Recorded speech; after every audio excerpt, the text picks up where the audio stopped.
Welcome to AudioNovel. Don't forget to like and subscribe.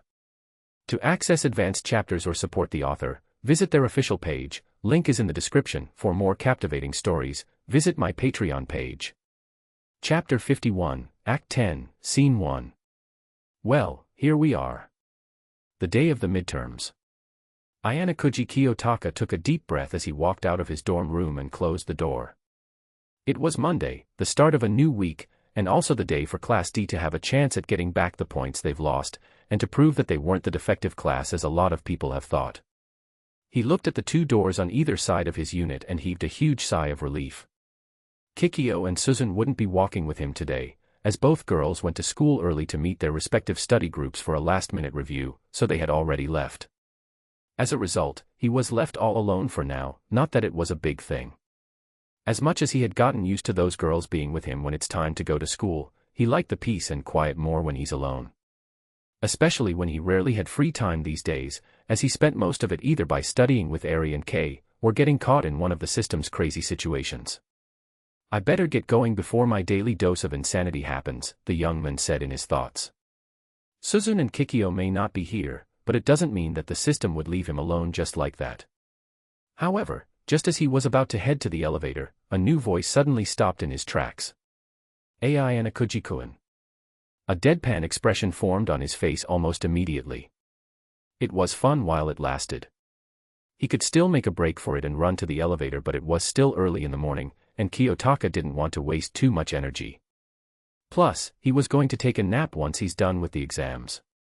Spending energy unnecessarily will only keep him awake. Kiyotaka turned around to see one of the people whom he had been tutoring for the past weeks. Already, a wave of stress hit him. What a way to start off his day, huh? What better way to start the day than to come face to face with the girl who hated the idea of being neighbors or living on the same floor with boys. Knowing this, there's a big chance of this girl running away once she learns that he lived on this floor, or she thinks of him as a pervert and never talks to him again as a result. Either way, it's clear that the system put him in this situation to deal with her and expected that he would be able to handle it all on his own. Yes, he was the masterpiece of the White Room, but he wasn't the masterpiece of love gurus. Karuizawa, he acknowledged with a nod, not even showing any kind of reaction to the girl's presence. On the other hand, the blonde girl was completely thrown off guard upon seeing him here. A while ago, Kei had stepped out of her dorm with a confident aura all over her. Today was the day of the midterm exams, and she didn't want to show any sign of weakness. She had been studying for weeks just for this. Yeah, she had never cared for studying before and would rather hang out with friends and have a good time, but this school didn't allow her that privilege. She needed to study not just to pass her exams, but also to reclaim the points they've lost. Karuizawa had not felt this confident in herself before. Well, maybe because she was never assisted by someone else in her studies until Ayanokouji came into the picture. Not only was he was apparently a decent teacher as well, capable of explaining lessons easily enough for her and Sakura to understand. The girl felt confident to the point that she felt that she could get a high score on all of her tests, and she was ready to face the day head-on with a smile. That is, until she saw Kiyotaka himself in the hallway, about to head to the elevator. Even though his back was turned, she immediately recognized his brown hair and knew it was him. What are you doing here?" she asked as her face began to turn red. Kiyotaka stared at her for a moment, thinking of what to say, only to realize that there's nothing to think about. Kei saw him while he was still here, and he had a good feeling that if he starts making excuses of any sort, the girl will only get mad at him. Better take advantage of her shocked state now before her emotions take over. "I suppose I can't hide it any longer," he shrugged helplessly before gesturing to his door. "I live here, Karuizawa. This is my dorm unit." "You live here," she said in a dumbfounded tone while her eyes widened in disbelief. "Why didn't you tell me then?" The way she asked those questions made it seem like it was the most obvious thing in the world. They had been studying together for weeks now, and not once did Kiyotaka say anything about where his unit was located. They were friends, so it's only natural for him to reveal where he lived, right? Was this the reason why he never walked with her to the dorms after their sessions in the library, even though she was the one who asked him about it every time? During those days, Kiyotaka would either say that he's busy or he's going somewhere and wouldn't be able to retire to his dorm room just yet. Because you would have been mad, he answered rhetorically. Or have you forgotten how you hated this whole dorm arrangement ever since it began? Kay blinked a few times out of confusion. She would have been mad. Why would she be mad? There's nothing wrong with revealing where he lived. Oh, that's what he was trying to say. Realization only struck her just now, and Kay's eyes widened upon remembering her past words regarding the dorms and the chairman's announcement a month ago. If you're angry about this, then get it over with. Just keep it in mind that I wasn't the one who wanted to live here. The young man then waited for a response from her. He expected her to be a little mad at least, giving him a warning about being a pervert, and then letting it go. The worst-case scenario would be receiving a slap from her and then getting angry to the point that she didn't want to see him again. He hoped that it wouldn't come to that point, as it would only lead to more problems for him. However, despite his expectations, the response she gave him was surprising. "Ah. I'm not mad," she confessed whilst looking conflicted about something. "Is that so?" He raised an eyebrow curiously. This was an interesting development, and Kiyotaka wanted to know what led to this change. What happened to your dislike for boys because they might act on their perverted desires? Well, you already proved that you're different, all right. What, you want me to look at you the same way I see a lot of our idiot and perverted classmates? She snapped, placing her hands on her hips and then sending him a little frown. He shook his head. That would be an unpleasant outcome, seeing as how I'm supposed to be tutoring you in Sakura. Such a situation would make it hard to speak with you, so no. Good. Besides, you're not really a pervert like the two idiots, or are you? She sent him a look of suspicion this time, as if she was trying to find out if Kiyotaka had hidden intentions in mind. Kiyotaka shrugged. Whatever I say wouldn't matter because there's no guarantee you'd believe me anyway. The only one who can answer your question is yourself, Karuizawa. Her look of suspicion disappeared in an instant. Huh. Ask yourself. Do you think I'm a pervert like some of our classmates? That was a question that the girl couldn't answer for a good while, because she thought deeply about what to say. She was also in deep thought, unable to get his question out of her mind after he said it. Did she think of him as a pervert? Or better yet, what does she think of him? Obviously, they've been on good terms ever since the talk that they had at Kiyaki Mall, even though it ended with her being angry with him for the simple reason of talking to her. Sure, she felt grateful towards him when he lent her some points and for helping her study in preparation for the midterms, but were they even friends? Or were they simply acquaintances? There was never really a label for their relationship, now that she thought about it.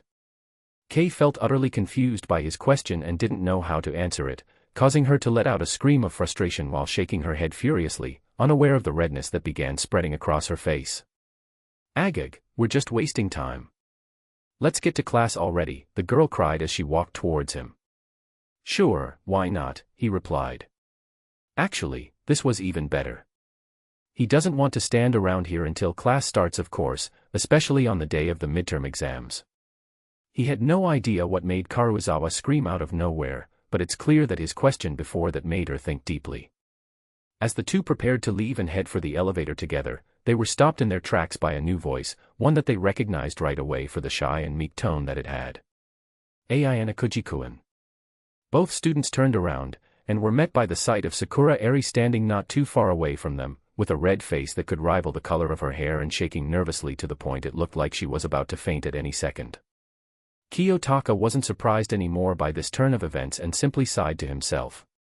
After Kay saw him exiting his room, he was already certain that his morning won't be over without the daily dose of craziness that the system provided him. The only thing he could do now was accept his situation and deal with it accordingly, to the best that he can. Sakura-san. Good morning, Sakura. In contrast to the tone of surprise that Karuizawa used, the young man was completely monotone in his delivery, as if he was saying, I'm tired of this shit. Why you also live here, the girl stuttered. That's correct. Is that SS so? You I didn't know that. Of course you didn't know. It's not like I've been telling everyone about it. What about you? You also live here, yet you never said anything when our classmates spoke up about who lived on this floor, he pointed out, making the redhead widen her eyes in alarm. Karuizawa was ready to scold Ayanokouji for unnecessarily pushing her friend into a corner she had no way out of, only to realize that he actually made a good point. When she and some of the girls complained about the new co-ed arrangements for the student dorms, they also found out which of them lived on the 4th floor, but Sakura never said anything. This was also the first time that she saw her friend on this floor, which was why she was surprised at seeing Sakura here. IIIW wanted to say something too, but it was just so embarrassing, said Eri, turning away as she was too embarrassed to even look at Kiyotaka. Kei shrugged, unsurprised that that was the reason why she didn't say anything. Plus, knowing what Eri is like, it would actually be more surprising if she even raised her hand that time. That's completely understandable. Horikita didn't say anything as well, Kiyotaka explained. Furthermore, could you imagine how the rest of the boys would react if they found out that I live on a floor filled with girls? The first thought that immediately came to the girls' minds was that a lot of the boys would be jealous of him, particularly Yamauchi and Ike. Those two have always been desperate perverts, and it's quite obvious how they would react in that possible scenario. They might even go as far as to persuade Ayanokouji to take pictures of the girls for research, something that would have been disastrous if it happened. The only ones who know of my situation are Kushida and Horikita, since we were walking to the dorms together when the announcement was made, he added. Both Kei and Eri were taken aback at that revelation. It looks like they weren't the first to know about Kiyotaka's living arrangements, and they were even more shocked that neither one of those girls mentioned anything about it or had a reaction of some kind. Wait, those two already know. And they don't have a problem with it, the blonde girl said in pure disbelief. If anything, I'm the one who's not fine with living on a floor that's only inhabited by girls, he shrugged. Oh, he could still remember that day, the day when his superpower first altered reality, when it fulfilled Kushida's desire to be neighbors with him. Seeing firsthand what the system could do honestly scared him, and while he was slowly getting used to the ridiculousness, it was still mind-boggling that the idea of breaking the natural flow of things was something he could do, or rather, what his superpower could do. Let's go already. I'm sure neither of you two wouldn't want to be late today, would you? He asked. The two girls snapped out of their little trance and nodded, before following him to the elevator. Thankfully, nobody else was around to see them, so they were able to get inside without any more interruptions. While they were inside the elevator, a sudden thought struck Kei, and it was something that worried her. Kiyotaka was one thing, but what if there was another guy who lived on the 4th floor? Or worse, what if it was someone with malicious intentions? Wait, is there another guy living here? Other than you? She asked in a worried tone. As far as I know, no one else. Kei blinked a few times, before she looked at him with a dumbfounded look. Wait, you're telling me that you're the only boy who lives here? Strangely, Kiyotaka looked unaffected by that fact, as though he was used to it at this point. That's exactly what I'm telling you. Huh? She breathed out. While she still disliked the idea of the co-ed dorm arrangements, Kei wasn't as hostile to it as she was back then, now that she was reassured that no one with malicious intentions lived on the same floor as her. This might not be as bad as I thought, if Ayanokouji-kun's the only guy who lives here. If you're still worried about my presence, I understand. However, I can assure you that I have no ulterior motives in mind. I'm not planning to peek on anyone around here, nor am I thinking of perverted thoughts, he told them while letting out a sigh of indignation. Seriously, I'd rather sleep than do something else. I don't believe Ayanokouji-kun is like that. Eri spoke, shaking her head in disagreement, which got Kiyotaka's attention. On the surface, it may not sound like a big deal coming from Eri, but because of the incident that happened between them a month ago, it was definitely one. Thankfully, neither of them brought up that issue again and moved on from it, but it still meant a lot that the girl didn't think of him as a pervert after that. It was only an accident, after all, and no one was truly at fault, although Eri should really be careful about where she's going in the future. I may not be that close to you, but... Kei spoke up this time, causing the young man to turn towards her. So far, you've shown no sign that I shouldn't trust you, so... I'll believe you. I'm glad that the two of you trust me, he nodded in satisfaction. Kiyotaka was fortunate that these two weren't hard to convince. He had thought at first that they would be the harder ones to convince that he had no ill intentions in mind. In return, can I trust you both that you won't tell anyone about me living on this floor? If someone finds out on their own, I'll deal with them myself, but as much as possible, don't say a word to anyone. Eri didn't say anything, but she nodded her head to show that she understood. Plus, it wasn't like she interacted with other people much, so she had no one to tell. Sounds fair, Kay shrugged.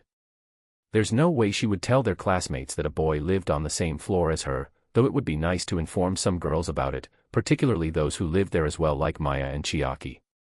Kiyotaka felt relieved now that this issue had been resolved rather easily. Still, it was only the start of the day, and the system already decided to throw him in the middle of a sticky situation in the form of Karuizawa and Sakura finding out that he lived on the 4th floor. From this, it was already obvious that this day won't end without his sanity being put to the test yet again. That's why it's a good thing that he would be able to take a little nap after the exams. Chapter 52, Act 10, Scene 2. Susan chose to go school earlier than usual for some last-minute studying with her group, as well as to ensure that they wouldn't be helpless when the exams begin. For that, she didn't walk with Kiyotaka all the way to their classroom as she always did, but that's fine. It was only one day and it's not like she needed to walk with him as if it was a requirement. In Kikyo's case, as much as she wanted to continue plotting on how she would expel Susan, she could always think about it some other time. Right now, that bitch was still useful and plotting against her would be a dumb move. Kikyo may not look like it, but she wanted to help her class too, even if it meant working with the two perverts whom she hated with every fiber of her being, which is why she also orchestrated a last-minute study session like Susan. And for that, she chose not to walk with Kiyotaka to school because she had to get there earlier than usual. However, both girls were unprepared for what they would see once Kiyotaka arrived. They were on opposite sides of the room, surrounded by the students whom they were tutoring. Nobody else was there yet, because there was still about an hour left before their first period. The two were in the middle of explaining something to their classmates when they heard 3 voices from the door. For the final time, I can handle myself, okay? What do you think I studied for? It was only a question out of concern. You've asked me that 3 times in the past 5 minutes. Never hurts to be sure. I think you should stop shouting, Kei Karuizawa-san. We're finally here. Tell that to this guy here, Sakura-san. He's worrying over nothing. I don't think Ayanokouji-kun is wrong, he's only worried that something might go wrong. Oh, you too. Look, I agree that nothing's wrong about being worried, but you're being paranoid instead. I can handle this. What, don't you have even the slightest bit of faith in me? That's not what I'm trying to show. Ayanokouji Kiyotaka had arrived at the classroom, and he wasn't alone. The 2 girls whom he was supposedly tutoring were with him, and they were all talking with each other while ignoring everyone else inside the room, as if they were left in their own world. The sight of the 3 students arriving together didn't exactly sit well with 2 girls in particular. The students in her group all had their attention directed towards the 3 newcomers, so they weren't able to notice the look that Susan had. She was frowning and a little pout had formed on her face, expressing her growing displeasure and annoyance at seeing Kiyotaka with 2 other girls. This is unacceptable, she thought to herself. She was almost tempted to march over to where he was, drag Kiyotaka back with her and keep him by her side until class starts, but she kept herself where she was. There's no need to act brashly out of nowhere. But still, it felt wrong to see Sakura and Karuizawa in a position that belonged to her. It's always her who walked with him in the morning. It's been that way for the better part of 2 months now. Meanwhile, Kikyo looked like she was about to explode at any moment, not even caring if her classmates saw her dropping her mask. Fortunately for her, no one could see her look of rage because they too were staring at Kiyotaka, Kei, and Eri. I shouldn't have gone to school early. Kikyo shouted in her mind. She was gripping her pen tightly to the point that it could break into 2 at any second. Also, it appeared that she was wrong. Those 2 were interested in Kiyotaka too. She should have expected it since he had been spending time with them for a few weeks now. Ugh, the love rivals just keep on increasing. First, it was Horikita, then it was followed by Ichinos, and now Karuizawa and Sakura. Who's next? Matsushita? Shinohara? Sato? Every girl in class. Kikyo scoffed. She had no idea how at the moment, but she'll get his full attention again, even if she had to run over every single one of these girls to do it. It wasn't just the girls, by the way. 2 boys in particular were shaking in their seats out of rage and jealousy at seeing Kiyotaka with It's almost like those two were his backup plan in case Horikita and Kushida weren't there. Ayanokouji, you lucky bastard. Not just Horikita and Kushida-chan, but you're also going to claim those two for yourself. You're an enemy of all men, cried Yamauchi as he started crying, because he could never have what Ayanokouji had. At least save some for us, damn it. Ike added, only to shout in pain when someone smacked him on the back of his head. Don't make them uncomfortable, idiot. Shinohara scolded him. Forgetting his jealousy towards Ayanokouji for now, Ike gave the blue-haired girl a deep scowl. He had been putting up with this woman for long enough, and he was tired of being her punching bag. Stop telling me what to do, ugly. I'll stop when you learn some common sense. You could never understand how I feel. The two neighbors were unaware of how they were moving closer to one another because they were too preoccupied with insulting the other with various names. Their banter had even caught the attention of some of their classmates, who all sweat-dropped as they were quite used to seeing such a thing at this point. Dumbass. Witch. Pervert. Hag. It was only after those two last insults that they finally realized how close they were to each other's faces, making them widen their eyes and blush at the same time. They stared at each other for a few moments, as if they were hypnotized by what they're seeing. Both teens snapped out of their trance quickly and separated from each other with burning red faces and their hearts beating faster than usual. As a result, Ike was completely silent and couldn't continue his little crusade against Ayanokouji, which left Yamauchi as the only one who complained about the enemy of all men. Unfortunately for him, Kiyotaka wasn't even paying attention to anything that came out of his mouth. The young man knew that giving Yamauchi attention would only make things worse because it would prove his words to be true. So, by doing the opposite and ignoring the pervert, it would show that all he's saying is simply propaganda to make him look bad. However, unlike him who can keep a straight face even in the direst of situations, both Eri and Kei were immediately affected by those remarks and blushed in embarrassment. Thankfully, the girls in Kushida's group have quickly dealt with Yamauchi by hitting him in the head with their notebooks repeatedly, shutting him up for good. Despite that, the pervert's words had already taken effect. Kiyotaka decided to calm the two girls down before something bad could happen, like forgetting everything they've learned for the past weeks.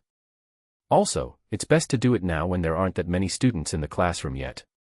To protect her smile has been activated.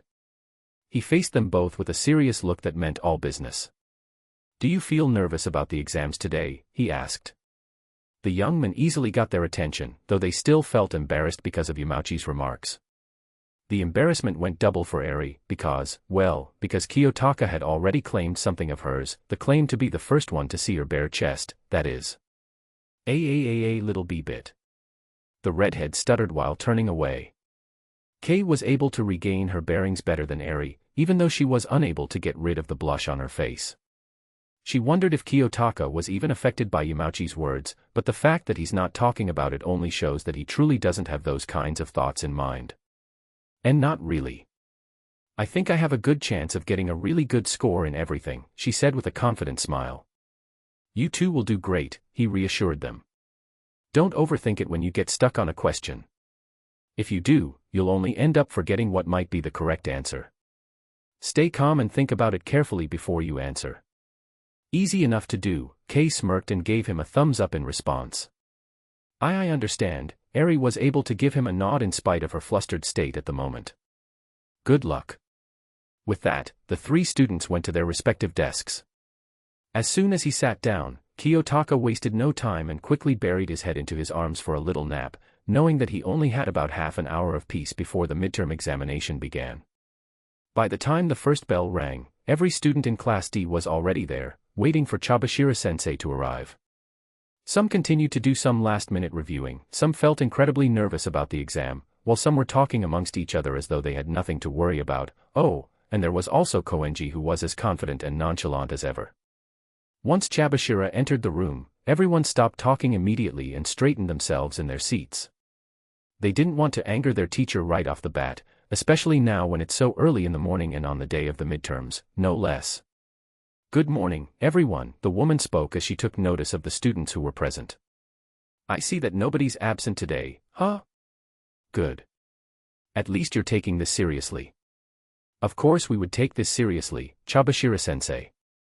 Our life in this school is on the line, and everyone has been working hard in order to study everything that's included in the exams, Hirata spoke up, earning a nod from almost everyone in the room. Your optimism is commendable, but it's your abilities that will truly tell if you're worthy of remaining in this school, Chabashira smirked. Now, your midterms will be the foundation of your academics. Your finals will take place in July. I implore everyone to do their best in order to pass because the school will be rewarding you with a nice vacation in the summer break if you do. A vacation.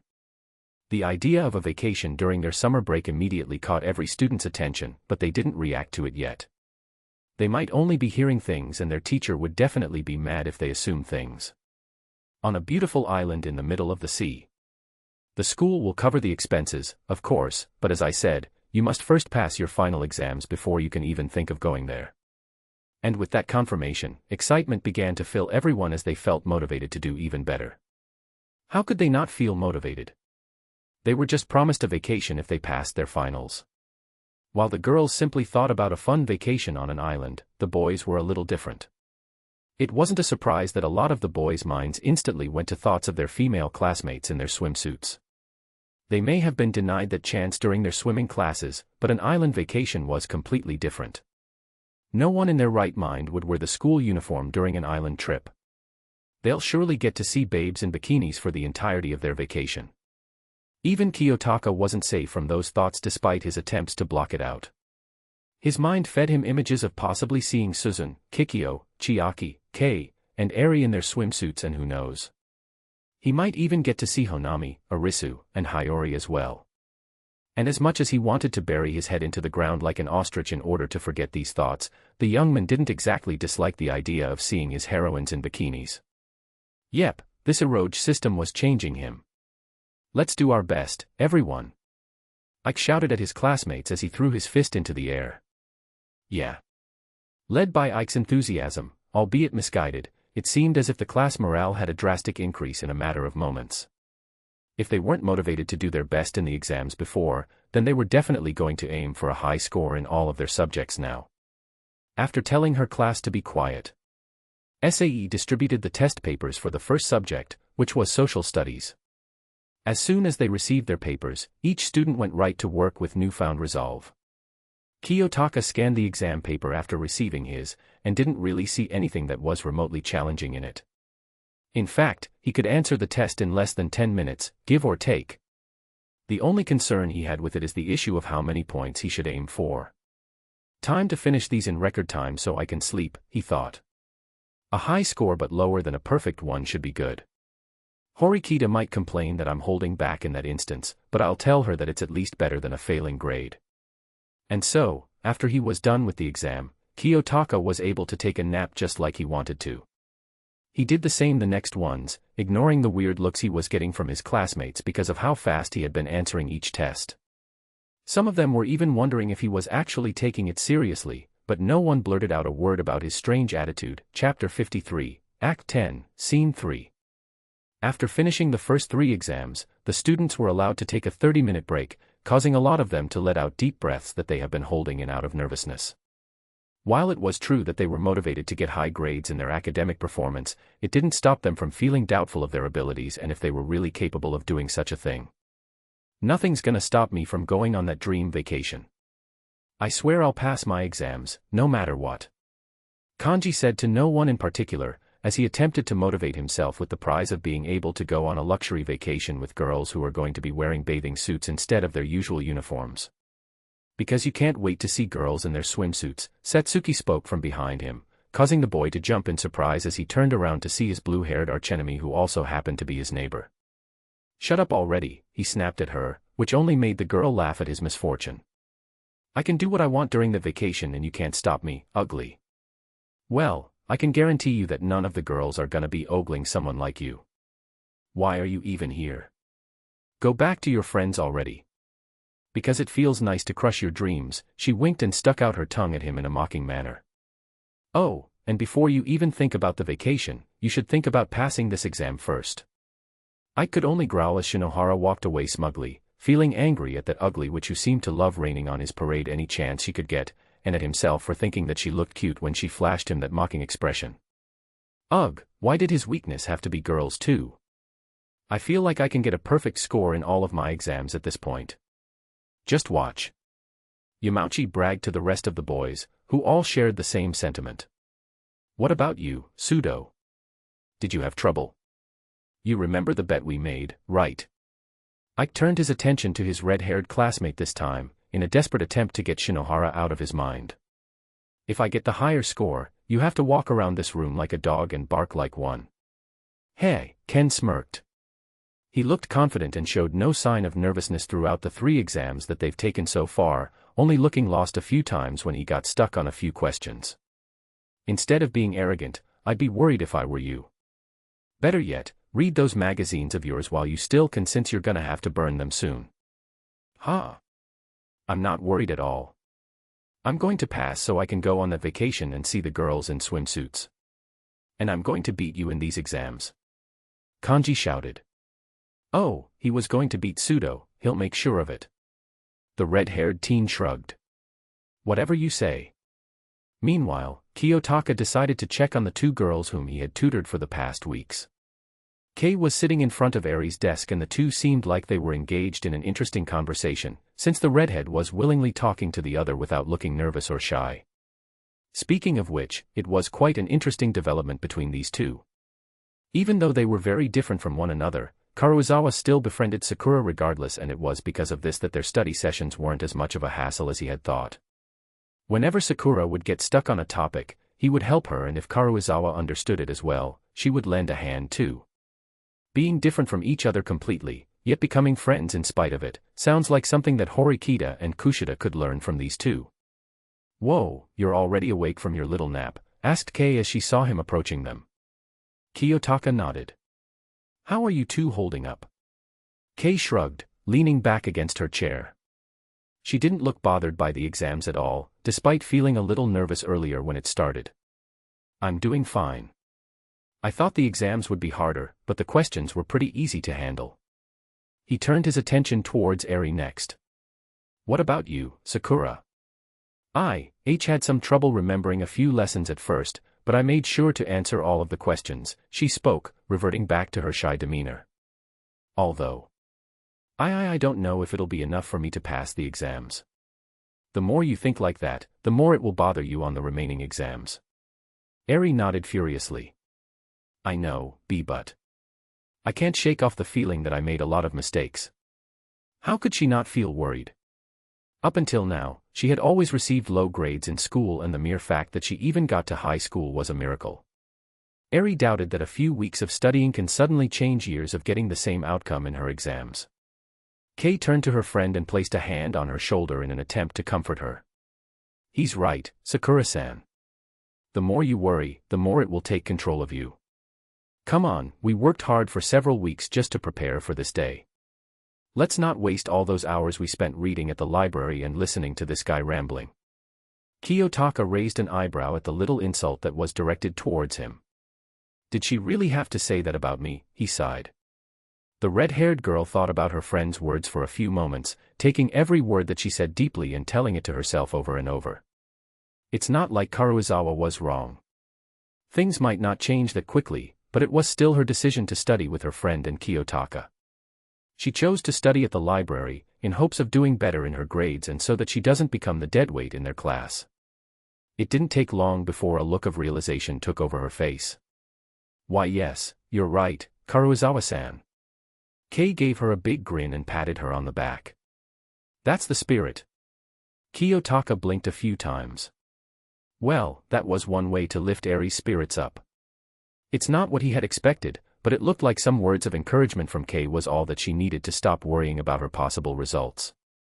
Not long after, their 30-minute break had ended and the new exam papers were distributed. Again, Kiyotaka was quick to answer everything on the paper before going for another nap. He did this again for their last exam, and before they knew it, the last bell had rung, which signified the end of their exams. As the students in the first row collected the papers, Sae flashed a smirk at everyone. She had been watching her students ever since they began, and she noticed that they were all more serious than usual. You all seem confident about your answers. I hope you can carry that confidence with you when the results come out. Dismissed. After she walked out, the students of Class D wasted no time and began to celebrate the end of their midterm examination. Hell yeah! We're finally done. Why don't we go shopping afterwards? I'll pass. We're still running low on points, remember? Oh, right. Well, this sucks. We should be celebrating now that we're done. Then why don't we move the celebrations when we actually pass the exams? It'll just be a waste if we celebrate this early and it turns out that we failed. Don't say that. Now I'm getting worried. Who cares? We can still celebrate a little bit. Yeah, we can still eat somewhere that's not expensive. From there, a lot of the students began inviting their respective tutors for some food as thanks. Hirata, Wang, and Yukimura accepted since they were feeling hungry themselves. Horikita and Kushida were asked out as well by the people whom they've helped, but both declined the offer. It's obvious why Horikita declined, but it was a bit strange for Kushida since she always hangs out with everyone. In Kiyotaka's case, there's nothing more appealing to him right now than to go home to his dorm and be with Bed-chan, but seeing his classmates' interactions was making him think otherwise. He turned his attention towards Kei and Eri, who were already packing up and getting ready to leave.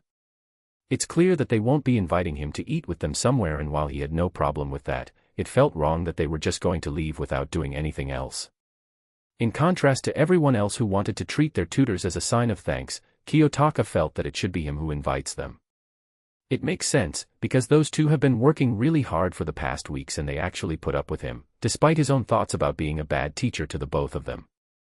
He had no idea if the system was making him think like this, but it honestly mattered little at this point.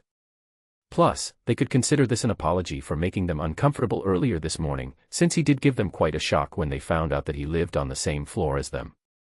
Despite a feeling in his gut that he would somehow regret this decision later on, Kiyotaka grabbed his bag and approached the two girls. Sakura. Karuizawa. Do you two want to go out for some ice cream? Both girls were caught off guard when Kiyotaka approached them out of nowhere, and they were even more surprised when he asked them if they wanted to eat ice cream with him in a nonchalant manner. Ice cream? Asked Eri, wondering if she heard him right. I heard there was a new ice cream parlor that opened at the mall last weekend and I thought of checking it out eventually. I have nothing else to do, so I thought of heading there, but I figured that I should invite you both as well. Kei stared at him in surprise. Thanks for the offer, Ayanokouji-kun, but no. I'd rather not spend any more points until we get our allowance. You won't have to spend points. It'll be my treat, he shook his head. Consider it as your reward for doing your best in the midterms. The girl widened her eyes. She definitely wasn't expecting this to happen. Well, if you're going to be the one who pays for the food, then I'd be an idiot not to go. Kei quickly hid her surprise behind a wall of happiness, before she sent him a little frown. You better not be joking, Ayanokouji-kun. I'm not, he told her. I can spare some points too, cried the redhead, which immediately earned Kiyotaka's attention. I don't really spend much points, and, it wouldn't be right if only Ayanokouji-kun pays for us. You don't need to, Sakura. As I said, consider it a reward for your hard work. He shook his head and chuckled, which was a move that shocked both girls, as they had never heard him chuckle before, let alone change his expression. Although with that answer, I guess you want ice cream too, Sakura. I do, but we don't even know if we passed, so wouldn't it be a waste to celebrate now, she asked. That doesn't matter. What matters is that you did your best, and that is all the reason I need. Both girls blushed as Kiyotaka flashed a little smile at them, almost to the point that they looked hypnotized by it. Plus, I have a good feeling about your results. You have gained 5 affection points with Karuizawa Kei. You have gained 5 affection points with Sakura Eri. So, any other questions you want to ask? Or if you have something important to do, I won't force you to come with me. The two couldn't get anything out of their mouths at the moment, so they could only shake their heads dumbly. Then let's go. Before he could lead the way out of the classroom though, a cold yet familiar voice kept him where he was. Hold it right there. Kiyotaka didn't even need to turn around to know who just spoke, because he was completely sure that it was his black-haired neighbor who was behind him.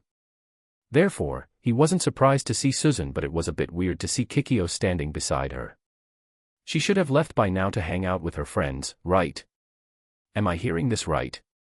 Susan gave him a cold glare, one that would have made him kneel and beg for forgiveness if he was an ordinary person. You're inviting Karuizawa-san and Sakura-san to eat ice cream, but not us. I never knew that friends treat each other like this. The young man could only stare blankly at her. That's what she's angry about. Just because he didn't invite her. He didn't want to say anything, but Kiyotaka was certain that it was a shallow reason to be mad at him. It's almost like she was only using it as an excuse to be angry, even. And if Susan wanted to come along, she could have just said so. You're not being a good friend, Ayanokouji-kun. Kikyo frowned at him before puffing her cheeks in a cute pout. However, that was only what her mask looked like to him. Underneath it, she was just about ready to grab him by the shirt and shake him over and over for not thinking of her when he invited Kei and Eri to eat ice cream with him. Why didn't you ask me if I wanted to come along? Oh, so Kikyo was jealous. Even though she was saying something different, he could already tell that her words only masked what she really felt inside. Well, hopefully, he could resolve this before things get worse, otherwise there will be bloodshed. Why am I suddenly the bad guy in this situation? He sighed to himself. How was I supposed to know that you wanted to come? I thought you would be busy with your other friends, Kushida. And I was pretty sure that you were heading back to the dorms, Horikita. Irrelevant. You are supposed to ask me regardless of whatever answer I might give you, she stubbornly replied. Okay. He was confused at where this sudden entitlement came from, but quickly dismissed the thought. After all, their relationship status changed a week ago, so they weren't just simple friends now. At the very least, she's not as unpredictable and unstable as Kikyo. I wasn't going to hang out with any of them because I'm feeling tired after all those exams. I wouldn't mind going out to buy ice cream, though, the beige-haired girl chuckled nervously. Yep. He could definitely sense the malice even from a mile away, and Kikyo was actually doing a horrible job of keeping it hidden. She was just lucky that Susan had her attention directed to him, while Kei and Eri were too clueless to notice the time bomb that is Kushida Kikyo. Kiyotaka sighed in defeat. He could already feel the migraines coming. Okay, you two can tag along. But I'm not paying for either of you. I only have enough to buy something for myself, Sakura, and Karuizawa. In truth, he still had a sizable amount of points in his account, but he didn't want to take any chances. There's a big chance that if he didn't say he wouldn't pay for them, then Kikyo and Susan would surely demand him to give them the same treatment as Kei and Eri, and such an event would have spelled disaster for his expenses. Susan nodded. That will not be a problem. I can pay for myself. Now let us be off. And with that, the girl led the way and left the room, leaving her companions confused.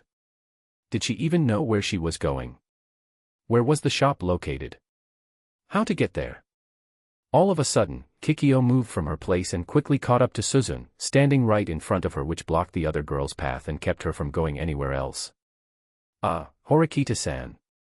Do you even know where the ice cream parlor is? She asked. Susan only had a calm look on her face as she gave her response. I simply passed by it while I was heading to class earlier this morning, as I needed to buy a few things from the department store. If I'm correct, the one that Ayanokouji-kun is talking about is on the second floor of the mall, right outside the massage parlor. That was a lie. She saw an advertisement for the shop while talking to the members of her study group through their group chat a few days ago. And since she knew that Kiyotaka had a strange fondness for ice cream, she looked for it during the weekend and marked the place's location in her memory. Oh, it's that one. I can't believe it's finally up. I thought it wouldn't open for at least one more week.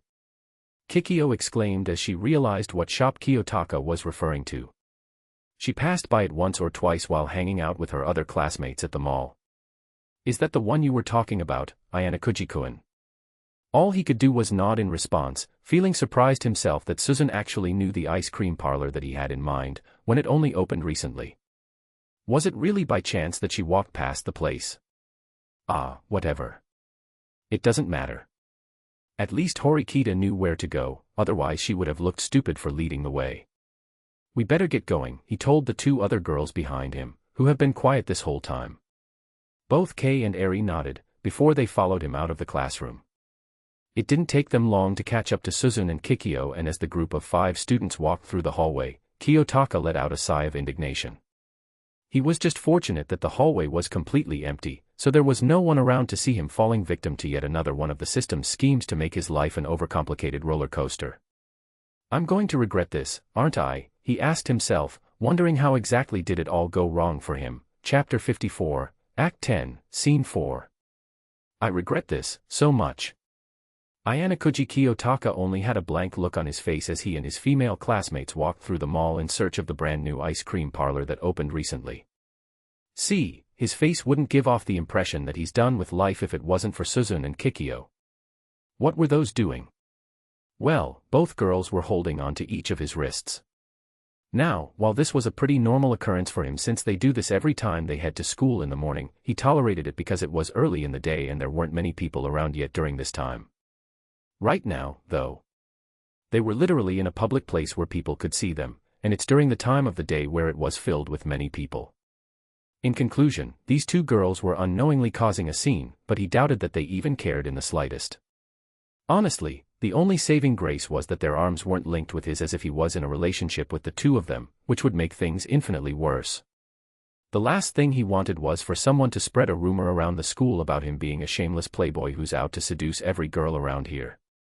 Of course, this was only a mere scratch on the surface, though, because it wasn't just the three of them. There were two other girls who were following closely behind them, and through the corner of his eye, he was able to get a good look at their expressions. Eri was the same as always, too shy to even think of doing anything else. Although every few seconds, she would glance at his hand for some reason, and then look away with a blush on her face. On the other hand, Kei's eyes darted solely towards Suzune's hand that was holding onto his wrist. He couldn't tell what was on her mind right now, but it's clear that it wasn't filled with happy thoughts. Karuizawa-san, said Horikita, speaking for the first time since the group left their classroom. Would you mind enlightening me a bit? How did you find the examination? Was it easy? Challenging? Why do you want to find out? Asked Karuizawa as she tried, but failed to hide the growing jealousy in her tone. It didn't help that she was sending a little glare at how Horikita and Kushida were grabbing his arms as if it didn't mean anything. Karuizawa's not bothering to hide how jealous she is, huh? Kiyotaka thought as he easily noticed the passive-aggressive tone that she used. On the other hand, Suzune was oblivious to the strange edge in her tone. As a tutor like Ayanokouji-kun, I wish to know if you were able to handle the exams with any sort of difficulty. It was fine, I guess. I didn't really have a hard time, she replied, still keeping her attention towards the other girl's hand and where it was placed. Suzune nodded in acknowledgement. What about you, Sakura-san? She asked, turning her attention to the redhead who jumped in surprise at being called. It was oh okay, I guess. Kiyotaka was surprised that Eri answered right away, even though she was stuttering the whole time. He initially thought that he would have to make the save for her and answer Suzune's question in her stead, but it looked like there was no need for him to do so.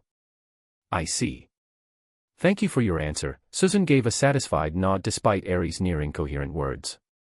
Okay, it seems like nothing bad is going to happen on Suzune's end, so Kiyotaka shifted his attention to the other girl. What met him was the sight of Kikyo giving him an eerie smile, one that looked cute and innocent on the outside, but actually translated to anger and annoyance on the inside. It's no question that this girl could explode at any moment due to jealousy. He was only lucky that they were in a public place so Kikyo can't reveal herself. These four girls being in the same place with me at the same time is definitely bad news. He said to himself. Best to get this over with as soon as possible. Buy ice cream, give it to the two girls behind me, then leave the place and head back to the dorms.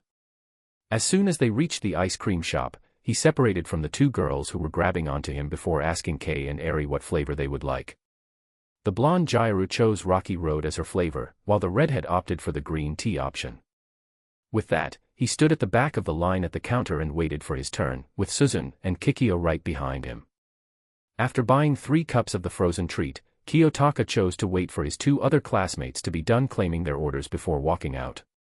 He had chosen the mint chocolate chip option for himself, Kikyo chose the butterscotch flavor, while Suzune went with cookies and cream.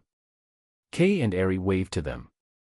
She and her red-haired friend were standing just outside of the spa/massage parlor, seemingly observing what was going on inside.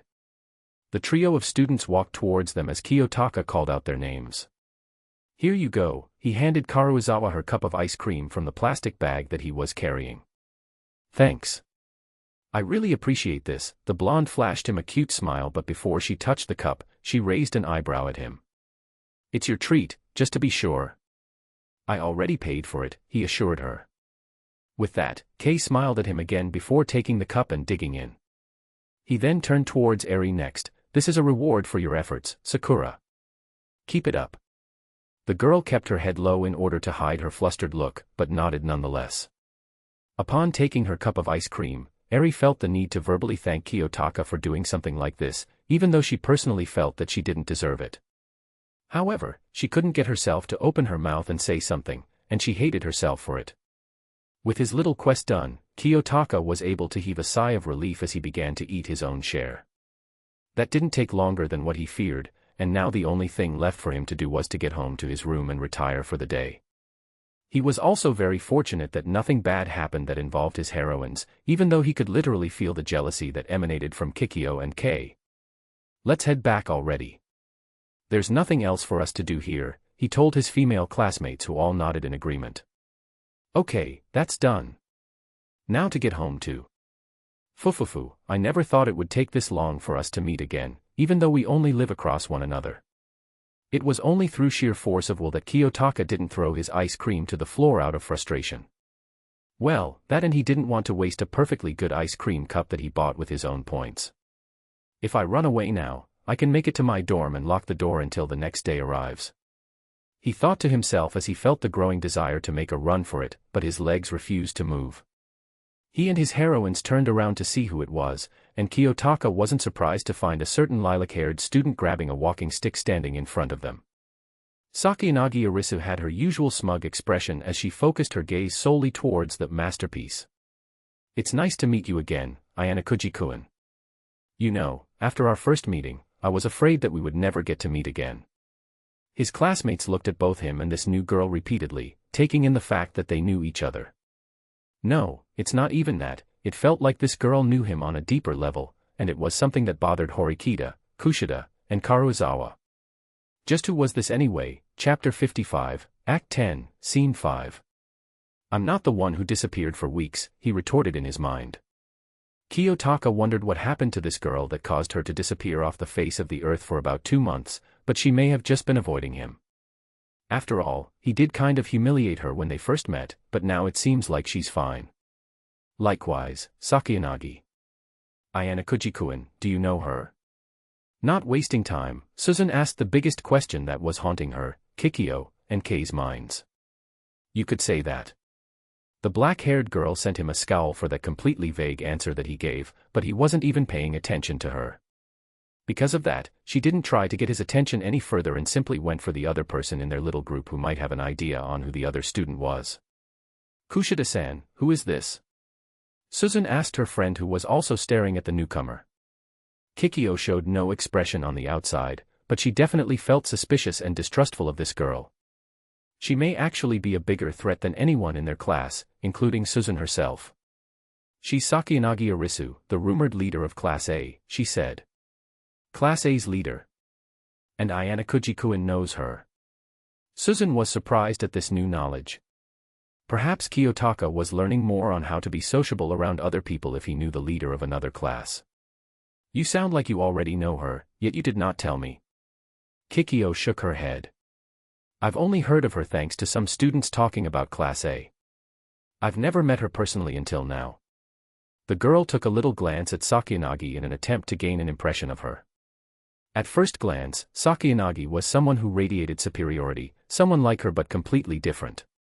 While she demonstrates her talent at almost any subject with ease, Sakayanagi felt like someone who mostly relies on their mind in order to be cunning and to plan several steps ahead, kind of like a professional chess player. You said that she is the rumored leader of her class. What does that mean? You are not sure that she is. It's confusing. From what I've heard, there are some Class A students who treat her as their leader. There are also some who believe that the right person for that position is a guy named Katsuragi. That's all I know, Horikita-san. A battle for power within their class. Interesting. Back with Kiyotaka and his childhood friend, the young man decided to get this over with as soon as possible. While he didn't feel completely drained yet, he will definitely feel that way soon enough now that Arisa was here. He was sure that the Class A student wasn't here to make amends or anything, and to make matters worse, his 4 other heroines were still here and he was certain that they wouldn't be going anywhere. "What are you doing here?" he asked in his usual apathetic tone. What a rude question out of nowhere. "I simply thought of buying something to eat and I saw this place." "The midterm exams have just ended too, have they not?" "What better way to celebrate an accomplishment?" she smirked. "Then why aren't you inside the shop yet?" "Can't I say hello to an old friend first?" "You already did," he said flatly. Arisa giggled. "Oh. What's with this change of attitude, Ayanokouji-kun? This wasn't how you acted towards me when we met. What happened to that tone you used on me when we met during our first day here?" Oh, how he was so tempted to use that same tone on Arisa right now to silence her, but he couldn't do anything right now with the other girls around, which means that Arisa was saying these things because she knew that he won't be able to do anything to stop her, lest he risk the others seeing him act like a playboy that's out to seduce everyone around him. Truth be told, he could just do it regardless of the consequences, but he didn't feel like dealing with 4 other girls who were all interested in him. He needed the comfort of his home and bedchan more than ever. "Ayanokouji-kun, what the hell is she talking about?" "Oh, dear, the questions have begun and the first of many came from Karuizawa. What's worse is that the others turned their attention to him and expected an answer as well. If he doesn't give the blonde girl what she wants, it'll only trigger a chain reaction from the others and they'll start demanding him for one." "I have no idea," he replied, pretending to look dumb. "Oh, I wasn't aware that you were accompanied by your classmates." "My apologies for not noticing," said Arisu, looking away from Kiyotaka for the first time and shifting her attention to his classmates instead. Kei didn't take kindly to what she said, thinking of it as an insult that meant she and her classmates weren't even worth looking at. "The hell is that supposed to mean?" she asked, narrowing her eyes in growing anger. Arisa remained calm, her smug look not wavering. "I mean nothing by it. I simply had my attention on Ayanokouji-kun the entire time that I wasn't able to notice any of you." Kei continued to narrow her eyes, but backed down for now. She turned towards her friend instead, who had remained quiet up until now, as she had no idea what to do at the moment. Her ice cream had already melted completely, because she hasn't touched it ever since Arisa made her presence known. "Sakura-san," the blonde called out, snapping her out of her little trance. "You're good at reading people, right? What do you think about her?" "I honestly don't trust her." Doing what was asked of her, Eri observed the Class A student closely, taking note of the girl's demeanor and aura. I don't know what she's planning, but she's not here just to talk to Ayanokouji-kun. I think," she muttered. "Then that means she's here to show off." I don't know, it could be for another reason too." While Kei and Eri were in a conversation of their own regarding the lilac-haired girl from Class A, Susan decided to satisfy her own curiosity regarding the rumored leader of the top class in their year. Whether or not Arisa would answer her questions was a different story, though. "How do you know Ayanokouji-kun?" she asked. Arisa decided to humor her for a bit. I suppose you could say we are connected, in a way." "What do you mean by that?" asked Kikyo, tilting her head in confusion.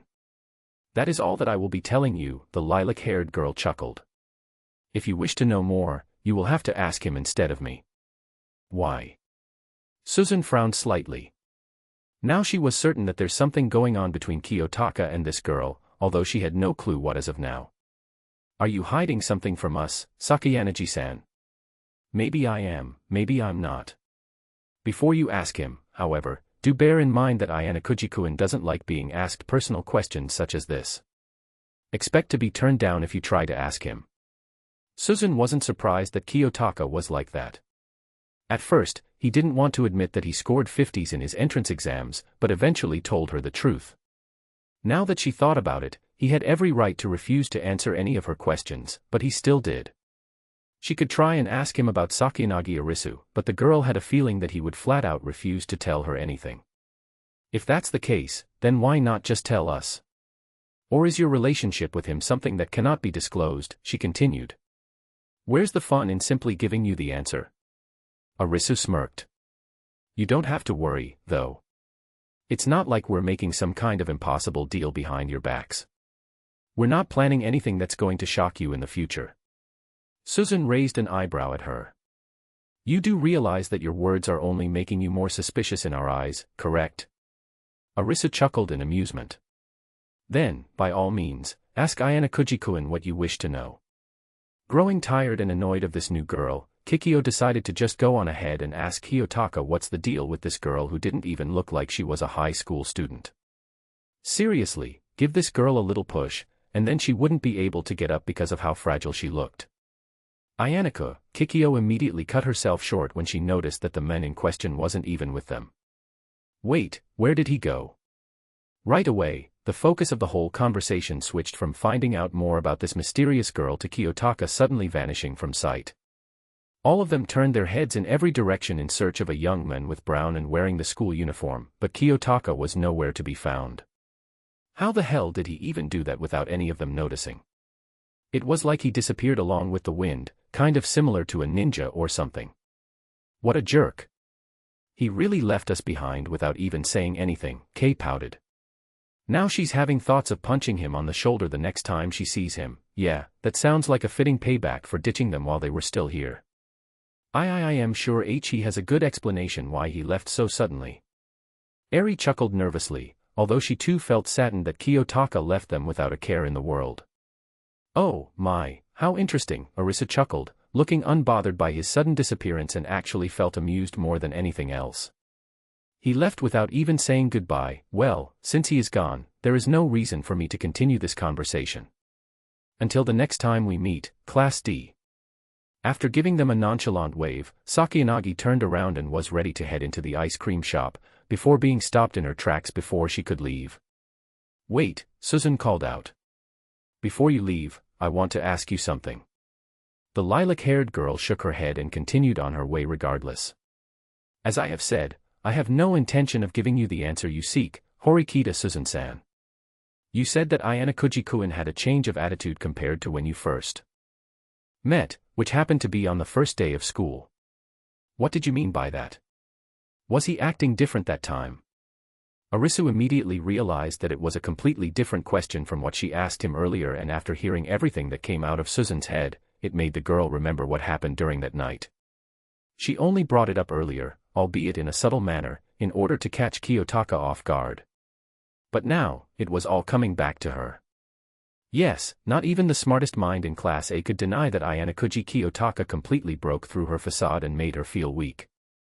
She would have submitted to him if he made any further move on her, but for some reason, he didn't and left her alone afterwards. That didn't mean that the damage hadn't been done, though. In fact, his words haunted her for several days, to the point that her father, the chairman himself, had to check on her because his daughter didn't attend her classes for 3 days straight.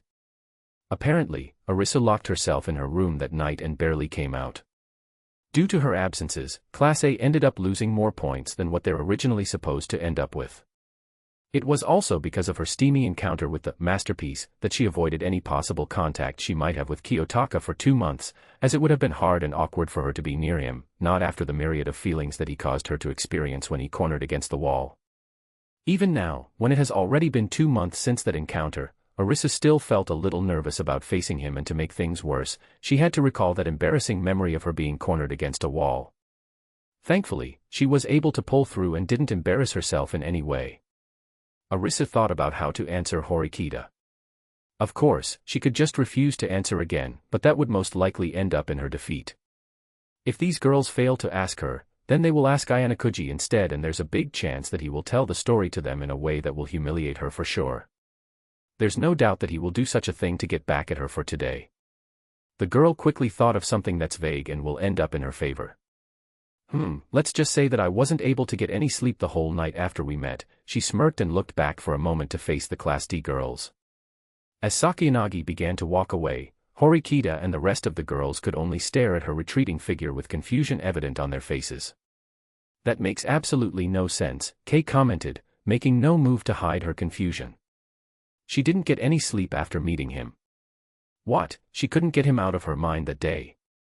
Eri nodded in agreement, feeling confused too. Kikyo was in the same boat. The first thought that came to her mind was that Sakayanagi is also interested in Kiyotaka as well, but it wouldn't make sense. From the start, she could tell that the relationship between them was more of a rivalry than romance. The other thing that caught her attention was that Sakayanagi said that his attitude had changed from the first time they met, but what kind of change was it? Because of this, she turned her attention to the person who might have a clue on what Arisa just told them. I wonder what she meant by that. Do you have any idea, Horikita-san? Not at all. Susan drew a blank as she thought of possible answers, but they did get a response from her at least, even though it was something that they didn't understand. Of course, they could ask Kiyotaka what his friend from Class A about what she meant, but Susan felt pissed with him at the moment. Oh, he's definitely getting a smack from her for leaving them out of nowhere, and she could tell that she's not the only one who's angry with him. One thing was for sure, though. The next time that she meets Sakayanagi Arisu, it would be on opposite sides of a battlefield. Chapter 56, Act 11, Scene 1. 3 days after the day of their midterm examination, the results were already out. In any other normal school, it would have taken a week at the very least for all the students' exam papers to be checked. But ANHS was anything but a normal school. To say that they were nervous would be an understatement. It was funny, yesterday they were filled with confidence that they will be able to pass their midterms with no problem, especially after hearing that they will be rewarded with a nice vacation if they pass their finals. But now that they were about to find out how they did in their exams, they had no idea what to do. A lot of them were already anticipating a low score in all of their tests to the point that they almost didn't want to see their results. However, they couldn't exactly do anything the moment they heard the bell ring. Quiet down, everyone. We are starting homeroom right now, Chabashira-sensei spoke as she walked inside the classroom with her usual aura of seriousness. Her face conveyed no emotion, which only made those who were nervous even more skeptical of their possible results. They couldn't tell if the woman was pleased or angry with them. Chabashira-sensei, we were told that the results of the midterms would be out today. Will you show them to us? Hirata asked the biggest question that was on everyone's minds at the moment. About that, the woman stood behind the podium as anticipation and nervousness began to fill the students. I'm supposed to show it to you in the afternoon, but I figured that doing it right now would lessen the burden on you for the whole day. Would you like to see your results now? A smirk had formed on their teacher's face, which only added to the growing anxiety that they were already feeling. Despite that, a lot of them also wanted their teacher to just come clean and announce the results to get it over with. After all, the more they wait around, the more they'll feel nervous about their grades. Yes, sensei, most of the students chorused. The smirk on SAE's face widened even more upon hearing their answers. With that, she took out a rolled-up poster and pasted it on the blackboard, but no one could see what it said because she was blocking it. However, when she faced her class again, the expression on her face had changed. She was now smiling, looking genuinely happy, which shocked a lot of her students. They had never seen her smile before, because smug and angry expressions were all that Chabashira-sensei gave them for the past 2 months. Your efforts weren't put to waste. Perhaps it's indeed too early to say that you're nothing but defectives. I acknowledge your efforts on a successful midterm examination, Class D. SAE moved to the side, allowing her students to see the poster. Everyone's names were listed there, along with the scores they've gotten from each subject. Wow. Some of us scored so high. I actually did better than I expected. 3 students had gotten a score of 100 in all subjects, which were Koenji, Yukimura, and Horikita. The next set of students with the highest scores were Wang, Hirata, and Kushida, who did not get a score that was below 90. The rest of the class got various scores that ranged from 70 to 100 in each area, which was a clear display of how much they studied for the exams. In fact, the student who had the lowest scores was Yamauchi, but even so, his lowest subject was still 7 points above the passing grade, so there was no need to worry. In Kiyotaka's case, the young man scored 85 in all 5 subjects, which was something that he was satisfied with. It wasn't too high for his classmates to notice, and not too low for Susan to be displeased with him. In the case of the girls whom he had helped for the past weeks, both Eri and Kei couldn't believe what they were seeing when they noticed the score that they received. In all 5 subjects, they did not get a score that was below 70. For Karuizawa, she was happy that the time she dedicated to studying wasn't wasted. She was also glad that her confident demeanor during the exams didn't end up being baseless words. She knew to herself that she worked hard despite not being one to take her studies seriously, and for that, her efforts were rewarded. In Sakura's case, she was already in tears, because in all her years of going to school, she had never gotten such results. Sure, her scores weren't really impressive when compared to Kiyotaka's, or the students who got a perfect score in every exam, but just from the tears that were threatening to fall from her eyes, it was already a victory that she never thought was possible. Chabashira-sensei simply stood back with her arms folded, letting everyone enjoy the outcome of their exams. She didn't bother scolding some of her students who stood up from their seats and cheered for their accomplishment, choosing to let them enjoy this victory for now. While Eri was staring at her own scores with a dumbfounded look, Kei stood up from her seat and rushed over towards her friend's desk. She then slung her arm over Eri's neck, snapping the redhead out of her trance as Kei grinned at her. "We did it, Sakura-san. This calls for a celebration." Why yes. I can't believe it," mumbled Eri. Kei looked at her with a confused stare. "Eh? What's with that tone? You should be happy right now, you know." Eri quickly shook her head. "And no, I am happy, it's just. I am shocked that I actually got a score like that." "Oh yeah, you said that you've never really been good at academics, my bad," the blonde chuckled nervously in realization before smiling again. "But hey, this means that I was right. There was no need to worry at all because we studied. No way we were going to fail with everything we did." Even Eri wasn't able to stop herself from beaming in happiness. Her worries have now been laid to rest, even though Kei was right and that there wasn't any reason for her to be worried in the first place. I suppose so. You two look like you're enjoying your results." The two girls turned around to see Kiyotaka walking towards them, his hands in his pockets and his usual apathetic expression on display. "Of course we are. What did you expect?" She flashed him a smirk at first, before it turned into a frown. "I told you that you didn't have to worry. But you just kept on insisting that I might not be able to handle myself."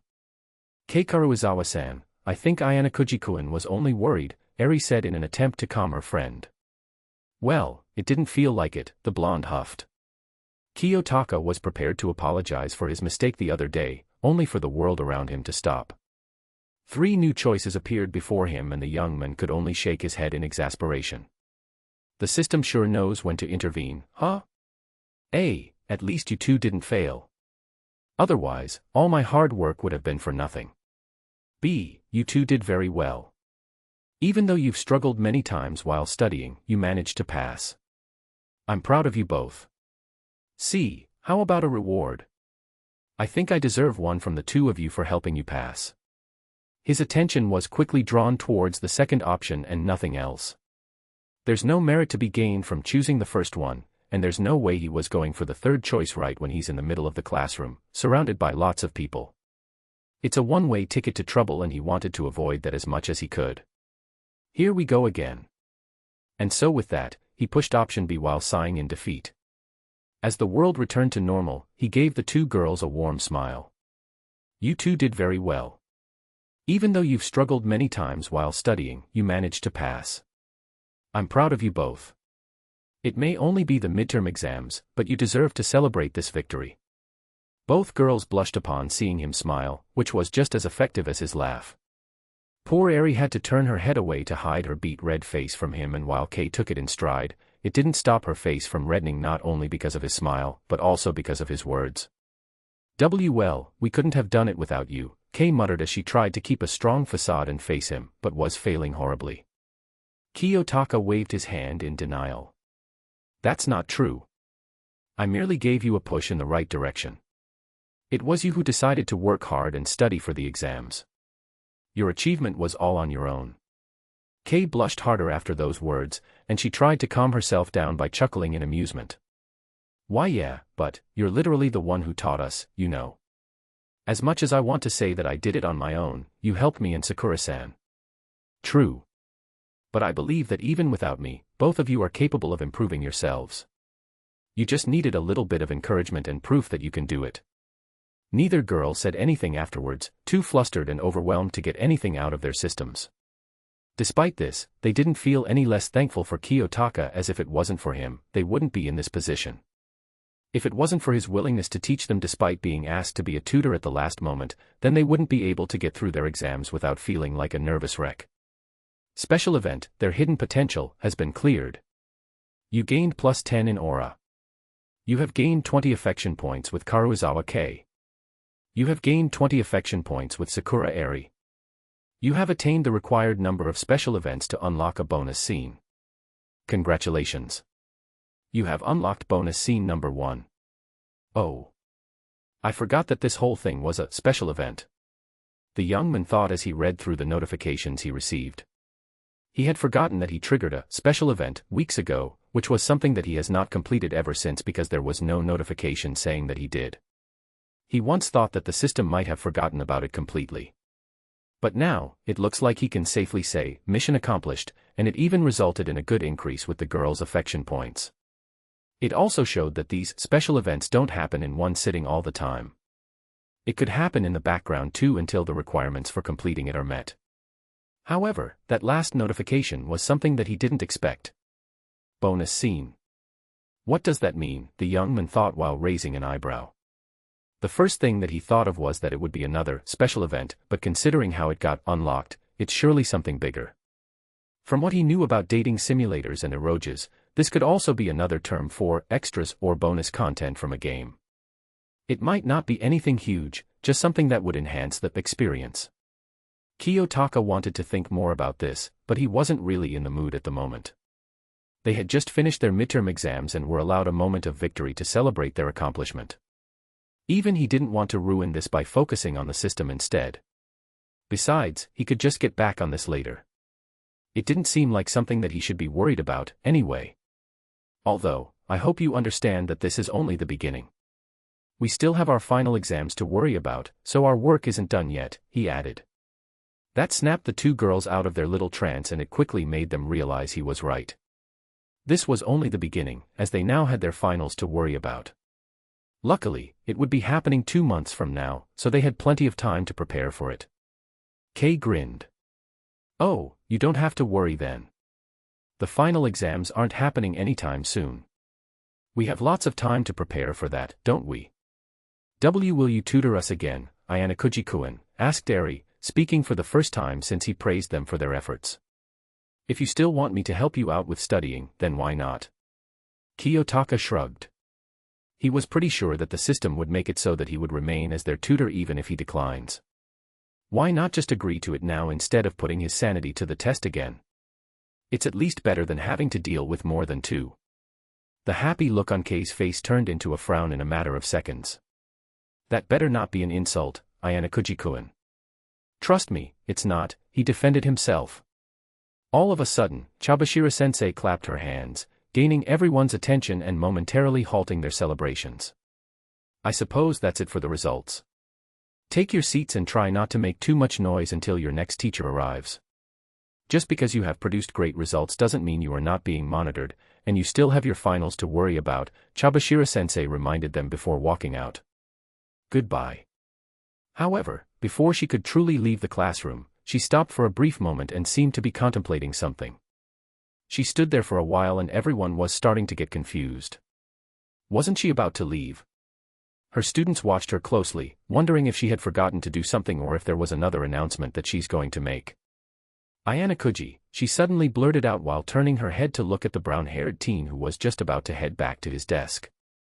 In return, after hearing his name being mentioned, he turned and met his teacher's gaze with his own. Meet me at the rooftop after you're done celebrating your accomplishment. There is something we need to discuss. And with that, the woman finally left the room, leaving everyone confused at what their teacher had in mind for a moment there. They turned their attention to the one person inside the classroom who might have an idea on what Chabashira's intentions were. Chapter 57, Act 11, Scene 2. Oi, Ayanokouji. Did you do something to piss her off or something? Asked Sudo while raising an eyebrow at his friend. I have no idea, he shrugged, ignoring everyone's stares around him. In his mind, though, he already had an idea why their homeroom teacher wants to meet with him. This must be regarding my exam scores. That was the reason why she wanted to talk to me last time. The last time that he had a talk with SAE was after the revelation of their class being the dead last among the 4 classes in their year. It was when she pointed out how he intentionally scored 50 in his entrance exams in front of Suzun, and while he tried to deny it at first, he eventually admitted the truth to his classmate. Their teacher must have noticed the improvement in his grades now and wished to confront him about it. Well, guess I better head up now and get this over with right away, he mentally sighed before turning to look at Kei and Eri. Guess I'll see you two later. Both girls nodded, and Kiyotaka turned around to spare a little glance at Suzune, who also gave him a little nod. She was probably aware of why Chabashira-sensei wanted to talk to him, since she was there the last time their teacher did so, and she also noticed the scores that Kiyotaka got in all of his exams.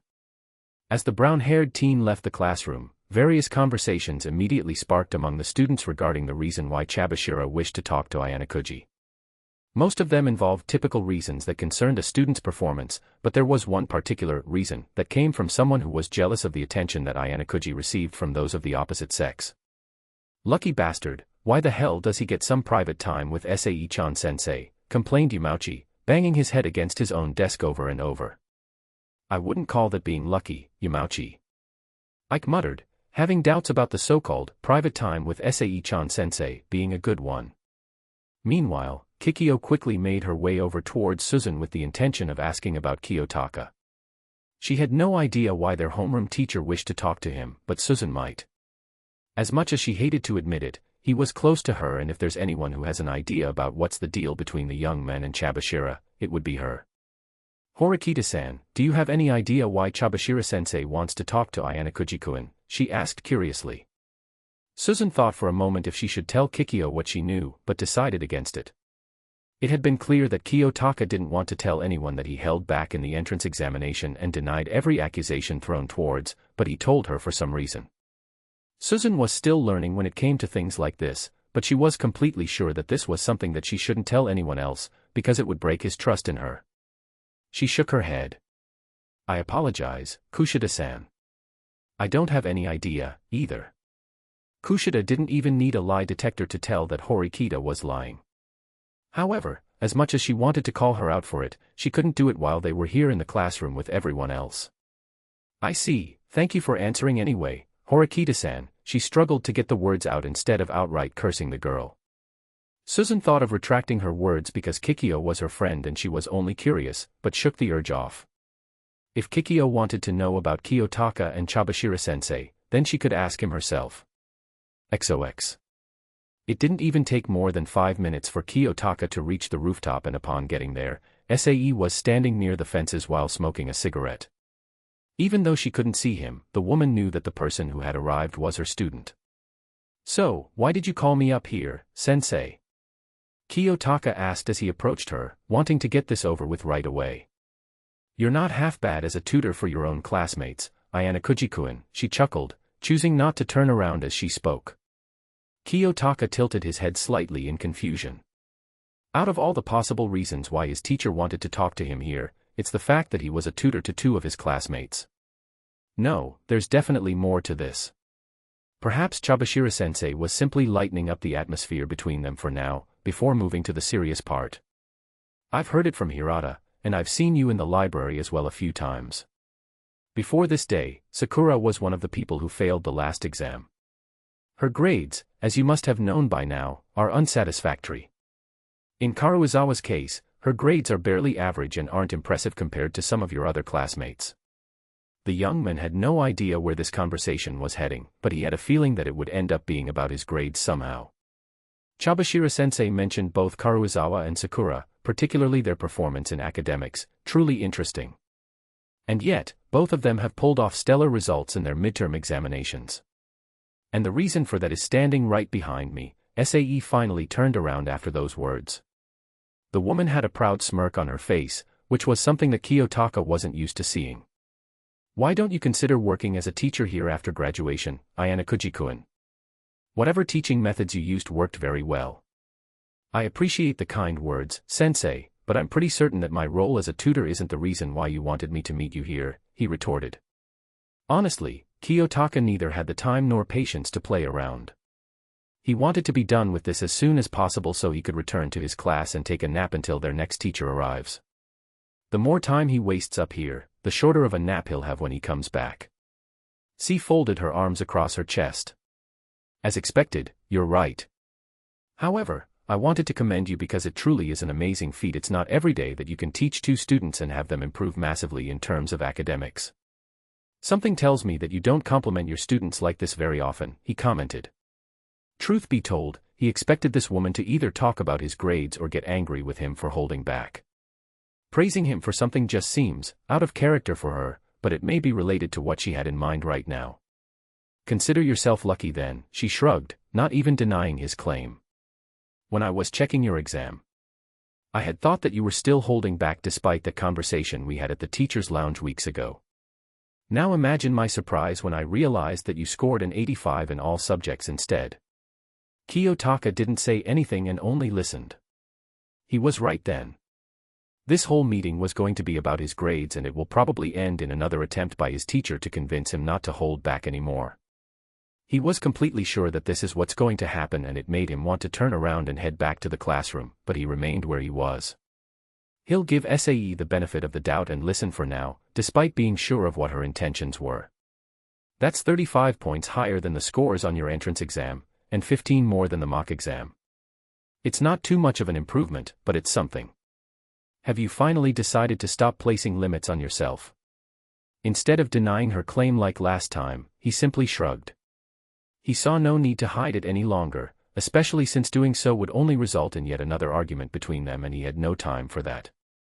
Kiyotaka wasn't going to give her a concrete answer, though. Who knows? I see, Sae smirked, taking a drag of her cigarette. Then I suppose you were convinced by someone to not hold back. Horikita, most likely. I did see the 2 of you continuing your conversation outside of the lounge after I told you to leave. Did you call me here just to talk about this? He asked, looking bored and unamused with this whole conversation so far that he wanted to end it now. That is correct. Then what is it that you want from me, Chabashira-sensei? A special event has been triggered. His growing impatience was quickly replaced with surprise and wonder as he stared at the newest notification that he just received.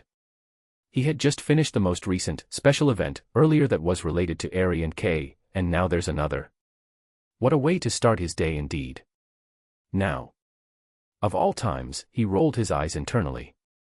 Wonder what's it about this time? Actually, you know what? He didn't even need to think about it. It was clear as day that this new, special event involved his homeroom teacher, which would most likely end up in him unlocking her route and officially making her one of his heroines. Oh, joy. Ayanokouji. Are you really not interested in reaching Class A? Asked Chabashira, frowning for the first time ever since their conversation began. Kiyotaka remained as uninterested as ever. Is there a reason that I should be? Is that something that you should be asking at this point? The woman shook her head in disappointment. This definitely wasn't how she wanted things to go. I already told your class before, didn't I? Graduating from Class A guarantees your future. The same can't be said for graduating as one of the other classes, especially Class D. And I already said that I'll deal with that matter when it arrives, sensei. Don't tell me that you really do plan on staying as Class D for the rest of your time here. I thought you were supposed to be helping Horikita in bringing your class to the top. Kiyotaka raised an eyebrow at that. The only way she could have known about that was if she had been spying on him and Horikita, which likely happened after she summoned them to the teacher's lounge, which means that Sae was still there despite her words about a faculty meeting. He sighed. Seriously, how far was this woman willing to go just to convince him to stop holding back? And why the hell did she even care if he held himself back? I am helping her. However, that doesn't mean that I'm interested in reaching Class A myself, sensei. And why is that? I prefer having a peaceful life for my 3 years in this place. The young man knew that statement couldn't be any more wrong, as his high school life wasn't even remotely close to being peaceful at the moment. However, it was the only excuse he had. He can't exactly say that he doesn't want to be Class A because it would bring him attention, since it's not like he'd be the only one gaining popularity if it happened. That is rather naive of you, Ayanokouji. What makes you think that you can even achieve such a thing after what I told you and your classmates? She argued. Whether you like it or not, you are now competing with other classes.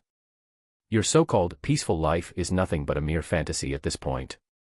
Kiyotaka knew that she was right, but he wasn't going to admit defeat, especially not to her. Fortunately, he still had something up his sleeve and he had a feeling that this would be an effective counterattack. I see that you're like Horikita, sensei. Both of you are strangely fixated on reaching Class A. I can completely understand Horikita's case, since she indeed wants to secure her future. What about you, sensei? You're not a student like us, are you? Your future looks like it's already guaranteed since you teach at a school like this, so what's with this strange obsession? The frown on her face deepened. That is none of your business, Ayanokouji. I am speaking as your instructor and as your homeroom teacher. And as your homeroom teacher, I am showing you that graduating from Class A has guaranteed merits. Merits that you wouldn't find if you finish high school as one of the lower classes. Let me guess. You were in Class D when you were a student here like us, he guessed, which managed to crack Chabashira's stone-cold facade and caused her eyes to widen for a moment. You wanted to graduate as a Class A student, but you never did. That's why you're talking to me about this. SAE couldn't maintain her frown for very long afterwards, and that was when Kiyotaka knew that he was right. All of a sudden, things started to make sense in his mind regarding his teacher and her behavior. And now you want me to aim for Class A because you believe that I can help our class immensely and so that you could finally achieve what you've set out to do for years. In your eyes, if the class that you're teaching manages to be the new Class A, it would give you the closure that you've wanted for so long. When they first met her, she was all business and kept a serious look on most of the time. It became worse after the first month had passed, when she expressed her disappointment and anger at the whole class for being failures. However, now that they've proven themselves as capable students to her, she lessened her hostility towards them and even looked proud after showing them their results earlier. One thing was consistent, though. After their first month here, SAE tried to show that he was holding himself back all this time and wanted him to stop by pointing out the strange results of his entrance exams. She even tried to prove it in front of Susan to try and force him into a corner. Right now, she just tried to do the same and insisted that the reason for it was to guarantee his future. It all made sense. Chapter 58, Act 11, Scene 3. I might consider listening to you if you tell me the truth, sensei. He added, noticing that his words had completely silenced the woman and rendered her unable to say anything. And then, Chabashira sighed in defeat. What is there to tell when you've already said everything? I shouldn't even be surprised. She finally spoke after about a minute of silence. Her serious expression shattered completely, and was replaced with a look of melancholy. You're right. I was a student of Class D when I was a student here. We actually had a chance at achieving what nobody else has done before in this school, becoming the new Class A despite being known as the defective class. What happened? He asked, wondering how that all fell apart. It must be the main reason for her obsession with reaching Class A, and why she can't move on from it despite the years that have passed. You don't need to know why. All that matters is that I wasn't able to achieve that goal. But now, I have my chance at finally putting my insecurities to rest, through you. I believe you can do what I wasn't able to do, Ayanokouji. Her demeanor had completely changed by now. Instead of the usual dead serious expression that one would normally see from her, SAE looked defeated, in a way. It's like she had been stripped of all her strengths as a teacher and all that was left was a woman with weaknesses. I feel like you overestimate my abilities, sensei. Just because I held back in my exams doesn't mean that I can lead the class in overtaking everyone else. Of course, if he put his mind into it and with some effort on his side, Kiyotaka could lead his class and compete with the other classes. However, just the idea of taking charge already left a bad taste in his mind as it meant attention, and he already had enough of that at the moment from a bunch of girls. Leading a class and overtaking all the other classes just wasn't worth it. That's why I will let you choose, she revealed, making Kiyotaka tilt his head in confusion. Initially, I was planning to blackmail you into thinking that holding back will get you expelled and that I have the power to do so, but you saw right through me before I could get the chance. Trying to blackmail you now would only be a waste of time when I can simply ask you for help. As the woman let a self-deprecating chuckle at her own blunder, Kiyotaka stared at her blankly. It would have ended badly for you as well, he said in his mind. Kiyotaka felt tempted to leave when SAE basically admitted that she wished to manipulate him and never interact with this woman again, but kept himself where he was. At least, he was able to stop her before she could do something foolish and stupid. What's in it for me? If you hear me out and accept my proposal, then you will gain my full support. Whatever it is that you feel would be beneficial to the class, I will support you. A mutual agreement between a teacher and their student, something like this wouldn't be allowed in this school, he pointed out. A smirk formed on her face. That's right. It isn't. But why do you think I wanted to talk to you up here? Oh, so that's why she wanted to talk here on the rooftop. In the case that he does end up making an agreement with her, they wouldn't be seen on camera.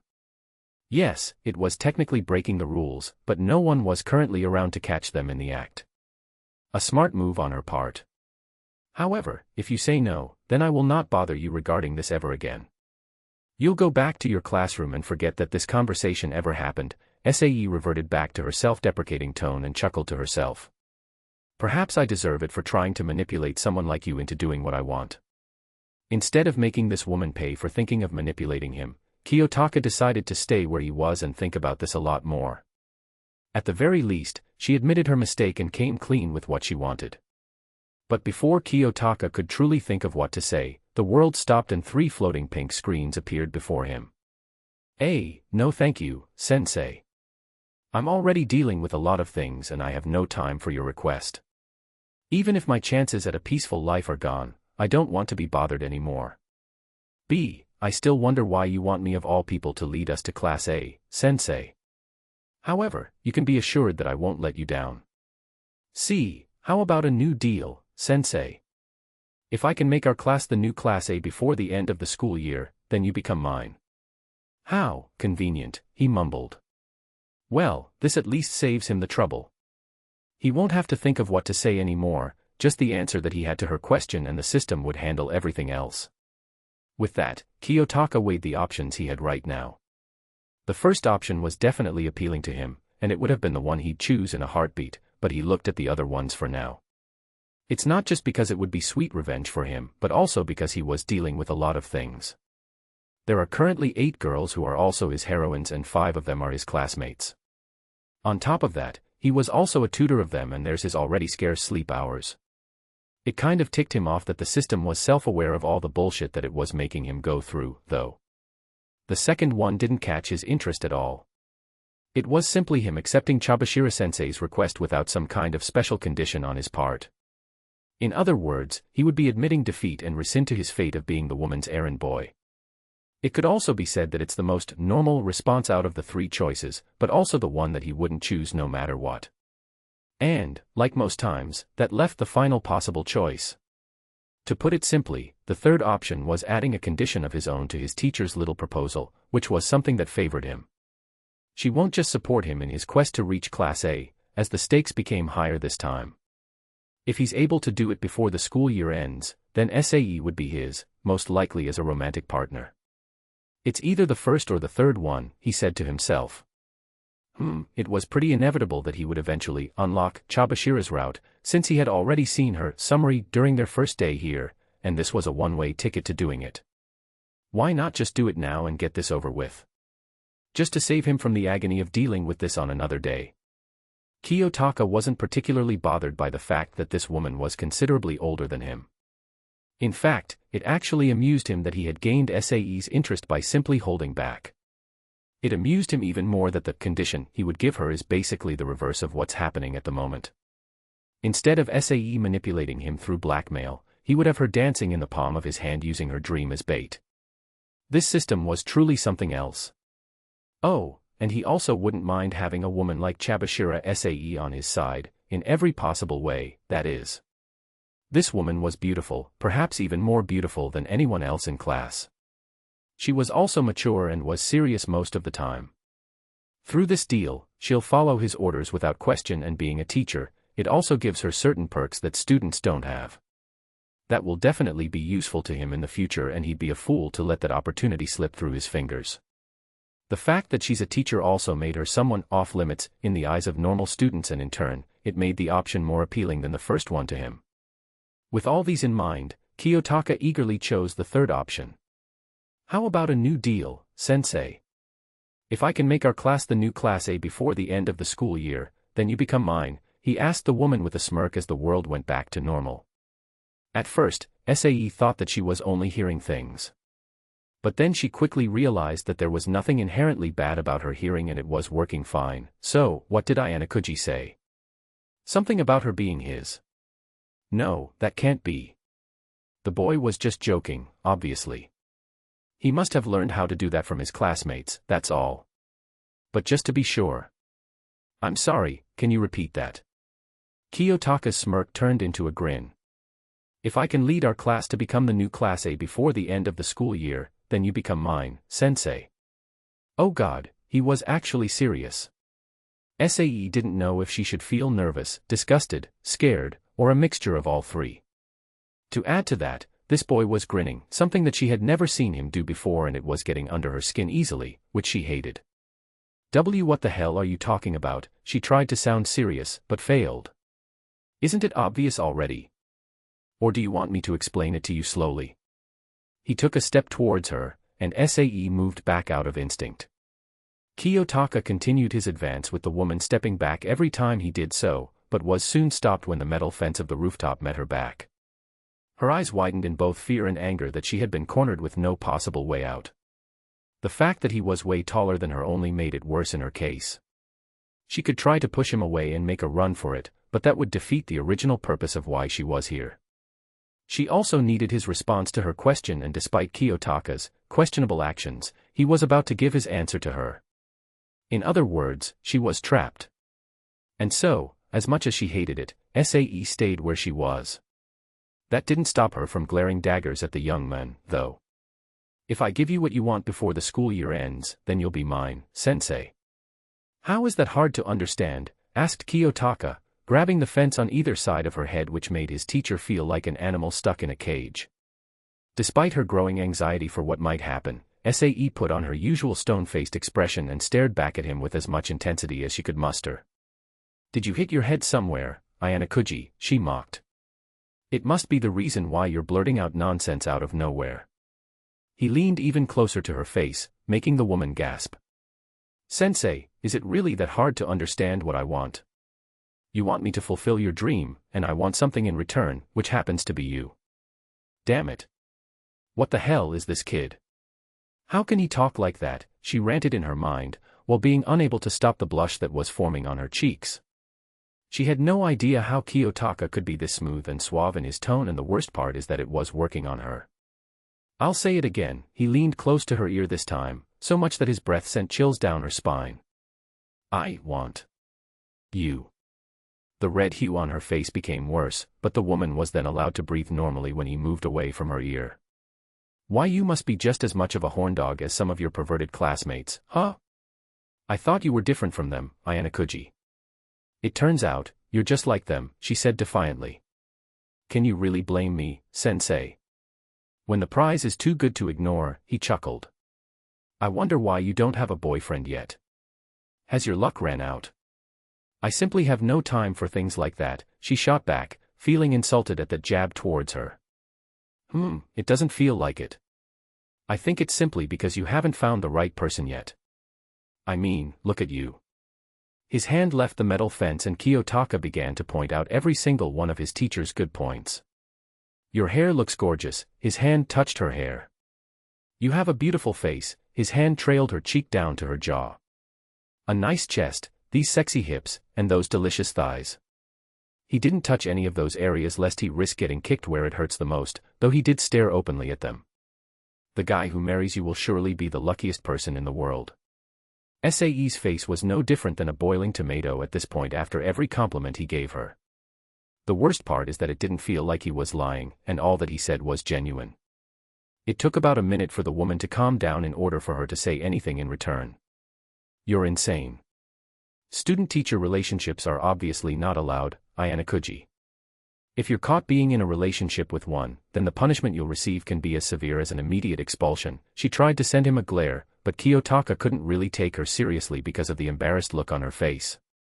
I'm sure you know that, or has your libido blinded you to the point that you have no idea what is right or wrong anymore? Kiyotaka laughed as he lifted her chin up so that she was facing him, and he took great amusement in seeing his normally serious teacher be reduced to a blushing schoolgirl. I know that they're not allowed, sensei, but we won't get in trouble if we're not caught, right? That's what you implied earlier when you told me that you'd support me if I agreed to your proposal. Besides, if you hated this, you would have pushed me away by now and threatened me or something. Damn him.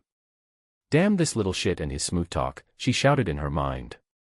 Sae hated the fact that he was right, and she hated herself even more for not doing anything to defend herself against his offensive assault. It's how things work around here, is it not? I can give you what you want, but I don't feel like having your support only. It's honestly not worth the effort, he explained. But having you, as a whole. That's something to think about. He's actually being serious about this. She thought, feeling her heart beating faster inside her chest. It was already clear a while ago that Ayanokouji wasn't kidding when he stated his demands, but it was only now that Chabashira realized it. He wanted her in exchange, Chapter 59, Act 11, Scene 4. Well. How about it, sensei? If you say no, then we can forget this conversation ever happened. I'll go back to the classroom and continue to live my high school life. But what about you? Can you move on from that dream of yours? Sae was stuck at a crossroads after that question. Obviously, there's nothing she would want more than to put her past failures to rest and work with Kiyotaka, but his damn condition was something she wasn't fine with. Okay, think. You've been through worse, Sae. You can handle a kid and his perverted mind, she said to herself in hopes of calming down. Ayanokouji said that he would help her and lead the class himself, but he wasn't satisfied with only her support. He wanted her, in a literal sense. It's scary that the young man knew what he wanted and how he was completely serious about it. Well, it's not like she would give herself up to him if he was successful. After all, he only said that if he manages to do it before the end of their first year, then he would get to have her. He didn't say anything about accomplishing it after. A smile slowly formed on her face as Sae realized the loophole within his words. She'll still be able to get what she wants, and as long as Kiyotaka doesn't do it in record time, her chastity would be safe. Besides, there's no way he could actually make the defective class into the top one in the span of a year. And he's just one guy. As much as she believed in his abilities, she couldn't see any possibility of Kiyotaka pulling off the impossible within the 10 remaining months. In her case, it took 3 years for her former class to even get a chance at beating Class A, and that's why it hurt so much when they blew it. Becoming Class A in a year was simply impossible. Fine, she scoffed. If you manage to get our class to become the new Class A before the end of the school year, I'll be yours. Damn, it's already humiliating and degrading by simply saying it. To think that this boy punched through her defenses and made her feel this way, this was definitely something she won't be able to forget for a long time. It's just until the year ends, Sae took a few deep breaths to calm herself. She can get through this, she has dealt with bigger problems in the past. A boy being controlled by his libido is nothing. Kiyotaka only smirked, thoroughly pleased with the outcome of this situation. It couldn't have gone any better than this. I knew you'd make the right decision, sensei. Special event, the Teacher Slayer, has been cleared. You gained 10 affection points with Chabashira Sae. Sae route has been unlocked. You can now see heroine status with Chabashira Sae. Your current status with Sae has changed to never too old for love. Congratulations. You have unlocked the achievement, older than you. You gained +5 in charm. Kiyotaka ignored the barrage of notifications he had received and brought out his phone, before showing it to his teacher. Apparently, he had recorded the whole conversation about their deal on his phone and only stopped it just now. The look of horror on Chabashira-sensei's face afterwards was priceless, and it made him laugh. Everything that you said has been recorded, sensei. Just to make sure nothing goes wrong, he said, which was also a warning to his own teacher about any possible intentions of selling him under the bus. Why do I feel like you've been preparing for this moment for a long time? She asked after calming down from that shock he gave her with the recording. Don't tell me you were planning to ask me that question from the start. Who knows? I'll let you think about it, Sae-chan sensei, he shrugged, even using the nickname that the perverts use for her. You little shit. A tick mark appeared on her head as Kiyotaka continued with his assault. This boy was really getting on her nerves. You might want to think twice about the insults, sensei. After all, I'm all you have left when it comes to your dream. Just like that. You're going to stop holding back now, just to make me yours. Sae felt extremely uncomfortable with getting that out of her mouth. It still left a sour taste in her mouth that she was at the mercy of a boy, her student no less. I think of myself as a man of my word, sensei. You can be assured that I'll get to work as soon as I have to. With that, he finally removed his hands from the fence behind her and moved away, allowing the woman to breathe freely again. Sae felt relieved that he finally left her alone, yet there was also a tiny part of her that felt mildly disappointed that he didn't do anything further. She was too frustrated with Kiyotaka to notice it, though. You sound confident, are you sure you can do this? She grumbled while trying to regain her bearings. As I said earlier, sensei, the prize is too good to ignore, he teased, making her face turn red again. And what happened to your faith in me? Earlier, you were preaching about me being your only hope of putting your insecurities to rest. Did I overwhelm you? Don't push your luck, Ayanokouji. You're not going to get me that easily. According to your terms, you only have until the end of the school year to reach Class A. That's 10 months left for you to work with, she shot back with a smirk of her own. Oh, if only she knew. We shall see, sensei. We shall see, he chuckled. XOX. After their classes were done for the day, Kiyotaka made a slight detour to Kiyaki Mall, particularly the new ice cream shop that he and his heroines tried out the other day. To think that I have to get used to something like that in the future, he thought. The young man grimaced as he remembered what happened during that. What was supposed to be a little detour with Karuizawa and Sakura ended up being a trip with Kushida and Horikita tagging along. It was definitely a drag that he had to be with 4 girls at the time, but it wasn't anything he couldn't handle. It did serve as a little reminder that he would be dealing with more than just those 4 girls, though. Plus, he had 3 more heroines in Matsushita, Ichinos, and Shina. And then, Sakuyanagi had to show up. That was when things started to take a turn, especially when the lilac-haired girl began mentioning their first meeting, which she definitely did on purpose in order to get the attention of the other girls. Unwilling to deal with the impending disaster that would have happened, he quickly snuck away while his classmates weren't looking, which was something that his companions didn't appreciate. And it ended up in him getting smacked in the head by both Horikita and Karuizawa the moment they saw him in the classroom the next day. As much as possible, I don't want to go through that again, he thought as he ordered a vanilla sugar cone. In the end, only one person was to blame for his sudden departure that time. The next time I see Sakuyanagi, she'll be begging me on her knees to stop. It was obvious that the girl only pulled off that stunt to get back at him for what he did to her. How else can he respond to that other than doing the same thing? Today was a pretty eventful day, if he had to give his opinion. First, the results of their midterms were announced and he was pleased to see Kei and Eri passing with flying colors. Those two deserved it after studying hard for several weeks. Afterwards, his teacher made him follow her to the rooftop where she tried, and failed, to get him to do what she wanted. How? With the help of his Eroge superpower, of course. Despite the crazy yet enticing encounter with his homeroom teacher, he had no regrets about his actions at the time. As a matter of fact, he actually enjoyed making the woman into a blushing mess who couldn't fight back against him. Chabashira-sensei tried to manipulate him into working for her, and that's something that did not sit well with him. Besides, it's what his broken superpower would have wanted. Ever since the first day of school, he had known that Sae was going to be one of his heroines. Still, as much as he hated it, he now had to work in order. It's not all bad, though, considering the prize he would get when, not if, when, he leads their class in overtaking all the other ones to become the new Class A. Plus, this would also be another way of getting revenge on Sakuyanagi, since she's a student of the current Class A. I guess I now have a reason to take a more active role in the class, he mentally shrugged. Horikita will no doubt be happy about this. Speaking of Horikita, the girl had asked him for details on what happened between him and Chabashira-sensei as soon as he returned from the rooftop earlier, but he didn't say anything specific. All he told her is that their teacher talked to him about his grades, leaving the girl confused and wishing for more answers, but their next teacher had already arrived by that time. As he left the shop with the ice cream that he bought, the young man was about to head home to his dorm unit when he felt his phone vibrating. Bringing it out of his pocket, Kiyotaka saw that it was a message from Kikyo. Kushida, come to my dorm room. We're going to celebrate today's accomplishment, Ayanokouji-kun. Winky face. She wants him to go to her dorm unit and celebrate today's accomplishment. The girl was most likely referring to their midterms. But what the hell is with that wink at the end?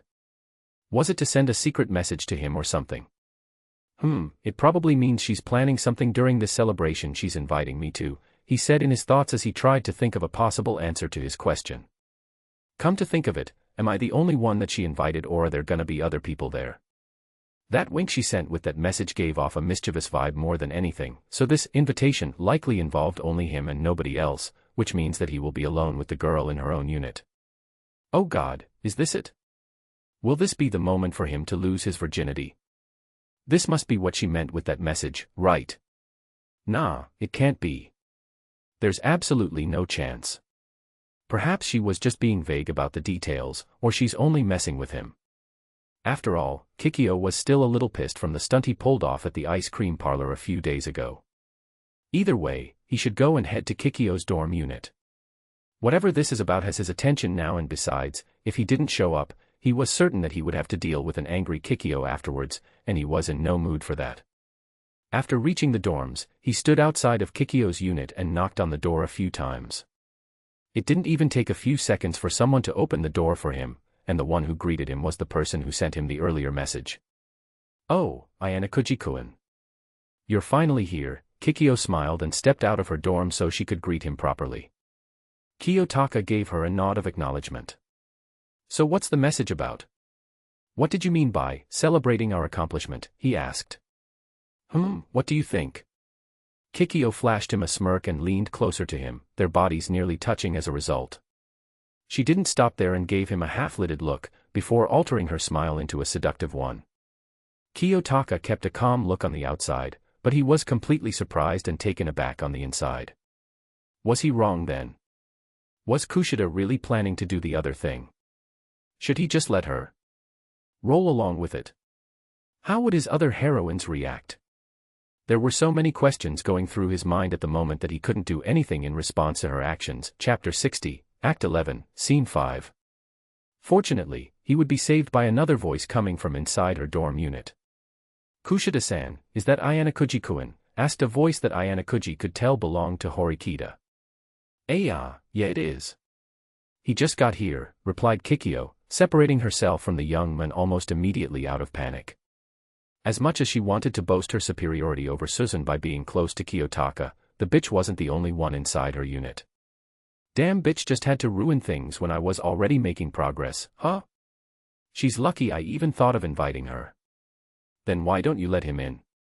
Kikyo rolled her eyes hard in annoyance as she opened the door and gestured for Kiyotaka to go in. The young man chose not to comment on her behavior and simply went inside like what she wanted.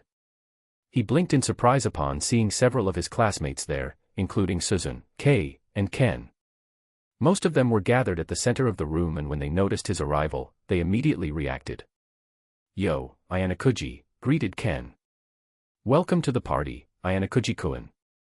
Kayano cheered with her arms slung over her teammate's shoulder. Hey, Maya waved her hand with a smile. TCH. Why the hell is he here? He's gonna steal the girls from us again. Yamauchi grumbled in annoyance, obviously not pleased with Ayanokouji's appearance. They were having such a good time by themselves, they didn't need this lucky bastard to rain on their parade. Oi, be quiet. Kushida-chan is just there, you know, said Ike out of worry, a bit nervous about being heard by the girl who invited them. She might even kick them out of their dorm room if they mess up. Yamauchi began to wail. I don't care. It's just unfair that Ayanokouji gets to have the girls to himself while we're here suffering. I know, Yamauchi. I know, cried Ike, joining his friend in shedding anime-like tears out of jealousy. Almost all of the most beautiful girls in the class live on this floor too. Oh, if only I could live here. Would you quit it already? At least be grateful that you were even invited by Kushida-san. Kiyotaka weakly waved at Ken and Kayano, before turning his attention to Susan. The girl was sitting on the bed, quietly reading a book and ignoring everything else around her in typical Susan fashion. He quickly approached her for some context on what was happening. What the hell is going on? He asked. Susan let out a sigh. To put it simply, Kushida-san wanted to host a little celebration with her friends for passing the midterm exams. She talked about it earlier on the phone and asked me if I could come over to her dorm room to be present for it. I'm surprised that you actually accepted the invitation. Staying in your dorm room and being away from everyone else seems more of a Horikita move to me, he commented, taken aback at how this girl agreed to do something that he couldn't really see her doing. Well, it was getting her to change for the better, at least, so he wasn't really going to complain about it. Because Kushida-san is my friend, and I would be a fool to decline such a thing when she went through the trouble of planning a celebration, something that you are incapable of understanding for some reason. Kiyotaka raised his hands in surrender the moment Susan glared coldly at him. It looks like she still hasn't moved on from what happened a few days ago. No, it wasn't because he left them out of nowhere, it's because he didn't invite her to go to the new ice cream shop with him. He could only hope that the girl doesn't hold a grudge against him for what happened, because he was sure that he didn't want to see her get angry. I'm sorry about that, okay. Inviting you and Kushida just wasn't on my mind at the time, that's it. Humph, she huffed before shifting her attention back to her book. Kiyotaka sighed. He had no idea what to do to get this girl to forgive him. He could invite her to eat ice cream with him alone as an apology, but he had a feeling that it would only make things worse. He could also try to approach her about class-related affairs to show that he was now willing to work with her in order to get to Class A, but that would have to wait when they're completely alone. He was just thankful that the system wasn't punishing him or anything for making one of his heroines angry. For now, he should leave her alone. Out of the corner of his eye, he saw Kikyo beckoning for him to join her at the balcony. Since he had nothing else to do, he followed after her. Perhaps talking to the person who arranged this little party would be interesting, because he was becoming more tempted by the moment to just head back to his dorm room for an early rest. I'm surprised you were fine with those two guys being in your room, he told her as soon as he stepped out onto the balcony. You wish, she groaned while closing the patio door so that no one would hear them. You don't know how much I want to kick them out right now and make sure that they won't be able to attend classes tomorrow. Then why don't you? Not that I'm saying you should, he asked. Because they were planning to use your room as the place where we'll be doing this, she scowled at him, as Kiyotaka blinked a few times in surprise. I suggested that they should use my room instead because I know how they'll react if those two perverts find out that you live on the same floor as me. They were even planning to surprise you outside of your room. Yeah, that would have been disastrous. He could only imagine the reactions that the perverts would have if they found out that he lived on this floor. The worst possible scenario would be that they spread the news to their class and in turn, the whole school will find out eventually. Although, why the hell would they want to hold a party in his room of all places? Couldn't they have suggested their own dorm units? The minds of those two idiots were things that he would never be able to comprehend. In the end, all he could do was bow his head in apology. Sorry about this. You owe me for this, Ayanokouji-kun, she said in a sweet voice, which only hid her growing annoyance and frustration regarding this whole situation. You don't have to tell me twice, he sighed, before noticing that Kikyo was approaching him the same way as she did earlier when he got here. The same seductive look was present on her face, and that wasn't a good sign. Kiyotaka quickly glanced to the side and fortunately for him, none of their other classmates had noticed them. What are you doing? Ayanokouji-kun, do you know that Horikita-san likes you? She asked. He shrugged. Well, of course she does. If she didn't, she wouldn't have been friends with me. Still trying to act like you're dense. She shook her head and sighed. Well, it doesn't matter. You won't be acting dense for very long, anyway. What are you talking about? All of a sudden, Kikyo grabbed his uniform tightly and pulled him down so that they were eye level. He was caught off guard by the sudden action and kept his guard up for whatever she might be planning to do, but all the girl did was send him a smile. It wasn't a fake one born from the mask she puts up, but rather a genuine one. I really like you, Ayanokouji-kun. You're not like other boys in this school. Even after finding out what I really am under this mask I put up, you never treated me differently. Do you know you're the first one to do that for me? I didn't, he answered calmly despite his current predicament. Kushida let out a sigh of bliss as she recalled the first time she laid eyes on him. Ever since we met, I've had my eye on you, you know. We're friends, but you're so mysterious and there's a lot of things I don't know about you, though that just made me want to learn about you even more. You're just so endearing in my eyes, Ayanokouji-kun. If this is your attempt in confessing your feelings, Kushida, then I can say that it's not the right way, the young man pointed out, referring to how this girl was grabbing his uniform in an almost threatening way. He could understand her words and feelings, but seriously, what kind of girl confesses her feelings while grabbing the collar of the boy she likes as if she's choking him? Oops, sorry about that. It's just that I really wanted you to know what I think about you, Kikyo giggled as she let go of him. Kiyotaka shook his head while fixing his uniform.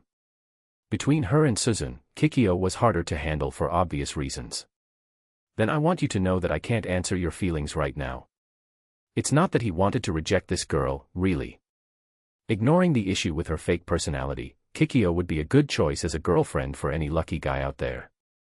The girl was cute, pretty, good in academics, a socialite, and she can be friends with almost anyone. However, Kikyo wasn't the only girl who had eyes on him. At the moment, there are 8 girls who are also his heroines, and to choose one of them could have devastating effects on the other girls, and he didn't want to invoke the wrath of his superpower should that happen. Plus, the system was clearly setting him up for the harem ending, which means that choosing one is already out of the window since day one. Kikyo rolled her eyes in amusement, not even surprised with her answer. I expected as much. You still can't choose between me and Horikita. He was already panicking on the inside as he listened to her. Please don't be the wrong answer, please don't be the wrong answer. He said in his mind, hoping that what he said wouldn't have the opposite effect of what he hoped. Luckily, Kikyo didn't explode in anger or anything. She only giggled in response to his response while shaking her head. It wasn't enough to calm him down, though. Well, that just means that I'll have to work hard in order to get your attention, Ayanokouji-kun. I'll prove to you that there's no need to choose between us, because I'm the only choice you have. I can tell that this won't be good, he said to himself. He won't regret rejecting Kikyo for now, though. He didn't need to be an expert in love to know that it would have been the worst outcome not only for him, but for his heroines too. You can be guaranteed that I won't hold back, Ayanokouji-kun. Kushida looked out into the open, taking in the breeze. The sun was starting to go down, and in an hour or two, the moon would take over. I'll make you mine, no matter what. Is that all you wanted to talk to me about? I'd like to head back to my room and rest, he asked, wondering if this declaration of love was the only reason why Kikyo invited him to this little party at her dorm unit. Kikyo shrugged. Well, you could leave if you want, but we just ordered 2 pizzas and a bucket of fries over the phone earlier. Sudo-kun brought 3 large bottles of soda with him when he got here. If you stick around for a few more minutes, you can eat with us. That put a halt in his desire to go home. Well, free food was definitely something he wouldn't object to, even if he was starting to feel tired. All right, I'll stick around for a bit. As he went inside, Kiyotaka chose to sit beside Kei, who was busy using her phone. However, she quickly noticed his presence and smiled upon seeing him. It honestly amazed him how her perception of him changed from being someone she couldn't trust into a good friend, but then again, it's just the nature of his Eroge superpower. The same basically happened for Suzune as well. Hey, Ayanokouji-kun. Hey, he greeted in return. Unsurprisingly, a certain redhead was nowhere to be found despite the blonde girl's presence. I see that Sakura's not with you. Well, you know how she is, don't you? I would have been more surprised if she actually accepted and celebrated with us, she joked. Another thing that surprised him about Kei was her relationship with Eri. The two were like night and day in terms of how different they were, but they became friends nonetheless. Even though he could attribute that to Kei's insistence to be friends with the shy girl, it can be said without question that Eri was also doing her best to change herself. He nodded in agreement. That's true. That would be a more surprising outcome, but it would be good for her, nonetheless. Yeah, I really hope she can change eventually. She mumbled, the smile on her face disappearing in favor of a gloomy one for some reason. He immediately noticed the change in her expression. Are you okay? He asked out of concern, wondering what could have made her sad out of nowhere. Kei's eyes widened in alarm, realizing that she had been caught in the act. Why yes, of course I'm fine. It's just... I have a lot on my mind right now, she quickly covered it up with a nervous chuckle before flashing a weak grin. Kiyotaka didn't believe that excuse one bit, but he decided to leave it alone for now. Trying to get this girl to talk would be a challenge with how stubborn she could be. Chapter 61, Act 11, Scene 6. It didn't take long for the food to arrive, and once it did, the celebration began. The Class D students shared the 2 pizzas and soda amongst each other and celebrated today's accomplishment, while also reminding each other of the upcoming finals. They may have survived their midterms, but their final exams were a different story. That didn't mean they couldn't celebrate, though, because their victory today was still a victory. Of course, Susan didn't join them for that, simply choosing to eat her share on her own despite Kikyo's attempts to get her to join them. Kiyotaka only shook his head in amusement at that interaction. Even after all the changes she exhibited in the past 2 months, old habits still die hard for Horikita Susan. After a while, right when Kiyotaka was feeling tempted to head home to his dorm room, the young man felt someone tapping him on the shoulder, making him turn around to see Kei looking at him with a conflicted expression on her face.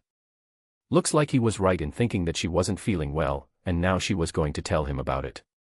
"Can I talk to you?" "It's important," she asked. "What's the problem?"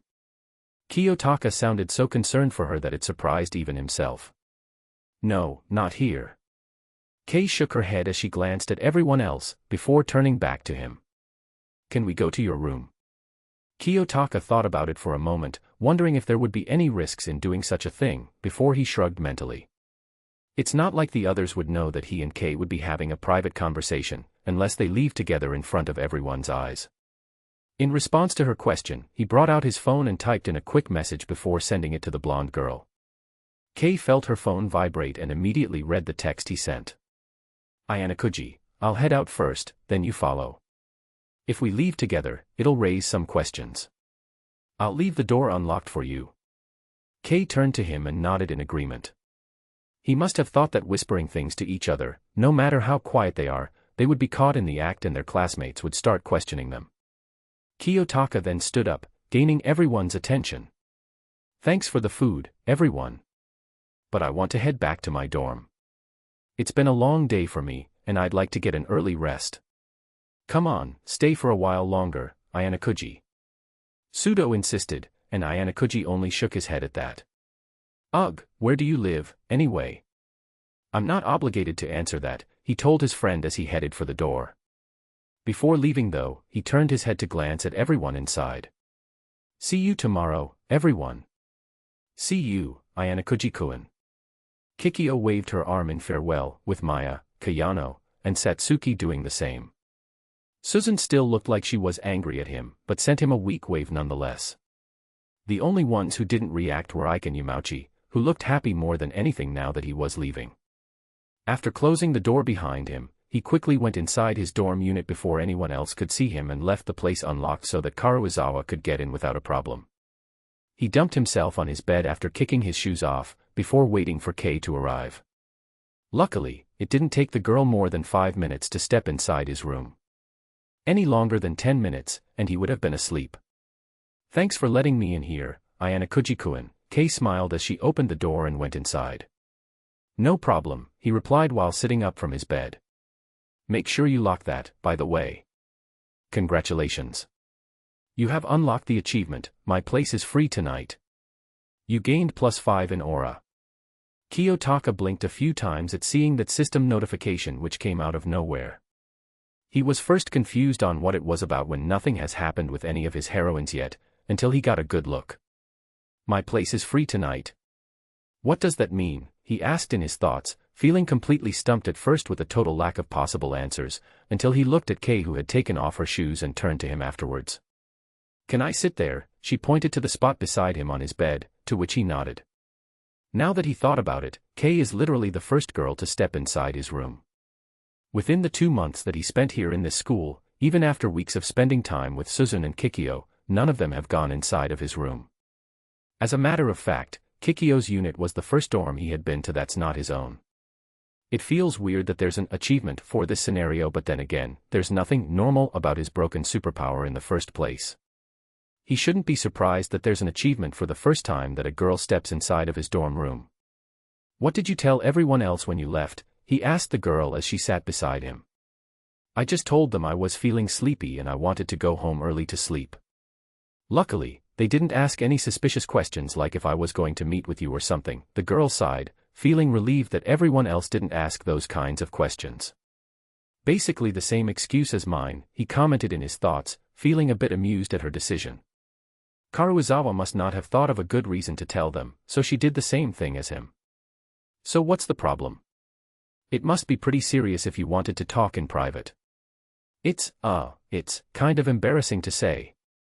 Kay muttered, looking so ashamed that she had to look away, even though she was pretty determined to talk to him a while ago. Well, if you don't say anything, then I guess we're going to be like this the whole night, he joked. Kiyotaka had no problem helping her out with whatever problem she had, but Kay needed to say something first before anything else. A special event has been triggered. His eyes widened slightly upon seeing the new notification from the system, before resisting the urge to groan. It just couldn't resist, huh? Of course the system would do this right when he's completely alone with Karuizawa. What the hell is this special event going to be about this? Would you be my boyfriend? That snapped him out of his thoughts. Kiyotaka looked at his companion, whose cheeks were bright red in embarrassment as she struggled to keep her gaze locked towards him. The girl definitely said something, but his attention was drawn to the notification just now, and because of that, he couldn't catch on to what came out of her mouth. Come again. Kay blushed even more at realizing that he didn't hear her, so she had to say that embarrassing question again. She felt the urge to snap at him for failing to listen to her, but thought against it. She was trying to seek his help, and yelling at Kiyotaka won't do her any favors. And so, despite the great embarrassment that she felt upon asking it the first time, Kay spoke again. Would you please be my boyfriend, Ayanokouji-kun? Kiyotaka could only stare at her with his mouth hanging open. What the hell was going on today? Seriously, was it his lucky day or something? It was crazy enough that Kushida confessed to him earlier, and now Karuizawa too. And that's not even counting the encounter he had with Chabashira-sensei at the rooftop. Wait, before you think of anything else, I don't mean that literally, she added, which snapped the young man out of his thoughts again. Compared to her usual fiery and tsundere demeanor, it was weird yet interesting to see Kay in a state like this. What I mean is, will you be fine if you pretend to be my boyfriend for a while? Kiyotaka took a moment to absorb her words and let them register in his mind. You want me to pretend to be your boyfriend? He asked, completely stumped at the nature of her words. The girl nodded weakly, feeling the heat in her cheeks continue to rise as she tried her best to keep her gaze towards him. Okay, so he was wrong. This wasn't a confession at all, but he was left confused at what Kay's intentions were. If she's not confessing, then what is she trying to accomplish? To have him as a fake boyfriend. For what, though? What does she need a fake boyfriend for? To show off to the girls that she had a boyfriend, albeit a fake one. Ugh, if only the system could give him a clue or some context in such situations. Wait a second. He thought as he had a moment of realization. When he first saw Kay's heroine summary about a month ago, it stated how the girl had been bullied ruthlessly in her old school and what she was planning to do here in this new school. She had intended to look for someone who could protect her as a fake boyfriend, only to hold back on that plan when the dorm arrangements were changed. From there, she didn't do anything more to advance on that plan because she grew distrustful of the boys and didn't wish to talk to any of them. That changed completely when he and Kay talked for the first time at Kiyaki Mall, and from there, their relationship only became better to the point that she didn't become angry when she found out that he lived on the same floor as her, despite her opinion about the dorm arrangement months ago. She's trying to get me to be her fake boyfriend, he concluded in his thoughts while rolling his eyes. Of course she would. I'm the only guy she talks to, anyway. I'm also the only guy she trusts, so it shouldn't be a surprise that she'd ask me that question. Kiyotaka wanted to slam his head against the wall. He felt angry and frustrated with himself for not realizing it sooner, to the point that he actually thought that Kay was actually confessing to him for real. Instead, the young man sighed mentally. Well, as much as he wanted to help this girl, he can't really accept anything without learning the truth from Kay herself. Sure, he may know about her past thanks to the system, but that was from his point of view. In the blonde's eyes, he had no idea about what happened to her in her old school. If he agrees to her ludicrous request without context, it would only end badly for them both. Why? He asked her. Look, just give me an answer, okay? Will you or won't you? She pleaded, looking more embarrassed by the moment. Well, that's not fair. You invite me for a talk in my own room, and you're not going to say anything. How am I supposed to help you when I have no idea what's going on, he argued, wanting the girl to be honest with what she wanted from him. I'd rather not say. Instead of embarrassment, she now looked gloomy. The same expression she had for a moment in Kikyo's room was back. I won't force you to tell me anything. But if you want me to even hear you out, I need to know the reason why you're asking me to do such a thing for you. Kei became quiet after that, and Kiyotaka only stared at her. The girl seemed like she was contemplating what to do, and he simply waited for what she would say. If she tells him the truth regarding this whole thing, then good. If not, then that would be a shame, even though he already knew why she was doing this. You're my friend, right? You're someone I can trust, right, Ayanokouji-kun, she asked, her voice going from flustered to nervous in an instant. Do you even have to ask? He asked rhetorically. The girl let out a massive sigh of relief at his reassuring words. All right, I'll tell you, but you have to promise not to tell anyone. Please, she pleaded. He nodded. I promise. And tell him, she did. Everything that he already knew about her past, Kei explained it to him with more detail. He already felt bad for the girl when he saw her summary, but now he felt a bigger need to protect her after she told him her first-hand experiences at being bullied. Several times during her retelling of her life in her old school, Kiyotaka felt murderous intentions that he had not felt in a long time, and it was directed to the people who pushed her around and targeted her. It was probably because of the system.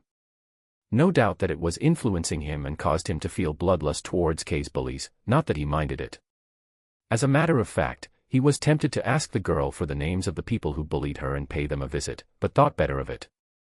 As much as he would like to do that, it required a lot of effort, and he already had his hands full with a lot of things. It even reached the point where a few tears began to leak out of her eyes, causing him to offer her a clean handkerchief, which she accepted gratefully. Kiyotaka told her afterwards that if she didn't feel comfortable telling his story to him, she could stop, but to his surprise, Kei insisted that she'll tell him everything. After saying everything that she had to say about her life in her past school, Kei remained quiet and only used the hanky that Kiyotaka gave to her in order to wipe away her tears. So let me get this straight, you were bullied in school your whole life. She nodded. And on the first day of school, you were planning to ask a boy from our class if he could pretend to be your boyfriend. She nodded again. But then, the chairman announced the new dorm arrangements, so you backed out on that plan for a while out of fear. Kei nodded yet again. But then, we became friends and you started to trust me, you even saw me teaching Yamauchi and Ike a lesson at the library. He finished his own little summary of everything she said, while also feeling surprised that Kei witnessed that particular moment. How did he not detect her presence that time? Probably because he was too focused on teaching those two idiots a lesson they would never forget. That's why I asked you, because you looked like someone who could protect me if something bad happens. She said quietly, remembering that particular moment at the library. She didn't mean to spy on him, but it's what solidified her decision to ask him if he could pretend to be your boyfriend. I see, he muttered. Well, now you know. Kei brought her legs up to her chest and hugged them together, as she rested her head on top of her knees.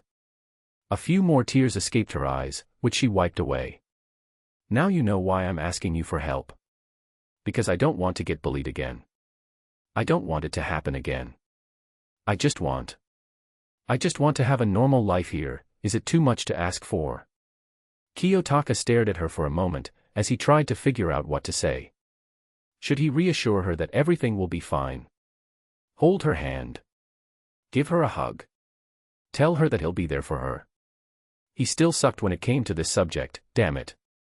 Before he could do anything though, 3 pink screens appeared in front of him as the world froze completely.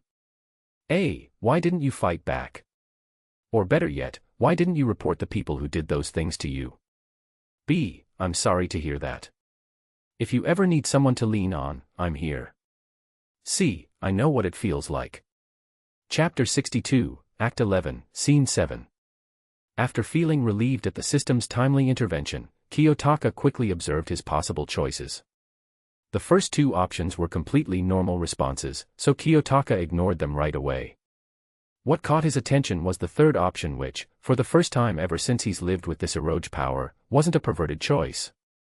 He tried to think of what the third option meant, but all he could think of is that he would show empathy towards her by sharing his own experiences that were similar to hers. It was the only fitting context that he could think of, because it was about relating what she went through to what he experienced. Which also means that he would be telling this girl about his own past. No way. That would be his response if this was any other time.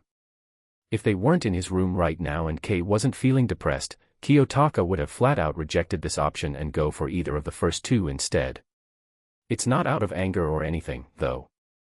He simply didn't want to disclose any information about his past to anyone, not even his heroines. Right now, though, there's no doubt that this was the right choice to make.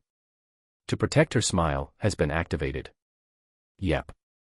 Curse this broken superpower for influencing him enough to make him willing to go through such lengths to keep his heroines happy.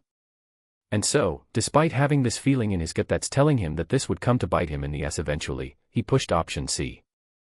I know what it feels like, he said as the world around him started to move again. What? Kei sniffled, as she turned her head to look at him. I know what it feels like to get pushed around and be unable to do anything. That feeling of helplessness, when you think that the whole world is against you. I know how it feels. Like you, I also want a normal high school life that's free from those feelings. Kei blinked a few times as his words started to click in her mind. He understood her. Kiyotaka knew how she felt. You do. It wasn't anyone from my school who did it to me, though. Someone else made me feel that way. Who? She asked, now filled with curiosity regarding her friend. Kiyotaka took a deep breath, bracing himself for what he was going to say. There's no going back now. My father, he revealed. The girl needed a few moments to let his words sink into her mind, and all that she could feel was confusion afterwards. Your father. Well, I wouldn't really call him that since he never acted like one. It was just to tell you who he was, he shrugged. Kei raised an eyebrow. If she was curious before, she was filled with a ton of questions now. How could Kiyotaka's own father be the cause of his suffering? What exactly did he do to you? I can't really describe it, but let's just say that I wasn't raised like other kids. While others normally have a good childhood, playing with others, making friends, and being taken care of by their parents, I didn't get any of that. I had to survive on my own. Those last words rang in her ears like they were the tolling bells of a church. Kei couldn't believe what she was hearing. She thought she had it bad in her old school. Well, Kiyotaka went through worse and it affected her more than she thought. But, no one deserves that. How could your father do something like that to you? She exclaimed, before a sudden idea struck her mind. Wait, is this the reason why you always look like that? Perhaps, but I don't really remember when exactly. All I know is that I've been like this for as long as I can remember, he told her honestly. I should be thankful for this superpower, though. If I didn't have this, I might have never felt what it's like to smile and laugh again. For all the trouble and stress that the system had given him, one thing that he would never be pissed about is the fact that his strange power helped him get in touch with his emotions again to the point that he could show it on his face through his expressions. But why would he do that to his own son? Kei asked after getting over her shock at his last answer. He shook his head in amusement. That meant seeing him as a son. He'd rather seduce every single one of his heroines than believe that bullshit. I don't believe he ever saw me as a son. In his eyes, I'm only a means to an end. What do you mean? That's something I can't tell you, he shook his head. He had already revealed enough of his past to her, there was no need to go further. The White Room was a subject that he would never bring up to anyone who was completely innocent to its horrors. Maybe someday in the future, I will, but not now. Kei frowned and pouted at him upon hearing that. She still had a lot of questions about him, and he's going to leave her hanging like this. Now you're the one who's being unfair. Come on, I told you about myself. Why can't you do the same? Kiyotaka sent her a serious look. It's not just that. It's more complicated than you think, and it's better if you just leave it alone. Fine, she relented after a few moments. As much as she wanted to argue that she wanted to know more about him, it was Kiyotaka's choice if he wished to tell her or not. I still want to hear the end of this story, though. Someday when you're not so secretive. Regarding your original question, he said, shifting the conversation elsewhere. I apologize, but I can't give you a relationship that's fake. That wouldn't be fair to you. Everything that you wanted to avoid in your old school. It would only come back if I pretend to be in a relationship with you. Kei sighed. She wasn't even surprised at his answer. Yeah, I expected as much. Really? You expected it, yet you went on ahead and asked me anyway. He raised an eyebrow at her out of interest. Well, I still wanted to give it a try. I had no idea what would be your answer, and if there was the slightest chance that you'd say yes, there was still a chance. Why me, though? You could have approached anyone else about this who would agree to be a fake boyfriend in a heartbeat. You were the only one I had in mind, she muttered, her cheeks turning red again for the first time in minutes. I don't have any other guy friends in the classroom, and it's not like I'm popular outside of the class. You're right, though. I could have asked someone like Hirata-kun and he might have agreed, but I trust you more. I see. The two sat there in silence afterwards, with neither one of them knowing what to say next. What now? Kiyotaka had given his answer to her original question, so does that mean that they were done? Should she leave now? Should she just stand up and say goodbye? This turned out to be a pretty eventful and emotional conversation between them, but was this now the point where they would have to bid farewell to each other? I guess that's something we both have in common, huh? Asked Kei, feeling a bit uncomfortable with the silent atmosphere between them, yet there was something in her mind that was telling her not to leave yet. I suppose, he replied while rubbing the back of his head, sharing the same uncomfortable feeling as her. Damn his socially awkward nature for not knowing what to do now. Do you want to hug? Upon hearing the question, Kiyotaka quickly turned around to face her, and he wasn't surprised to see the girl blushing furiously. Did she just say what he thought she said? Do I want to hug? He repeated her question, as if he couldn't believe what he was hearing. Yeah, a hug. What, you've never gotten a hug before? She smirked despite the burning feeling in her cheeks. He actually thought about that question for a good moment. I don't believe so, he told her honestly, unable to recall a moment where he had been hugged by someone. Remembering what he said about his father just a while ago, Kei immediately regretted her words. Oh.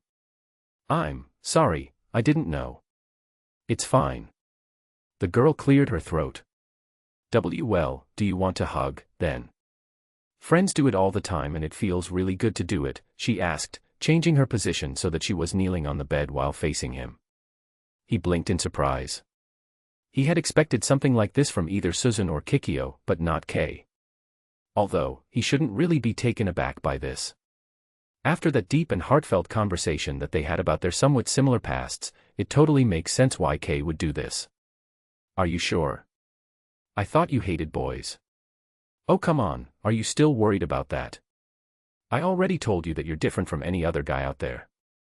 Why do you think I asked you to be my fake boyfriend? She snapped at him, before raising her arms and spreading them wide, an invitation for him to do the same. I thought that since we kinda went through something similar when we were younger, it would feel better than any normal hug. If it's fine with you, then I wouldn't mind. He assumed the same position as her, kneeling on his bed and facing the girl with his arms spread apart. The two stared at each other for a few moments, before Kei surprised him by lunging first, wrapping her arms around his back. Kiyotaka stared at her for a moment before doing the same, as he felt her hugging him tighter. Kiyotaka's eyes widened slightly at her action. He didn't dislike it, though. As a matter of fact, he was compelled to do the same, and after he did, the young man felt a sense of comfort filling his entire body, as though it was telling him that everything's going to be all right. It was a completely foreign feeling to him, and yet he didn't mind it. In fact, he wanted more of it and let himself surrender to the sensation. This feels nice, he commented while letting his head rest on her shoulder. It does, doesn't it? A sigh of contentment escaped the girl's mouth as she leaned her head against him. Kei smiled to herself as a few more tears escaped her eyes, but this time, she didn't feel like wiping them away. It's funny, I wanted to talk to you because I wanted you to pretend to be my boyfriend, but maybe a hug from a friend is all I needed. Kiyotaka found himself agreeing with that statement wholeheartedly. Perhaps. Special event, Kei's salvation, has been cleared. You gained 50 affection points with Karuizawa Kei. Relationship status out of darkness has been maxed. Relationship status with Karuizawa Kei has been upgraded to best friends. Congratulations. The skill Hug Monster has been created. Hug Monster, Passive skill grants your heroine a warm sense of comfort when you wrap your arms around them and makes them feel safe from everything else. The hugs you give are extremely addicting and will result in you being glomped by your heroines at the most unexpected of times. Kiyotaka stared at the notifications that showed up and quickly read through their contents. Normally, he would have felt annoyed or frustrated with this scenario, but to his own surprise, he found himself reacting by shaking his head in amusement, as if he was completely used to this already and didn't feel like the system was destroying his sanity. What even is my life at this point? He asked himself before turning his attention back to the girl who was hugging him and the warmth he felt from it. In the midst of his chaotic life in this school, Ayanokouji Kiyotaka found a few minutes of peace in this hug that he shared with Karuizawa K. And it was something that he would cherish for the rest of his life. Chapter 63, Act 12, Scene 1. Everything was returning back to normal for the students of Class D. After their midterms were over, everyone celebrated getting a passing grade in all of their subjects, which also meant that none of them got expelled. Of course, this didn't mean that they were back to their old ways of being the class of defectives. Hirata, Horikita, and the rest of the student tutors reminded everyone that they aren't safe yet, because they are surely being monitored until now. Plus, they were still waiting for their allowance for the next month, and none of them wanted their already low points to get worse. But for now, they deserved to enjoy the rest of the week and treat it as a moment of rest after weeks of preparing and studying for the midterms. It was now Friday, and everyone was ready for the weekend to arrive, at least the ones who arrived at the classroom early. There's still about half an hour before their first period begins. Surprisingly, Ayanokouji Kiyotaka didn't feel like he was deprived of sleep hours like he always does. Why? Because he had 2 relaxing slumbers in the past days to the point that he felt completely rejuvenated today. He didn't even feel like taking his usual nap before Chabashira-sensei arrived. How was this possible? Ever since their midterm results were released 2 days ago, the system had been quiet again and it didn't activate out of nowhere in that span of time. Actually, it didn't activate at all, even when he interacted with the heroines who were also his classmates. It allowed him 2 days' worth of early and uninterrupted slumbers, which were probably the best he's had ever since the school year began. Just like before though, he didn't trust the sudden halt in the system. Sure, it's only been 2 days since it last activated, but considering the fact that he now had a total of 10 heroines, Kiyotaka wasn't taking any chances. For now, he was spending his time searching up Eroge visual novel walkthroughs online and watching how each game was played, particularly the choices that had to be made similar to how he does it whenever his own superpower provides him with the 3 choices. Hey, he may have some knowledge about the genre itself, but he still had a lot to learn, who knows? Maybe learning from these games would help him adapt to his situation, especially now when he could tell that the system was planning to do something big. It just was, and he could feel it. That's how these things normally work. Meanwhile, the person beside him was reading a book in peace, ignoring how 2 of her female classmates were having an engaging conversation right in front of her desk. It was interesting yet bizarre to see Horikita Susan not minding such a scenario happen right in front of her. Perhaps she was already used to it.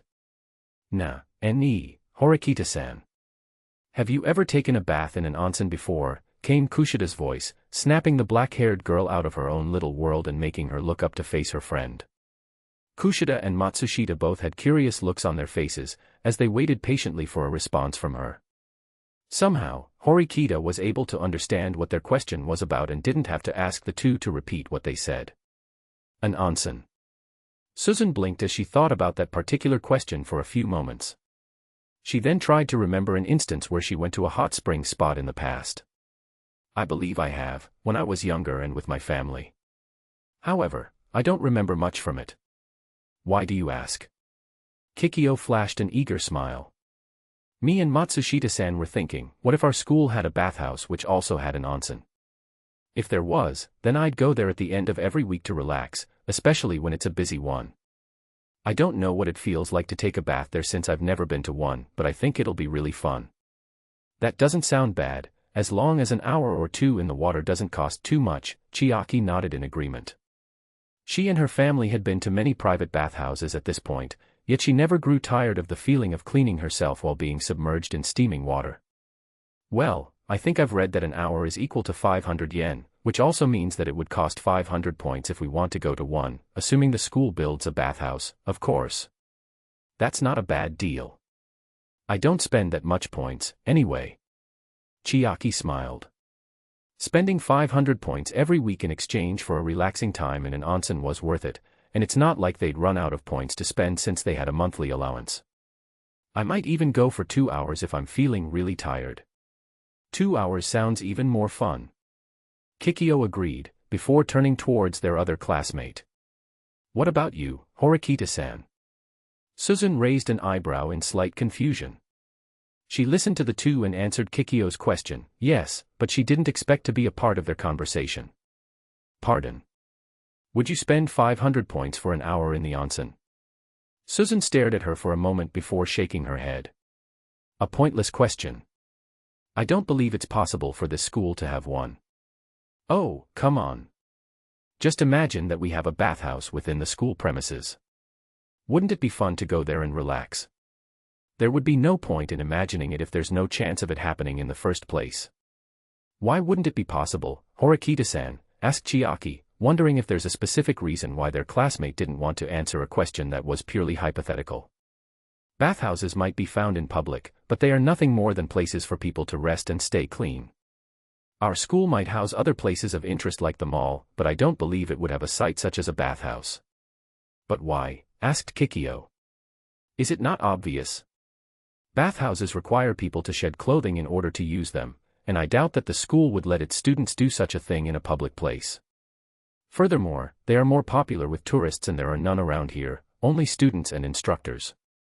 But bathhouses are also popular with regular citizens, Horikita-san.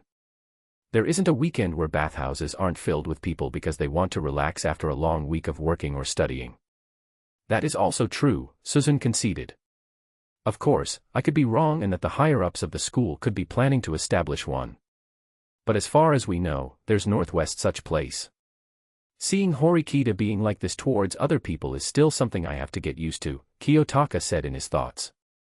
He had been paying attention to them ever since Kikyo and Chiaki included the black-haired girl in their conversation and was interested in how it would play out. What about you, Ayanokouji-kun? Hearing his name being called snapped the young man out of his thoughts and brought him back to reality, as he noticed that all three girls have now turned their attention towards him. Huh. How would you feel if our school built a public bath that we could visit whenever we want? Asked Kikyo. Why are you asking me? He asked in return, wondering how the hell did he get roped into this conversation. Because I want to hear your opinion, she chuckled nervously. Come on, just imagine it. Kiyotaka rubbed the back of his neck as he thought about the scenario that she painted in his mind. I've never been to a public bath before, but I would like to try it. It should be a pleasing experience, he answered honestly. The concept of a public bath that is open for everyone was something that interested him, but he never put much thought about it before. Right now, though. After Kikyo told him to imagine it for himself. Now he hoped to be able to try going to one, whether it be inside of the campus or outside. A relaxing bath in a steamy onsen. Just the sound of it was tempting enough, and it would be a good way to alleviate himself from the stress and headaches that he experiences on a regular basis. I'm sure it would be, especially if you clean yourself in a mixed bath with girls around, Chiaki teased. He raised an eyebrow at her. What do you mean by that, Matsushita? Before he could get any kind of response from her, however, a new voice entered the scene and left the three other girls with looks of shock on their faces when the newcomer wrapped her arms around Kiyotaka's neck and hugged him from behind. Good morning, Ayanokouji-kun. Karuizawa Kei had slid into the scene with a big grin and tightened her hug around the young man's neck. When he tried to look back, he was only met with a smile that's so cute, there's no way he could be mad at her for surprising him with such a bold move. And with this, Kiyotaka finally came to the conclusion that Kei is a hugger. Which meant that she likes to hug. Yesterday, she hugged him after seeing him when they were coincidentally about to leave their floor together, and she did it before Suzun and Kikyo came out of their dorm rooms. She hugged him again before leaving their classroom for lunch break, where they were, somehow, unseen by their other classmates. Nobody saw Kei hugging him for a few moments before separating from him happily, and he couldn't even respond. The girl hugged him yet again in the evening, when he was about to leave for the convenience store to buy a few milk cartons. She caught him off guard that time and was almost tackled to the ground as a result. When he asked what her problem was and if she wanted something from him, Kei only winked and giggled before going back to her room. It was so bizarre.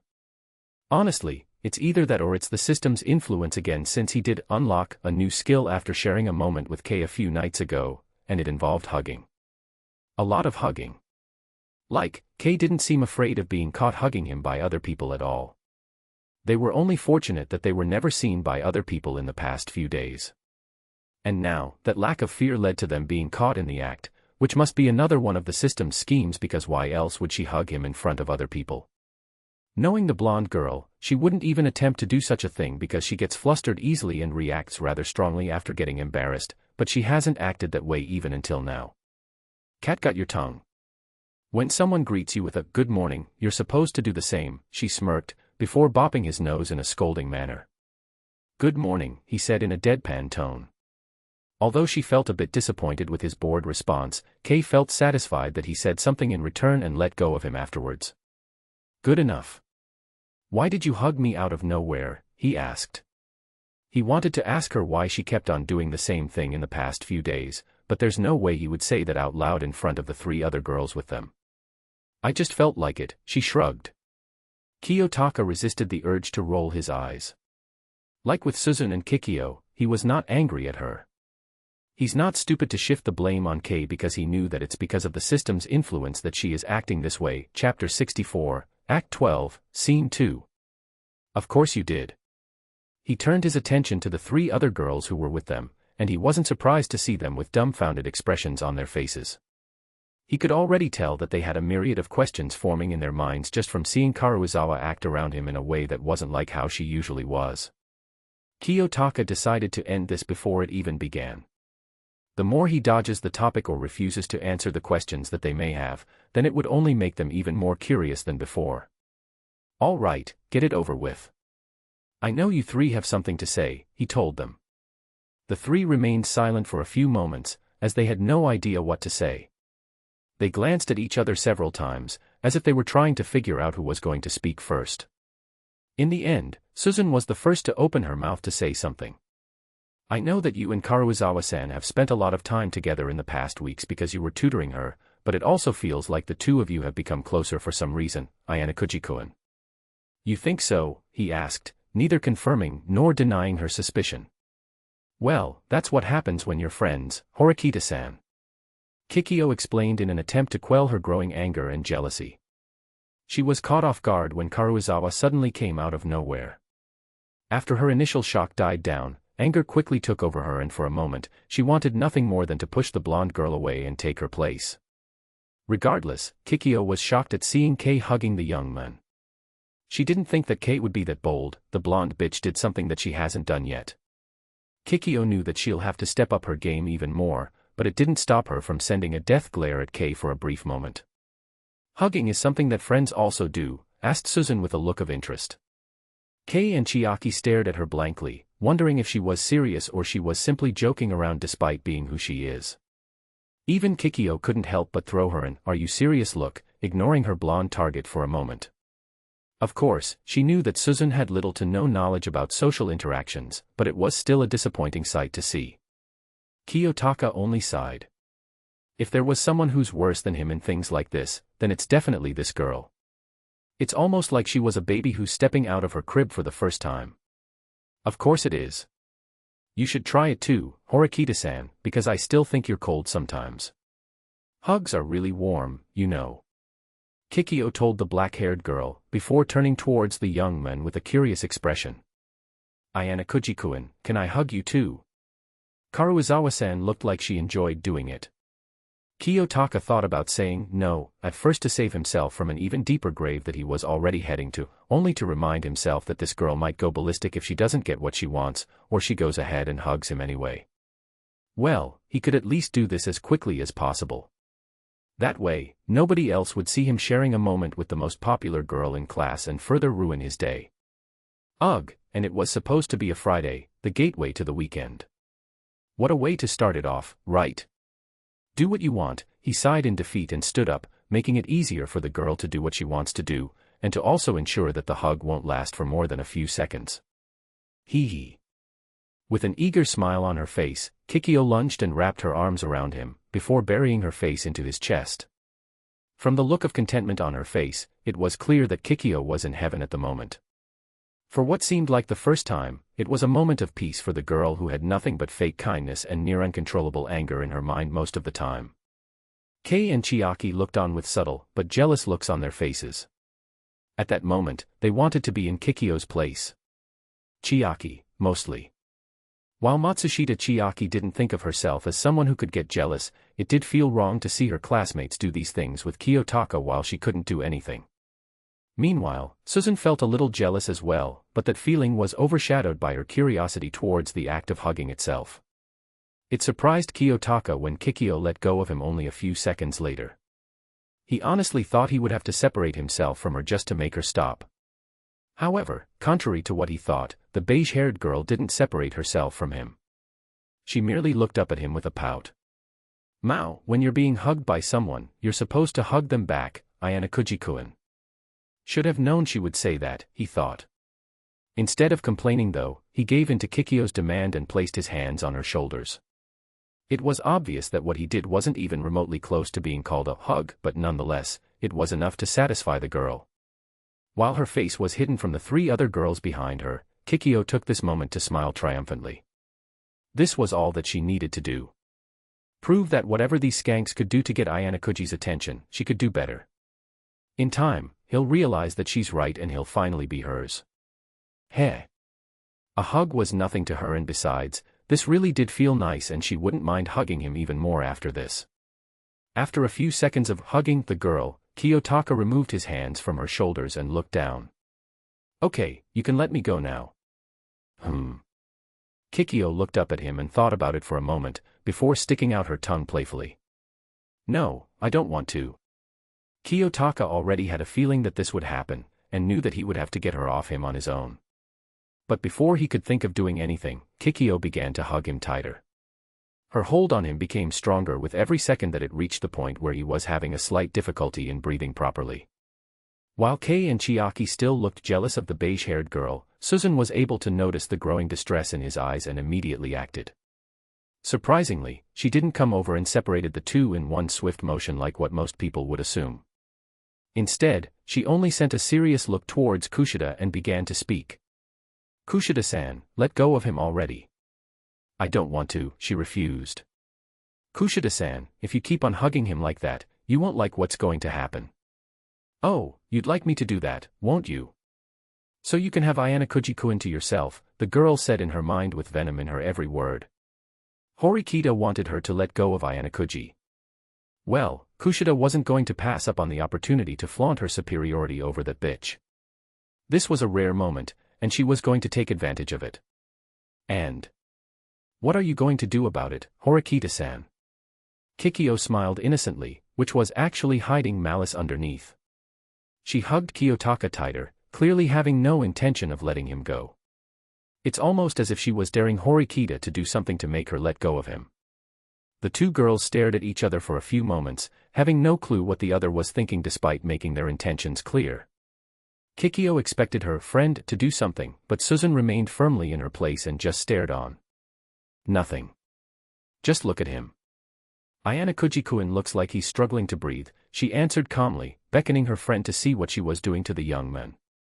Kikyo blinked a few times, before she looked at Kiyotaka himself. His face was beginning to turn purple from the hug that Kushida was giving him, even though the expression on his face hasn't changed at all. Her eyes widened out of panic and quickly let him go out of panic. Oh my gosh. I'm so sorry, Ayanokouji-kun. I didn't mean to hug you so tightly, she apologized. Kiyotaka took a step back and coughed a few times to regulate his breathing. I'm fine, he insisted. Still getting used to this. Truth be told, he could have pushed her off him or even break free of her hold, but Kiyotaka simply let the girl do what she wanted, even if it involved being hugged tightly to the point that he was losing air. He was fairly impressed with Kikyo's strength, though. The things that rage and anger could do to a person. So what were you guys talking about? Asked Kei, wanting to shift the topic elsewhere. Seeing Kikyo hug the young man whom she had just embraced earlier felt weird, and she didn't want to think about it anymore. I think you were talking about a bathhouse before I interrupted all of a sudden. Sorry about that, by the way. Oh, we were talking about a bathhouse within the school and if we'd go there, Kikyo answered. Wait, there's a bathhouse here. How did I know about this just now? Actually, never mind, just tell me where, the blonde exclaimed, forgetting that she was even feeling jealous in the first place. No. I worded it wrong. I meant, we were talking about the possibility of a bathhouse opening within the school premises, Kikyo clarified. Geez, way to make me hope for nothing, Kei said flatly. All her hopes were dashed away so quickly. Okay, so there's no bathhouse around here, why talk about it in the first place? It was Chiaki who then spoke up. It was Kushida-san who brought it up, actually. Since she's one of the tutors who volunteered to help our classmates, she felt really tired from all the studying and teaching she did and imagined if there was a bathhouse inside the campus. One with an onsen, so she could have a long soak and relax after everything that happened these past week. Well, that and the fact that I've never tried out any public baths before, hee. Kushida added. Kei nodded a few times in agreement as she listened to them. That's actually a good idea, and I'd love to join you for that. Too bad there are no public baths around here even if you check out the whole campus. That's true. As much as we want to go on a little trip to a bathhouse, there's no such thing within the premises, Chiaki nodded as well. But I have a feeling that might change, though. What do you mean, Matsushita-san? Asked Horikita, who had remained quiet up until now. She saw no point in joining the conversation since it involved something purely hypothetical, until she heard Matsushita's last statement. The brunette hummed to herself. Call it a matter of instinct, I suppose. It's just a sudden feeling that I've got. From the sidelines, Kiyotaka watched the four girls continue to talk about bathhouses and hot springs. It was quite interesting how it started from a little talk between Chiaki and Kikyo, who eventually involved Suzune and Kei into their conversation. These four, they weren't friends. Except for Kikyo and Suzune, a questionable relationship, honestly, these four girls were only classmates, to say the least. At most, they would be acquaintances. And yet, here they were talking like they were already familiar with one another. I wonder where all this talk of bathhouses and onsens came from, feels too out of nowhere. He just hoped that the system had nothing to do with this sudden development. Chapter 65, Act 12, Scene 3. Before, it used to be only him, Horikita, and Kushida who walked to the dorms together when going to school and back home after classes were over. Ever since the midterms were over though, Karuizawa seemingly added herself to the mix.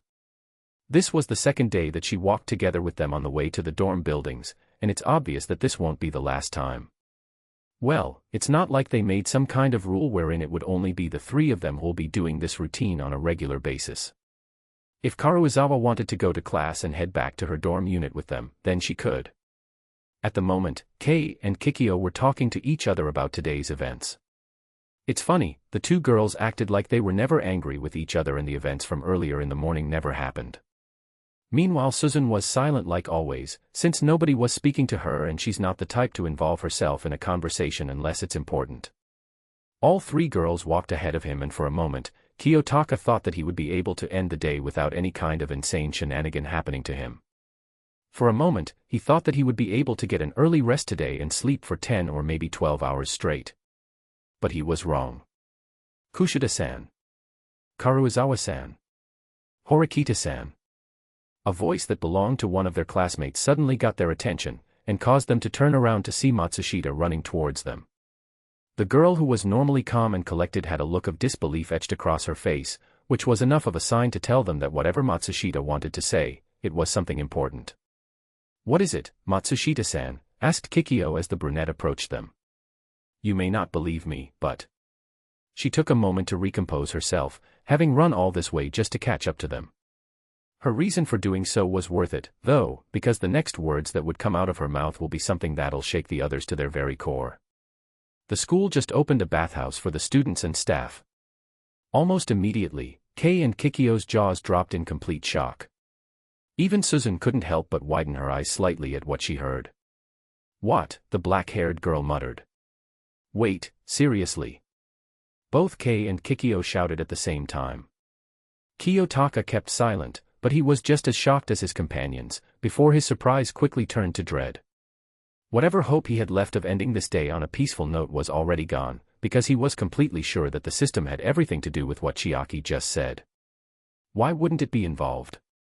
These girls were talking about bathhouses earlier and now, magically, one just appears inside of the campus as if it was a building that just finished its construction. Yep, Chiaki nodded. It's located near the gymnasium, actually. I just happened to come across it when I was searching for the nearest restroom. But we were just talking about that earlier. Kei exclaimed. Even she knew that it was too much of a coincidence for a public bath to open right after the conversation they had at the classroom this morning. The universe couldn't have been listening to them, or could it? I know, right? I felt the same way as you when I saw it a few minutes ago, Karuizawa-san. Hold on a moment. If what you said is true, then why isn't there any announcement about such a place? Something that concerns both the teachers and students should have been announced by now, Susan explained in a calmer tone. She was caught off guard by their classmates' sudden announcement as well, but was able to regain her composure quicker than Kikyo and Kei. Chiaki shrugged. She expected that Susan wouldn't be convinced that easily. I have no idea, but if you don't believe me, you can come and see for yourself. Words are simply words until there is evidence to show, after all. Sure, count me in. I have nothing else to do for the rest of the day, anyway. Of course, Karuizawa wanted to see this bathhouse for herself. She didn't really doubt Matsushita since her classmate had nothing to gain from lying, and the brown-haired girl's expression a while ago said everything. Plus, if it was real and that a bathhouse really opened inside their campus, then she'll make sure to go there as much as she wants. Come on, Horikita-san. I don't think you believe Matsushita-san, so don't you think you should see it for yourself? What's the harm in going to the gymnasium where it's supposed to be? Kikyo told her friend in an attempt to convince the other girl about checking said location out. Very well, Susan answered after a few moments of thinking. I have to warn you, Matsushita-san. I do not like having my time wasted. If this is building up to be a joke on your part, you won't like the outcome. Despite the little threat that Susan sent towards her, Chiaki didn't look fazed and only chuckled in response. I wouldn't do such a thing, Horikita-san. You can be assured that I'm not lying at all. We'll see about that. As the girls discussed what to do with this newfound information that they acquired from Chiaki, the young man who was with them was already taking a few steps back in an effort to get away from the scene. I have a bad feeling about this. Kiyotaka didn't like where this was going and decided to leave before his day could be ruined. I'm just gonna go straight back to my dorm and ignore whatever this is. Hopefully, I can make it before I trigger a special event or something. While the girls were busy talking, the brown-haired teen turned around and prepared to leave like a ninja fading with the wind, only for him to be stopped by Karuizawa's voice. Oi, Kei called out, noticing that their other companion was about to leave just in the nick of time. She made sure her voice could be noticed by the three other girls with her so they could see him for themselves. Where do you think you're going? Kiyotaka knew that he could just take this opportunity to run away, but he also knew that doing so would result in the girls giving him a worse punishment than the last time he left them out of nowhere. And, well, he also knew that what he's doing was wrong in their eyes and it made him look like a jerk, but he had a good reason for it. Going back to the dorms, he replied. Hey, at least he was being honest about it. Kei gave him a flat stare. Seriously? You're going home already? Even after finding out that a bathhouse just opened in the school, you're just going to ignore it? No thanks. You four carry on without me, he told her as he tried to continue walking away, only to be halted by two pink screens appearing in front of him. A special event has been triggered. Now playing bonus scene number 1. The abrupt appearance of those two notifications caught him off guard, especially that second one. He was already used to seeing the first notification by now, but that second one. What the hell, he mumbled, before remembering a certain notification that he received the other day, about a bonus scene for helping Karuizawa and Sakura pass their midterm exams. Oh no, you don't. You're coming with us, Baka. I'm not letting you ditch us again.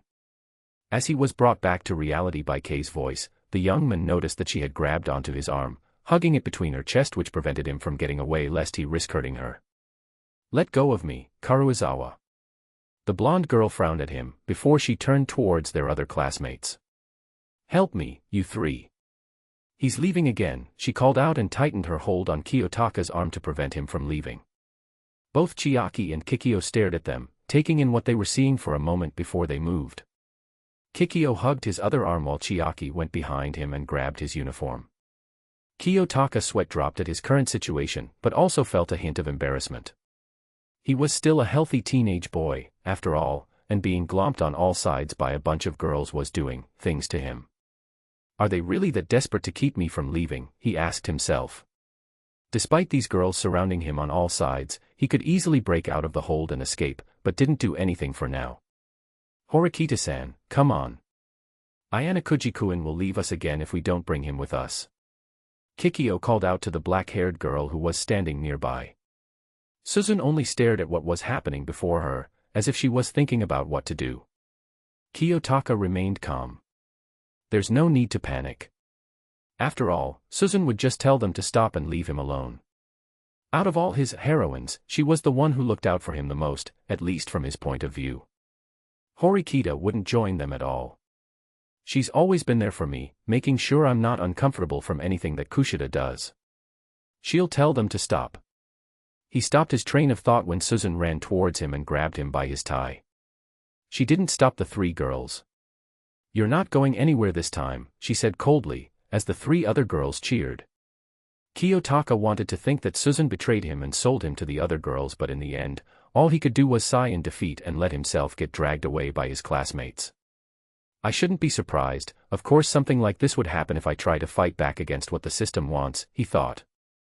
And with that, Ayanokouji Kiyotaka received a reminder of what could happen if he tried to go against his broken superpower. Chapter 66, Act 12, Scene 4. Following Chiaki's directions, the group reached the gymnasium in no time, and just like what the girl said, a public bathhouse was located about 30 yards away. Kiyotaka didn't try to escape anymore and simply accepted his fate, and he was only glad that they didn't come across any other student along the way. As they arrived at their destination, the reactions were instantaneous. I can't believe it. Whoa, it's actually real. This is so amazing. Now I can finally take a bath in an onsen. All three girls reacted with varying degrees of shock upon seeing the establishment, while Chiaki watched with an amused smile. Even Kiyotaka was taken aback for a moment, before reminding himself that this was a product of how broken his superpower was. From the traditional look alone, it was obviously a bathhouse. It even had a sign outside that said, "Now open for students and teachers," which indicated that it only started recently. However, the most surprising thing about the place is that there was absolutely no one else around, even though there should be. It was Kikyo who snapped out of her state of disbelief first. "Come on, let's go in," she exclaimed with a tone full of eagerness. Unsurprisingly, Suzun shook her head. "I'm not here to take a bath. I only wish to see if Matsushita-san was telling the truth, and I have my answer. I have nothing else to do here. Come on, Horikita-san. There's no other student around right now, and I honestly think that we're the first ones to find out about this place. Why don't we take advantage of the situation and try out the onsen inside?" Chiaki suggested. "I mean, would you like to take a bath here when there are many students around instead?" Just as she turned around and prepared to leave, Suzun listened to Chiaki's words and thought about it for a moment. "I suppose you do make a good point," she muttered, seeing no harm in trying out the onsen in this place while there wasn't anyone else around other than them. It would definitely be more peaceful to be around people whom she was already acquainted with. Though it does bring up the question of why this wasn't announced to the students. Something like this concerns us, and at the very least, someone should have told us about it. Chiaki shrugged, having no answer herself. Who knows? I just saw this place on my own, no one really told me anything. Wow. I guess Hashinomiya-sensei wasn't kidding. There really is a public bath here, a new voice spoke up, quickly catching everyone's attention and making them turn towards the person that just arrived. Ichino-san. You're here too, said Kikyo, surprised upon seeing the strawberry blonde student of Class B walking towards them. Oh, it's nice to see you all again. Honami waved her arm in greeting and smiled. And yeah, I just found out about this place from Hashinomiya-sensei, actually. I'm planning to tell my classmates after I'm done here. What about you guys? Matsushita-san just told us about this place earlier. We were really surprised when we found out about it, so we decided to check it out, explained Kikyo. I still can't believe the school built this for the students. While Kikyo spoke with the beautiful strawberry blonde girl from Class B, Kei approached Chiaki with a look of confusion on her face. "Ah, who is she?" she asked, pointing to the girl who showed up out of nowhere. "I'm surprised you don't know who she is, Karuizawa-san. Ichino-san is one of the most popular girls in our year like Kushida-san." "Well, it's not like I've spent my time going out and being with other people for the past weeks," Kei retorted. It's not her fault that she didn't know. She couldn't exactly balance studying with going out and meeting new people. "Her name is Ichino's." "Yes. She's Ichino's Honami from Class B. She also talks to some of our classmates whenever they see her at the cafeteria." "Are you sure you've never even seen her yet?" "Positive," Kei nodded. "She mostly spent her lunch break sitting with her friends and sometimes, Kiyotaka and Eri. However, there has never been an instance where she has seen Ichino's yet." "Class B, huh? I honestly didn't believe Hashinomiya-sensei at first, so I decided to go to the gymnasium where it's located." "I'm glad I did," Honami added, before she noticed a familiar face who was with the girls of Class D. Behind Kikyo and Suzun was Ayanokouji Kiyotaka. Just the sight of him was enough to make Honami blush slightly, as she averted her gaze and looked elsewhere. She could still remember that day, when he tried to flirt with her. That was flirting, right? She may not have experienced romance before, but she knew what he meant with those words, and honestly, he was the last person she expected to do such a thing. Ayanokouji may have tried to pass it off as a joke, but she doubted it. He looked and sounded serious about what he said, which was why it was even more embarrassing. She couldn't stop thinking about it for the rest of that day and only forgot about it when she went to sleep. And now, after seeing him again, it was all coming back to her. Still, she couldn't just ignore his presence. It wasn't in her nature to not care about someone. Even a simple greeting would be fine at this point. Honami waved her arm weakly and flashed a small smile. "Hi, Ayanokouji-kun." Kiyotaka returned the gesture with a nod. "Hello, Ichino's." "Not on my watch." Kikyo was quick to notice the little interaction between the two and immediately thought of something to intervene. At the moment though, she can't exactly tell the Class B student to get lost and leave them alone, so the only thing she could do was direct their attention towards her. "Since you're here, does this mean you're going to take a bath as well, Ichino-san? We were thinking of checking in and having a soak for an hour or two." The strawberry blonde girl felt grateful for Kushida with that question. She had no idea what to do next after seeing Ayanokouji here. It's like her brain shut down all of a sudden just from laying her eyes on him. "That's what I wanted to do, actually. I've gone to an onsen only once before, so having one inside the school premises is like a dream come true," Honami said, directing her attention towards Kikyo. "Although I don't know what to do about my clothes. I want to take a bath here, but I don't have any spare clothes with me." That quickly diminished Kei and Kikyo's hopes of having a relaxing soak in the steamy water.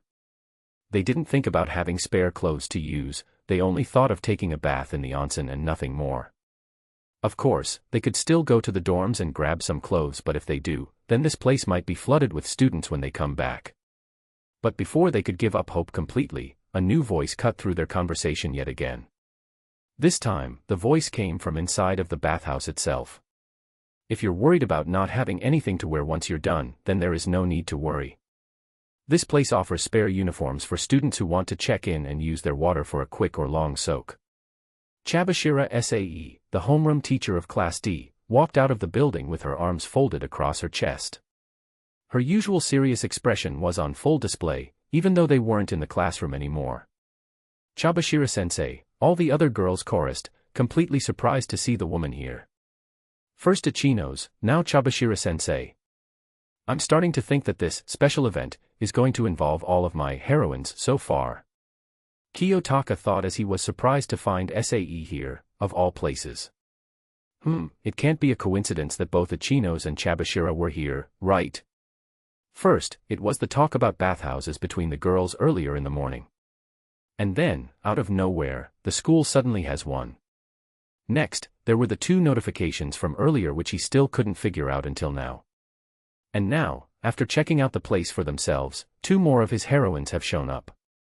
At this point, Kiyotaka had a feeling that this wouldn't be the end of it. The fact that these events are playing out too perfectly was making him nervous. Yes, it's me. There's no need to announce my name so loud, Sae told them firmly. What are you doing here, sensei? Asked Kei, which was the question on everyone's minds right now. Checking out what this place had to offer, the woman replied with a shrug. Like I said, this place has spare uniforms for students to use if they don't have anything to change into. They also provide clothes for teachers who are in the same boat. Of course, you'll have to return the clothes they lent you the next time you go here. Does that mean you're going to try the onsen there, Chabashira-sensei? Asked Kikyo. Of course. It would be a waste to go all this way and do nothing here. The price for an hour in the bath is only 500 points, which isn't a big deal unless you plan on staying for longer than that. Now, I suppose you're also here for the same reason as me. I assume all of you still have points in your funds. All of the girls nodded in response, while Kiyotaka just stood in his place and didn't do anything. Nonetheless, Chabashira gave a satisfied nod. Good. Let's register all together, then. Things will be easier that way. Wait, even Ayanokouji-kun? Honami asked, addressing the elephant in the room. Sae raised an eyebrow at her.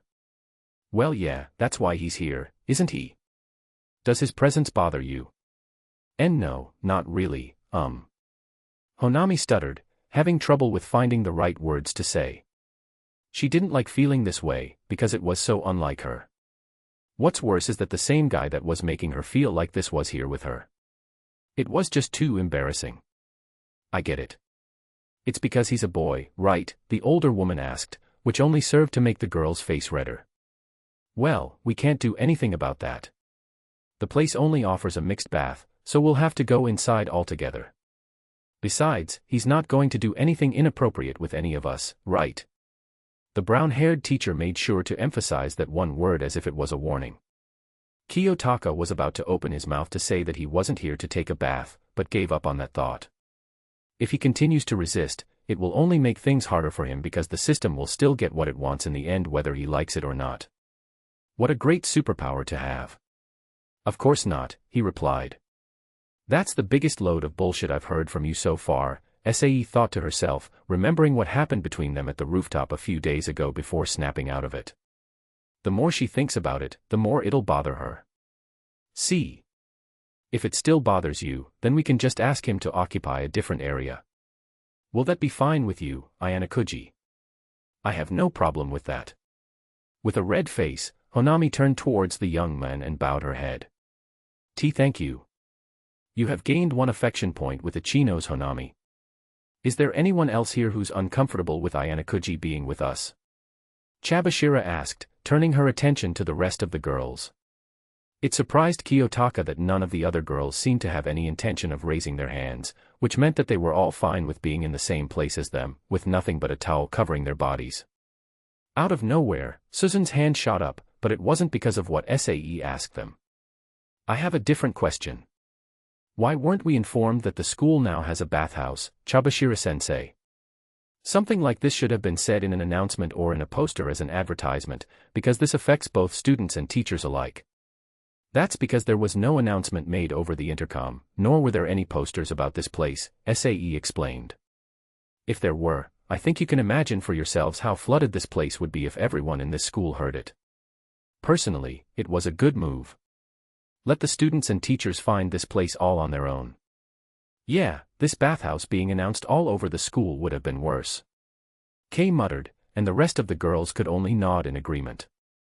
Susan thought about it for a bit, before she found herself agreeing as well. If such a thing happened, then she wouldn't even dare to go near this place or think of bathing here, at least until it's not fully occupied. Then how did you know about this place so quickly, sensei?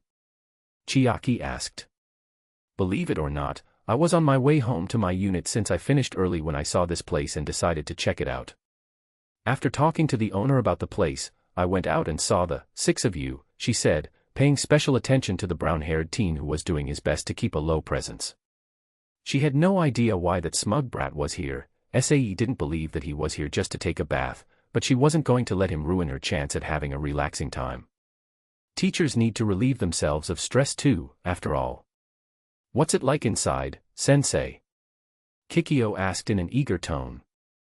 Other than the spare clothes that they lend to students and teachers, it has an upside and a downside. The downside is, as I said, it only has a mixed bath. There's no specific area for men and women. They'll have to take a bath together. The upside.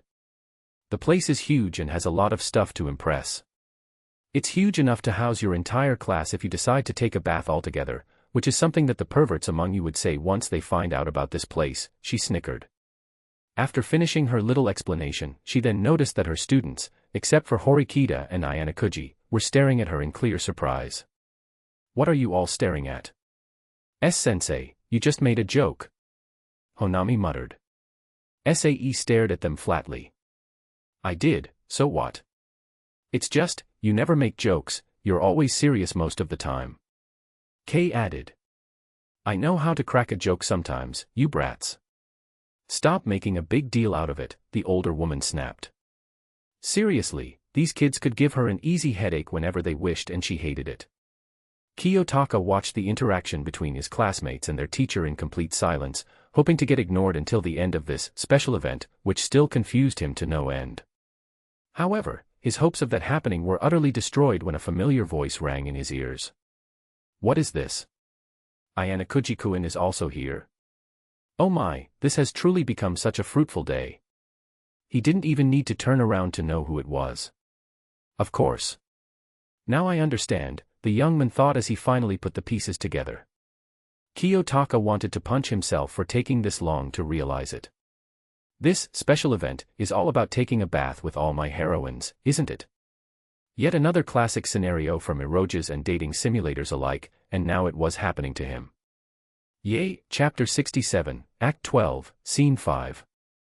Meanwhile, the female students all turned around to the direction of the voice, and they saw 3 more girls approaching them. One of them was Sakayanagi Arisu, and walking beside her were Shina Hiyori and Sakura Eri. It was a sight that surprised almost all of the Class D students who were there, simply because one of their classmates was with someone from another class. Sakayanagi-san. Horikita muttered upon seeing the rumored leader of Class A. Kei couldn't stop her eyes from widening as she saw her friend walking side by side with the Class A student whom they only met earlier this week. It wasn't because Eri was with Arisu, though. Sakura-san. You're gonna take a bath here as well, she asked, feeling more surprised at the possibility of the redhead having even a quick rinse at a public bath. To be fair, it was surprising because Eri is the last person whom you'd expect to do such a thing. You The shy redhead tried to answer despite the heavy blush on her face. It was a miracle that she hasn't fainted from sheer embarrassment, especially with Kiyotaka around. I guess. Why are you with her? Kei continued to ask, now wanting to find out why her friend was with that smug girl who looked more like a loli now that she thought about it. That's. I am not. At this point, Kiyotaka had turned around and wasn't surprised to see Arisu there. He also wasn't surprised to see Eri and Hiyori with her, though it did make him curious on how the lilac-haired girl got the two to walk with her, especially his red-haired classmate. Shina, are you here for the same reason as them? He asked the silver-haired girl. Yes. It's nice to see you again, Ayanokouji-kun, Hiyori smiled warmly. She was happy to see her friend again more than anything else. It should be illegal to be that innocent and cute. Oh, how he wanted to give her the same response right now. Unfortunately, he wasn't in the mood to do so. His mood was ruined by the system and now he was in dire need of a steamy bath in the onsen more than ever. Suzun turned towards him with an eyebrow raised. This was yet another student whom Kiyotaka seems to be acquainted with, even though she wasn't part of their class. It made her wonder if he was actually bad in social interactions, because he seemed to be doing fine in that aspect. You know her, Ayanokouji-kun, she asked. Not on a personal level. I just saw her at the library one day and helped her get a book from a shelf. You forgot to mention that you were supposed to be tutoring us that time, Kei pointed out with a pout, still feeling a little angry with him for that. Kiyotaka ignored her. Honestly, there are other things she could be mad about, yet Kei chooses the moment when he had an innocent interaction with someone from another class. Who is she? Suzun continued. Hearing the conversation between them, Hiyori decided that now would be a good time to tell everyone her name since it was obvious that they were all going to the same place for the same reason. My name is Shina Hiyori from Class C. It's nice to meet all of you, the girl bowed her head and smiled as she introduced herself. While the other girls performed common courtesy and introduced themselves in return, Kiyotaka turned his attention to the lilac-haired girl. Why are they with you, Sakayanagi? He asked. I simply found them heading to the same destination a few minutes ago. Then I suggested that we could head to the public bath together. I first came across this one, she gestured towards Eri. Oh, she was hard to convince at first. She was really shy and kept on stuttering like a malfunctioning robot. Eri's face turned redder than her own hair at this point, yet she couldn't really deny anything that came out of Arisa's mouth because 1, it was true, and 2, she was too shy to say something. But in the end, she agreed to accompany me. Shina-san, on the other hand, was an easier case. One question was all it took for her to agree to walk with me. Sakura, he shifted his attention to his classmate. How did you find out about this place? The girl blushed deeper upon being put on the spotlight, but she quickly took a deep breath in order to calm herself. Believe it or not, Kiyotaka was someone whom she was always with in the past weeks, so she already got used to his presence at this point. It was still a work in progress, but she was close to being able to speak without any difficulty, around Kiyotaka, at least. I came across Sakayanagi-san while I was on my way back to the dorms. She recognized me from our last meeting, then told me about this place. She then asked if I wanted to go here because I looked like I needed it. Kiyotaka gave a satisfied nod. What about you, Shina? I just came from the library earlier when I saw Sakayanagi-san and Sakura-san together. She asked me if I wanted to see a bathhouse inside the school premises. I've never been to one before and I've only read about them, Hiyori explained with a smile that radiated wonder and excitement. I was curious about the whole thing, so I decided to go with them. So, it appears that Sakayanagi and Shina knew each other before this. This is definitely something to take note of. And you? How did you know about this place? He asked the other girl who was with them. Arisu only smirked. Ayanokouji-kun, have you forgotten who you're talking to? Kiyotaka immediately regretted asking that question. Right, her father is the chairman of this school. A dumb question on his part. I'm surprised Hashinomiya-sensei isn't with you, Chabashira-sensei, Honami spoke as she realized something interesting. When she heard the news of a bathhouse being opened near the gymnasium from someone on the phone, she wanted to leave the teacher's lounge right away and even tried to push all her remaining work to me just to go here. Chabashira's eyes widened for a moment, before a look of disappointment appeared across her face. It was totally like Hashinomiya to act like that, and she wasn't surprised to hear her fellow teacher do such a thing. That idiot, of course she would do something like that, she groaned and palmed her face afterwards. And what happened? Mishima-sensei was there and told her to finish checking her set of test papers first and told me to carry on. Since I had nothing left to do, I decided to head to the bathhouse that Hashinomiya-sensei was talking about. A good choice, Ichino's, SAE nodded in approval. Oh, and she's definitely going to give Chie a proper scolding for attempting to ditch her work when they meet at school again tomorrow. Arisa then rolled her eyes and spoke again, which quickly gained everyone's attention. We are only wasting time. The more time we spend out here, the more chances of other students seeing us and getting curious. Let us go inside already. The girl then headed to the entrance, but before she could step inside, Arisa turned her head to look at her childhood friend. I hope you don't think of leaving, Ayanokouji-kun. I honestly think this will be more interesting with you around. Afterwards, the lilac-haired girl went inside. It was enough to remind everyone else that they have yet to actually go inside the building and see what it's like. Before the eager girls like Kei and Kikyo could rush inside though, their teacher stopped them for a moment. All right, before we go in. Chabashira shifted into teacher mode and turned her attention to the two newcomers. It was fairly obvious that Sakayanagi had no qualms about Ayanokouji's presence, which only left her two other companions. Shina, Sakura. Are you two fine with Ayanokouji being here? The only thing that this place offers is a mixed bath, which means that you'll be washing yourself in the same place as him. I don't mind, Hiyori shook her head while never losing her smile. Ayanokouji-kun is my friend. There's nothing wrong with friends bathing together. Everyone else sweat dropped at the answer that she gave, even Kiyotaka himself. On the other hand, SAE wondered just how innocent was this girl to not think of anything inappropriate after the obvious implication.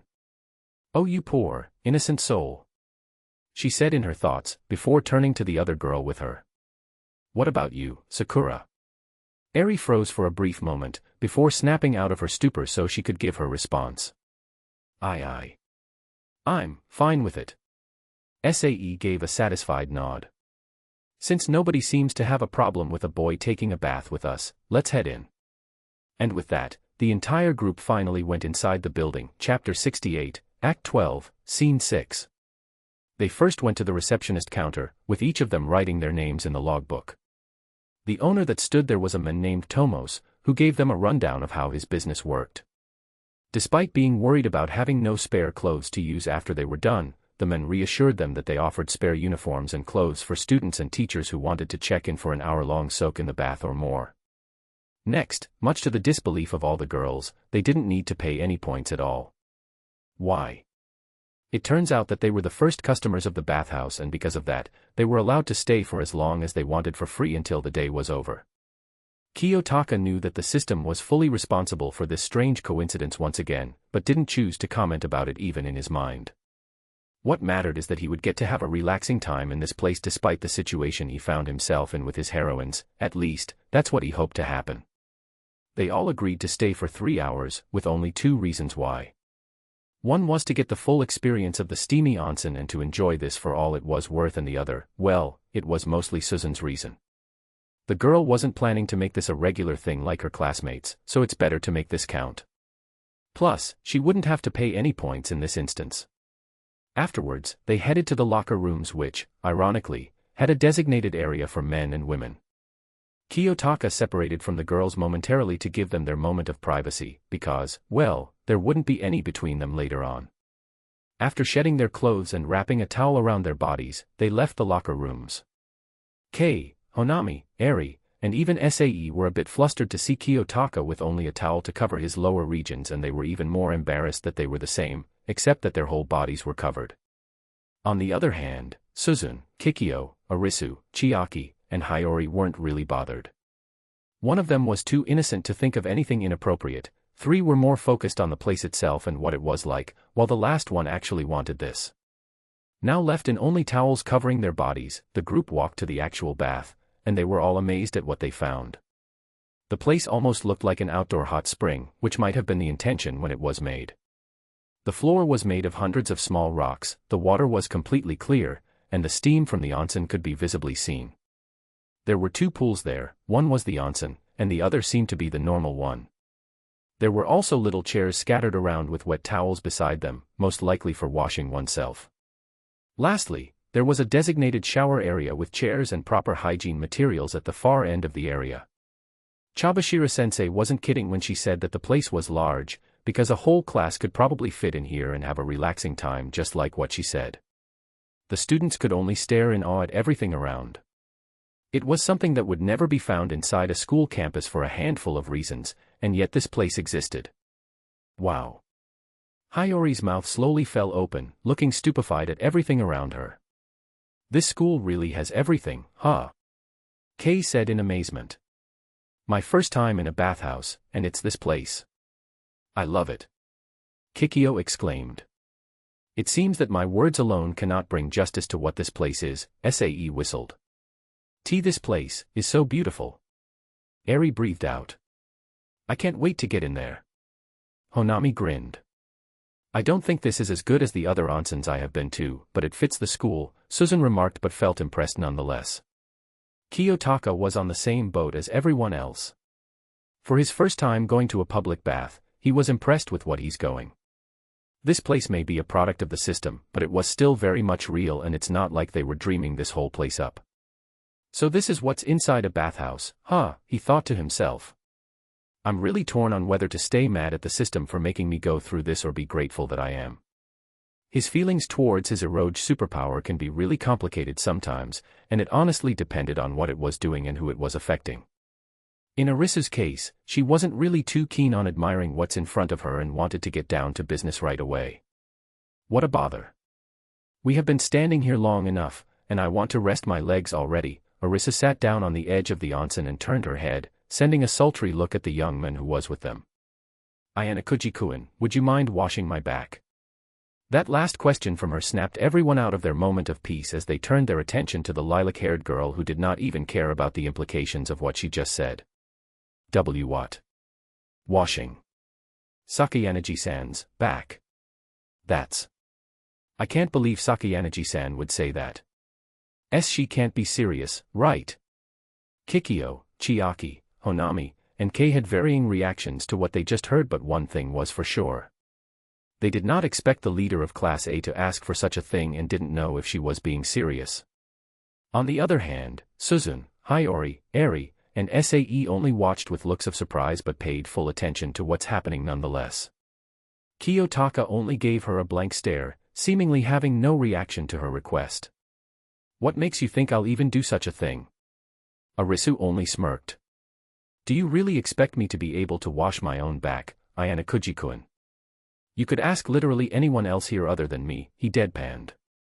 That may be true, but I don't feel comfortable with any of them touching me. I prefer someone who I am already acquainted with, she argued. Besides, aren't we in a mixed bath already? It's not like we have to be in separate areas. Why not take advantage of the situation and make the most of it? The young man stared at the girl before him for a few seconds, contemplating what he should do. It's obvious to him that Sakayanagi was baiting to do what she wants, but honestly, he didn't really see any problem with washing her back, except for the possible reactions from the rest of the females who were also there, and the close proximity of being near a girl who's practically naked. Furthermore, this was surely part of the special event that was still happening until now. If he refuses to do this now, the system would likely just manipulate things in order for him to do otherwise. Are you sure? You're not worried about me possibly touching any inappropriate places? He conceded defeat to his fate. Who knows? It might be enjoyable to wash a girl's back. I trust that you won't do such a thing, not that I mind you doing it in the first place, Arisu answered like it was nothing, as she straightened her posture and waited in anticipation. Everyone else's jaws had all but hit the floor at this point. They couldn't believe what they were hearing from Sakayanagi, as well as the fact that the girl was completely aware of what she was asking. She didn't even sound like she was joking. They turned towards Ayanokouji, who was still thinking of what to say. Of course, they had no idea what he had in mind because his facial expression didn't give away any hints at all, and it made a lot of them feel nervous about what he would say. Fine. Whaaaaaaatt, shouted Kei, Kikyo, Honami, Eri, and Sae. They were unable to keep their thoughts to themselves at this point. Suzun, Hiyori, and Chiaki remained quiet, but they were just as shell-shocked as the others were. Arisu smiled, feeling pleased with herself. I knew I could depend on you, Ayanokouji-kun. Kiyotaka merely sighed and started walking towards the lilac-haired student, which shocked everyone else even more because they didn't expect him to actually do it. Ayanokouji-kun, you can't be serious. Kei said in an alarmed tone. The sooner I can get this done, the sooner I can clean myself. This shouldn't take that long, he replied in a calm voice, which only served to make the girl panic even more. Sakayanagi's request wasn't really that complicated. She only wanted him to wash her back, right? So, that's what he'll do. He won't do anything else despite being given permission to do so by the girl herself, because that would only lead to an even deeper grave for him by the end of this. No way, he's really going to do it. Honami mumbled to herself. I can't let this go any further. Sae declared after finally finding her voice. She made sure to sound as serious as possible instead of being flustered, but it was easier said than done. As your teacher, I forbid you from doing what you're planning to do. The young man only stared at her with an unimpressed look. Why is that, sensei? Chabashira folded her arms and put on her usual stone-cold look. Because you're about to lay your hands on another student with malicious intentions in mind. I cannot let you do such a thing, Ayanokouji. Kiyotaka was about to answer her, but Arisu was faster to come up with a response. She wasn't going to let anyone ruin this moment, even a teacher like Sae. Chabashira-sensei, as far as I am concerned, your authority is only limited inside a classroom. Out here, your occupation means nothing. If I want Ayanokouji-kun to wash my back, then he can. He has my full permission, and in doing so, he is not assaulting me in any way. Your argument was completely flawed in the first place. the woman tried to say, but fell apart completely. She couldn't do anything against that argument from Sakuyanagi, because she knew it was true. Plus, her attempt to stop Ayanokouji was out of desperation more than anything, so she didn't think it through. It was a total defeat for her, and it was even more embarrassing that it was against a student, just like what happened at the rooftop a few days ago with a certain brown-haired teen. "Are you done talking?" asked Kiyotaka as he knelt down behind her and grabbed the wet towel that was nearby. "I am," Arisa nodded as she removed the towel that was wrapped around her body, exposing her bare back to him but keeping her front covered. "I apologize for the unwanted intrusion, by the way." Kiyotaka blushed at seeing a girl's back for the first time, but quickly shook it off. It was just her back, nothing more. It's not like he was seeing her whole body. He brought up the towel and just when he was about to press it on her skin. "Wait a moment." Arisa did her best to suppress the urge to lose her composure and shout at the girl who just spoke, but it was very tempting to. She only calmed down when Kiyotaka whispered a quick, "Wait a moment," to her before he turned to face the one who interrupted them. "Is there something else you want to say, Kushida?" Kikyo clenched her fists tightly, both in an effort to stay calm despite her rising jealousy at what she was seeing and to brace herself for what she's about to say next. After Sakuyanagi-san, please wash my back next," she exclaimed, making everyone turn their attention towards her this time. Kiyotaka wasn't surprised with what she asked of him, and in fact, it made him realize something. "I think I can see where this is going," he said to himself before nodding in response. "I don't have a problem with that." Thank you, Ayanokouji-kun," she beamed despite the deep red hue on her face. "Is there anyone else who wants to employ me in washing their backs?" he asked the rest of their companions, as he too felt heat rising to his cheeks. Chapter 69, Act 12, Scene 7. The remaining girls blushed deeply upon hearing his question, but none of them outright rejected it and accused him of a pervert like what a typical person would expect. In fact, they actually thought about it, and the more they did, the more it felt appealing to them. Sakuyanagi looked calm about the whole thing despite her questionable intentions, and Kushida wanted to experience it too. "Count me in," Chiaki spoke, getting over her shock as it got replaced with great interest. "I want to feel what it's like." Susan was the next to speak. She wouldn't do this if it was any other person. Kiyotaka was her friend, and if she can't trust him, then she can't trust anyone. "I trust you as well, Ayanokouji-kun, so, if it's fine with you." She tried to be firm about her words, but ended up stuttering in embarrassment. "I suppose I could give it a shot." Kay rubbed her arm nervously and looked away with a blush. In Ari's case, it was taking every bit of her willpower and courage to stay where she was instead of running away in embarrassment. Still, she couldn't deny that she felt interested as well, and it's not like this was the first time that she would expose herself to the young man who was with them. "You if you don't mind, then." "I don't mind as well, Ayanokouji-kun. I'm curious about what it's like." Hiyori nodded as well. Earlier, she felt embarrassed and confused with Arisa's behavior towards Kiyotaka, but it was quickly replaced by curiosity, especially with regards to being washed by another person. And now she wanted to experience it too. Honami was similar to Ari, but she was more composed.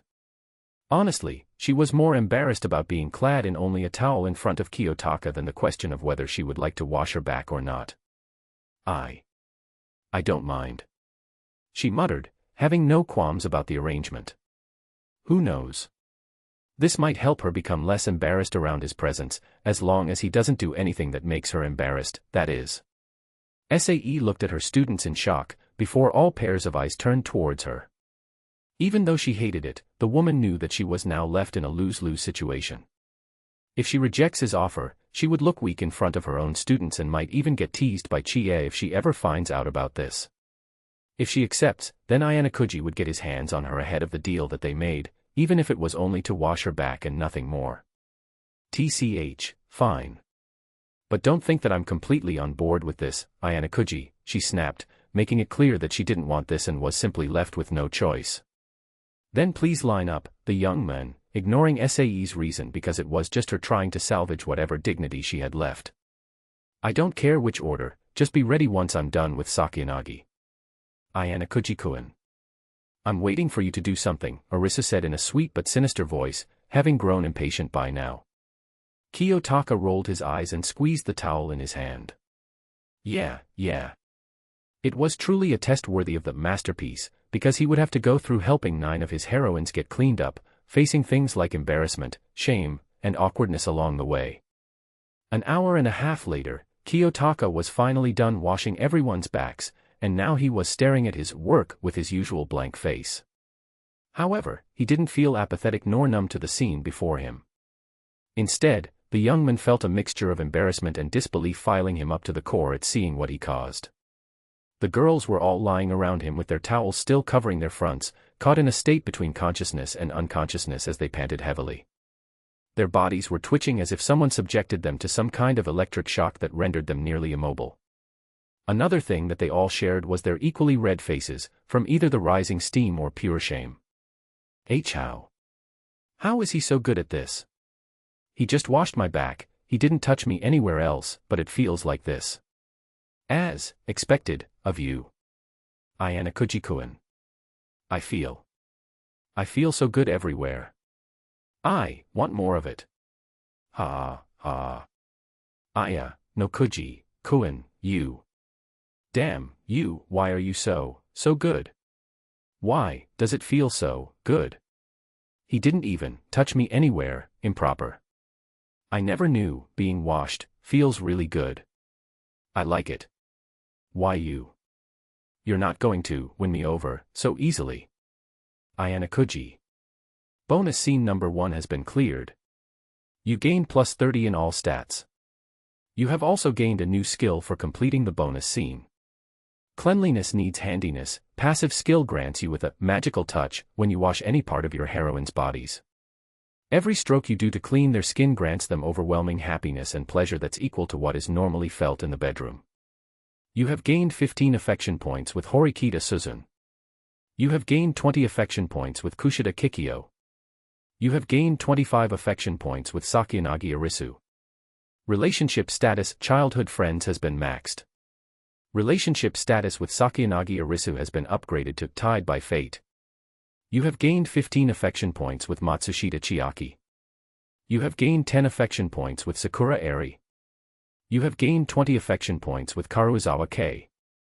You have gained 30 affection points with Ichino's Honami.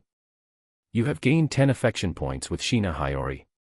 You have gained 10 affection points with Chabashira Sae.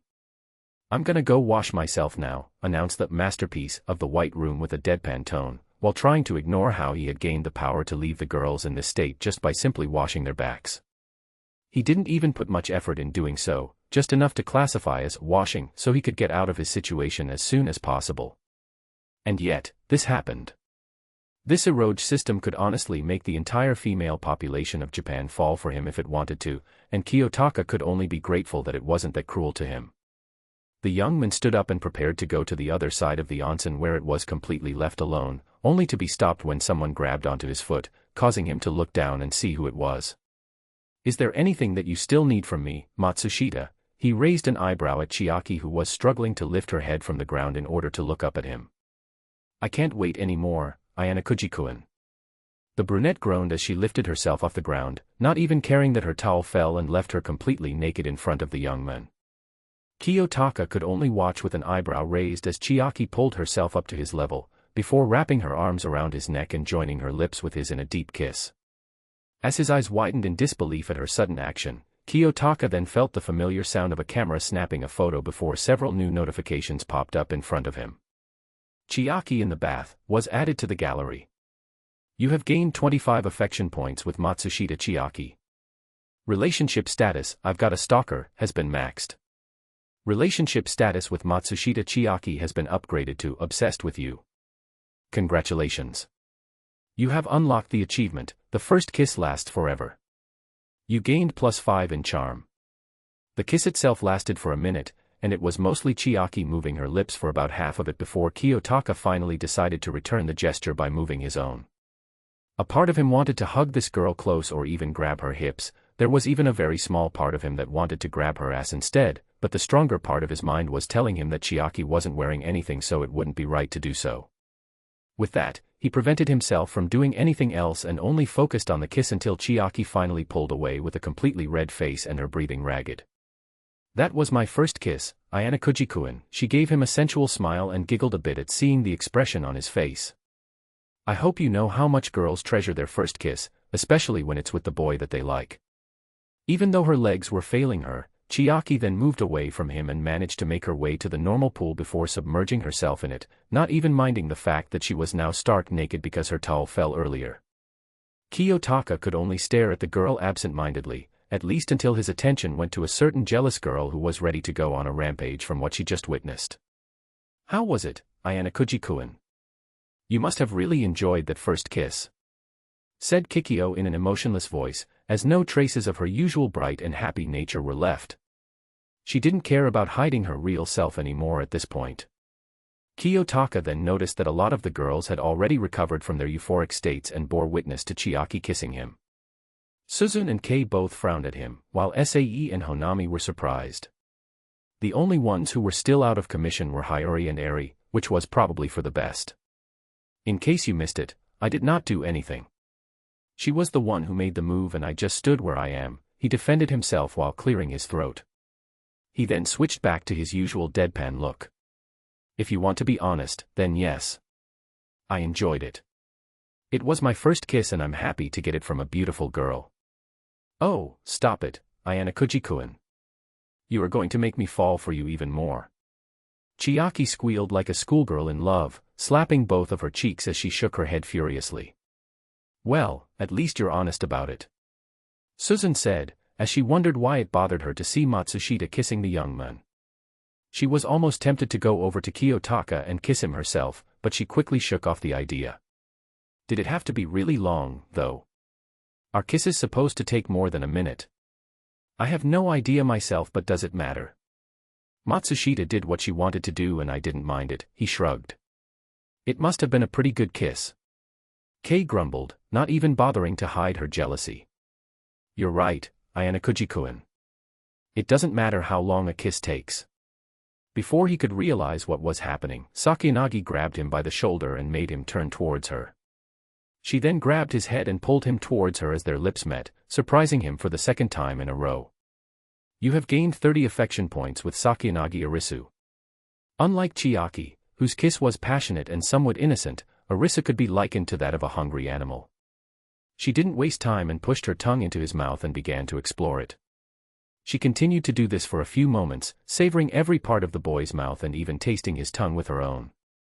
Kiyotaka, refusing to be defeated by this girl who had annoyed him on several occasions by now, pushed back with his tongue and took the fight into her mouth. The tables were immediately turned as Arisu, who was being aggressive a while ago, could only submit to Kiyotaka's superior strength. Unlike Chiaki, he hugged her close, pressing their bodies together with only a towel separating their skin. He didn't stop there, though. His hands went to her sides and gave them a squeeze, making Arisa jump in surprise and leaving her at his complete mercy. He kept both of his hands there and continued the kiss-turn-make-out session for half a minute before finally stopping. The moment Arisa separated from him, Kiyotaka could only stare at the girl in wonder as 1,000 questions crossed his mind at the moment, and most of them involved the lilac-haired student and her true intentions. Just like that, his second-ever kiss was taken by this girl who was secretly pining for him ever since the day they met. Even though she was almost out of breath, Arisa sent him a wink before she was grabbed by Kei and Kikyo and pulled her towards them like an angry mob of rioters who had a bone to pick with their enemy. While Arisu and Chiaki were questioned endlessly by the rest of the girls about kissing the brown-haired teen who was with them, Kiyotaka took it as an opportunity to slip away and sneak to the other side of the area, where he quietly took a shower on his own without being noticed. I thought I would hate how this day ends, but honestly, I'm confused and shocked more than anything else. He took a few deep breaths to calm his heart that was beating fast from all the events that happened in such a short time. It was a good thing that the water from the shower was just as warm as the one in the onsen, and it helped him relax even further. Right as he was about to wash his own body, he then noticed something different in his nether regions down there. Great. Just great. Kiyotaka groaned to himself as he noticed the tent that formed underneath the towel he wore around his lower body. He was only lucky that no one saw it, otherwise he would either be teased, the girls would accuse him of being a pervert, or something worse. Well, in the end, absolutely no one could blame him for having a boner. Being completely alone in a bath with 9 women who had nothing but towels on would definitely do things to you. That's not even taking into account what he did while he was here, which involved washing their backs and sharing kisses with Chiaki and Arisu, both of which were very different experiences. Also, he could only hope that he gets through this situation with his sanity intact. Matsushita and Sakayanagi have gone ahead and kissed him in front of everyone else, who's to say that Kushida won't do the same? Karuizawa. Horikita. Hell, maybe even Chabashira-sensei or Ichino's. I have to put up with this for the rest of my life now, huh? He thought while trying his best to calm his bulge down there before the girls notice his missing presence and see him. His only chance of getting out of here without anything else happening is to stay calm and put his foot down. It might cause the system to act and have it happen otherwise, but it was worth a shot. This is crazy, but I suppose it could have been crazier. He's right about one thing, though. It's about to get crazier. End of Volume 1, Chapter 70, Act 13, Scene 1. I know they're probably just happy to see their friends again and hang out, but it feels like a lot of them actually want to go to school even though they don't like studying. Kiyotaka hummed to himself. As he watched his classmates' interactions with each, he was also in deep thought. From what he knew, most teenagers his age didn't really like studying and were only in school to hang out with other people and be popular. It was a trait that's prominent in many of his classmates which he noticed from the start, although there were people like Yukimura, Hirata, and Horikita who treated the school as an actual school and not as a glorified social club. I suppose I could say that they're like this because it's Friday already, but I don't think it's just that. It was indeed a rare sight for Class D to be enjoying a school day, but it makes sense when it was already Friday and another weekend was drawing near. However, it's not just that. About 2 weeks after their midterms, the students were now just waiting for the month to end. It is currently the 29th of May, and the next week would mean 3 things. 1 would be the start of a new month. Second, it also means that they would be able to receive their monthly point allowance. Third, it also means that their final examination was drawing nearer, which honestly made some of them nervous because their midterm examination felt like it happened only yesterday, and now they were about to take another set of tests in a few weeks' time. They did have some motivation, though. A luxury vacation at an island was waiting for them if they passed their final exams. Just the thought of it was enough to motivate those who weren't fond of studying to ensure that they would get a passing grade at least. Everyone else's efforts on keeping themselves behaved and dedicated to that goal eased the burden for one Ayanokouji Kiyotaka. Between balancing his own efforts in contributing to the class, keeping track of everyone else, handling a bunch of girls who were his heroines, and the scarcity of his precious sleep hours, things were manageable so far. After the skirmish at the recently opened bathhouse with his heroines, the system was apparently nice enough to give him a 2-week vacation from the craziness that he had been enduring for some time now. In other words, there were no special events or bonus scenes or anything else of the sort that happened for 2 weeks. How nice of his superpower to be thoughtful. Anyone up for a trip to the onsen later, anyone? That sounds tempting. It's Friday, after all. Speaking of which, the bathhouse immediately became an instant attraction for the students of the school. The day after he and his heroines enjoyed a bath that he wouldn't be able to forget anytime soon, the place grabbed the attention of some students from Class B who, in turn, spread the word to the whole school. And from there, the place was always seen being visited by students and teachers alike. At the very least, Kiyotaka was able to feel what it's like to go to a public bath, as he had no plans of going there again, at least until there's an instance where he can take a bath in peace without being a victim of the system's crazy schemes. Maybe we can try the normal pool this week instead of the onsen. What do you say? Hey. You guys go there on Friday. Why not do it over the weekend when there's really nothing to do? Because it feels so much more relaxing when you take a bath right after classes. Kiyotaka listened to that particular conversation quietly, and was immediately reminded of what happened when he went to that place. I would have enjoyed it even more if we took a bath and nothing more, he sighed to himself. After thinking about it for some time now, Kiyotaka realized that he, in fact, did not hate having to take a bath with his heroines. The idea itself was pleasing and it was a way for him to get rid of stress. However, washing their backs wasn't part of that and it only made things awkward between him and some girls, most notably Ichino's and Sakura. Ever since that day, the two couldn't keep themselves together in front of him to the point that they can't even conduct a proper conversation with him. Kiyotaka couldn't blame them, though. He basically made them experience pure sexual bliss by simply washing their backs with a wet towel. As a matter of fact, it was surprising that most of his heroines didn't see it as a big deal, except for Chiaki and Arisu, of course. Those two ended up becoming more obsessed with him that it's only thanks to his white room training that he could handle them. One became a sly fox who looked like she could pounce on him at any moment, while the other couldn't help but breathe heavily whenever she was around him like an animal in heat. Anyways, back with Sakura and Ichinos. He hoped that this phase wouldn't last long, especially since Sakura needed him to help her out with the upcoming final exams. Ichinos, he had no problem giving her all the time she needs to get over how she acts around him. She was in another class, after all. She'll get over it, at least he hoped so.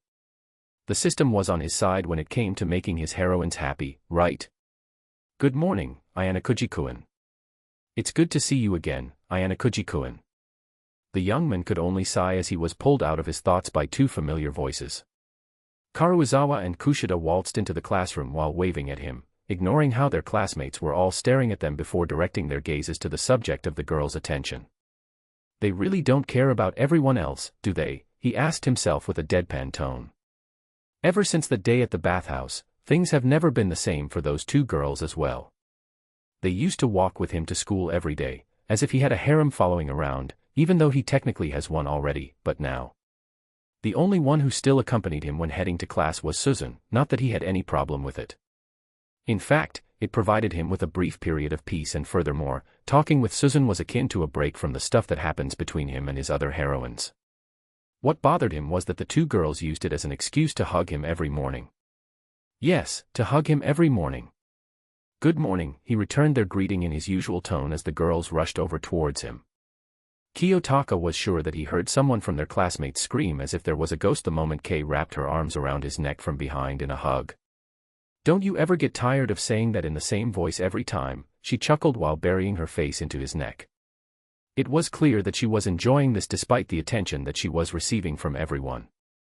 Kiyotaka sighed. He didn't bother to stop her because 1, it was too late, and 2, definitely a bad move on his part if he tries to go against the system. I'll stop doing it when you stop hugging me in the morning, he said flatly. You never had a problem with me hugging you before, so what's this about? Kei asked as she released him and took a step back. Every time they did this in the past, he was very lucky that no one saw them in the act, which was no doubt the work of the system.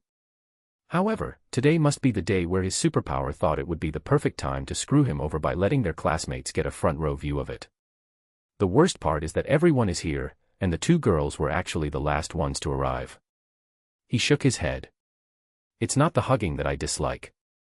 You two keep on doing this in class even though we're surrounded by our classmates. We only got lucky before, but now, it's over. They can see what you're doing. This time, it was Kushida who spoke. Does it really matter, Ayanokouji-kun? I can do what I want and it's not like anyone can stop me from hugging you, hee. This time, almost the whole class screamed as they watched Kikyo hug him from the side, as she buried the side of her face into his arm. I'm surprised that you, of all people, would say that, the young man thought while trying his best not to admit to himself that being hugged like this by his two heroines felt pleasing. A certain black-haired girl watched the interaction with a weird look on her face.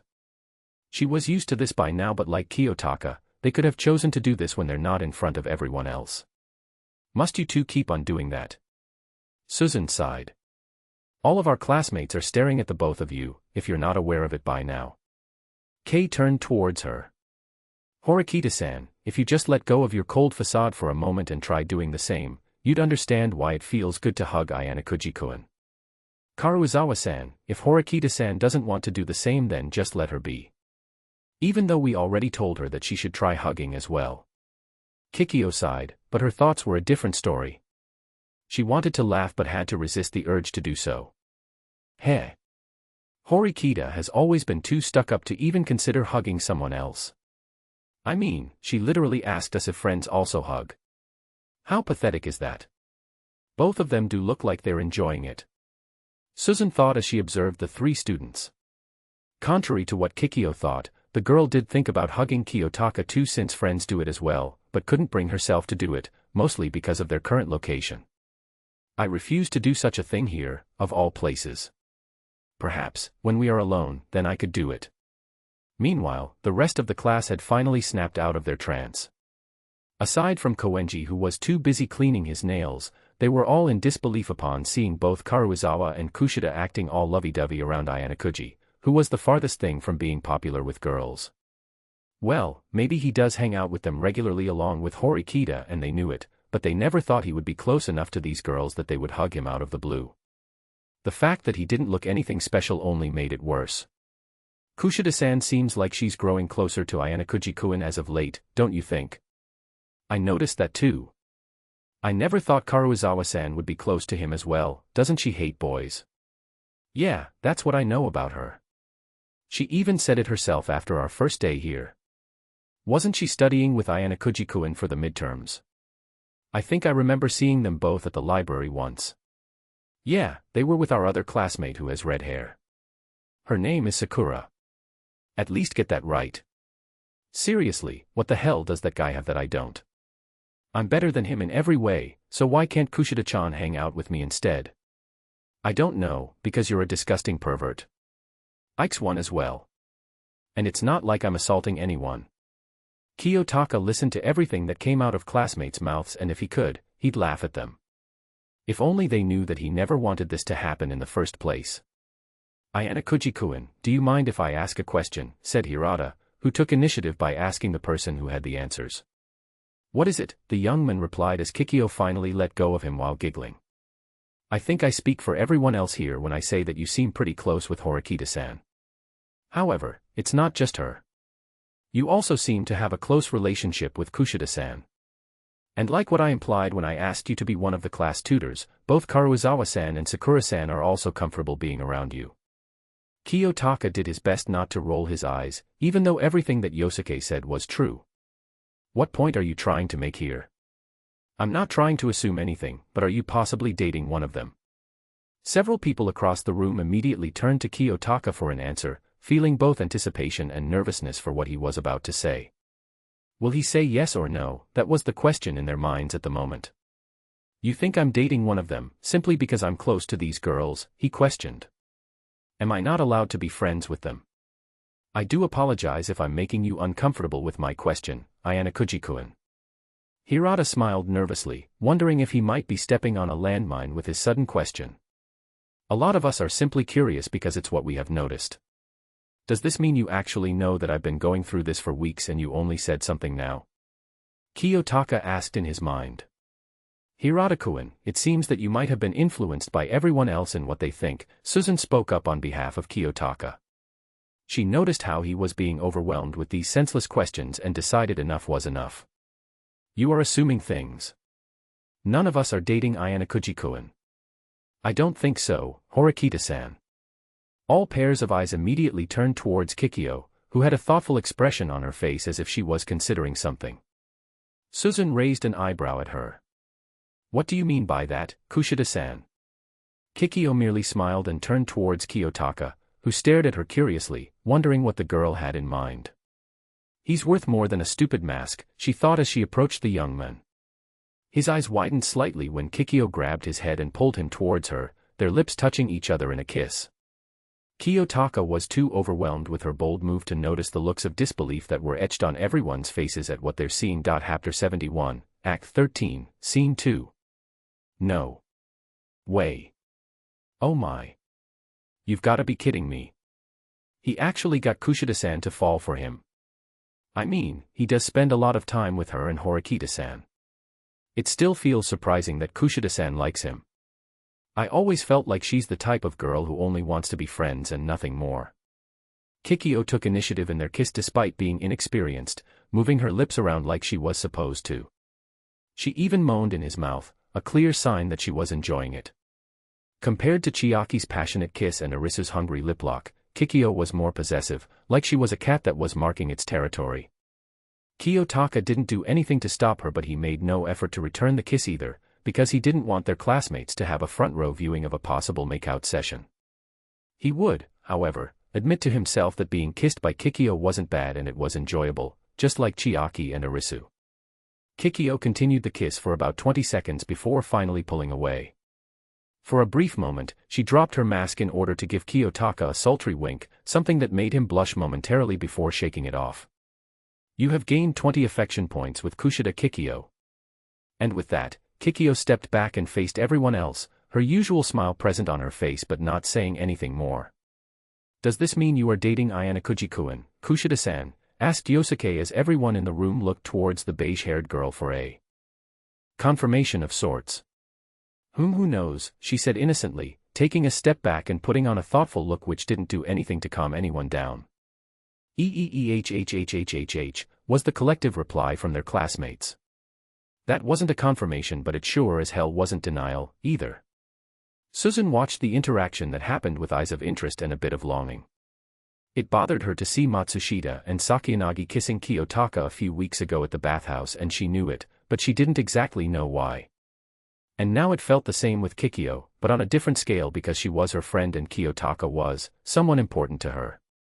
Do I want to do the same thing as Kushida-san?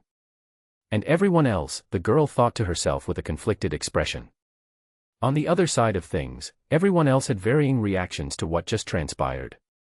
Most of the girls were already gossiping about the possible relationship between Kushida and Ayanokouji, particularly how it could have blossomed.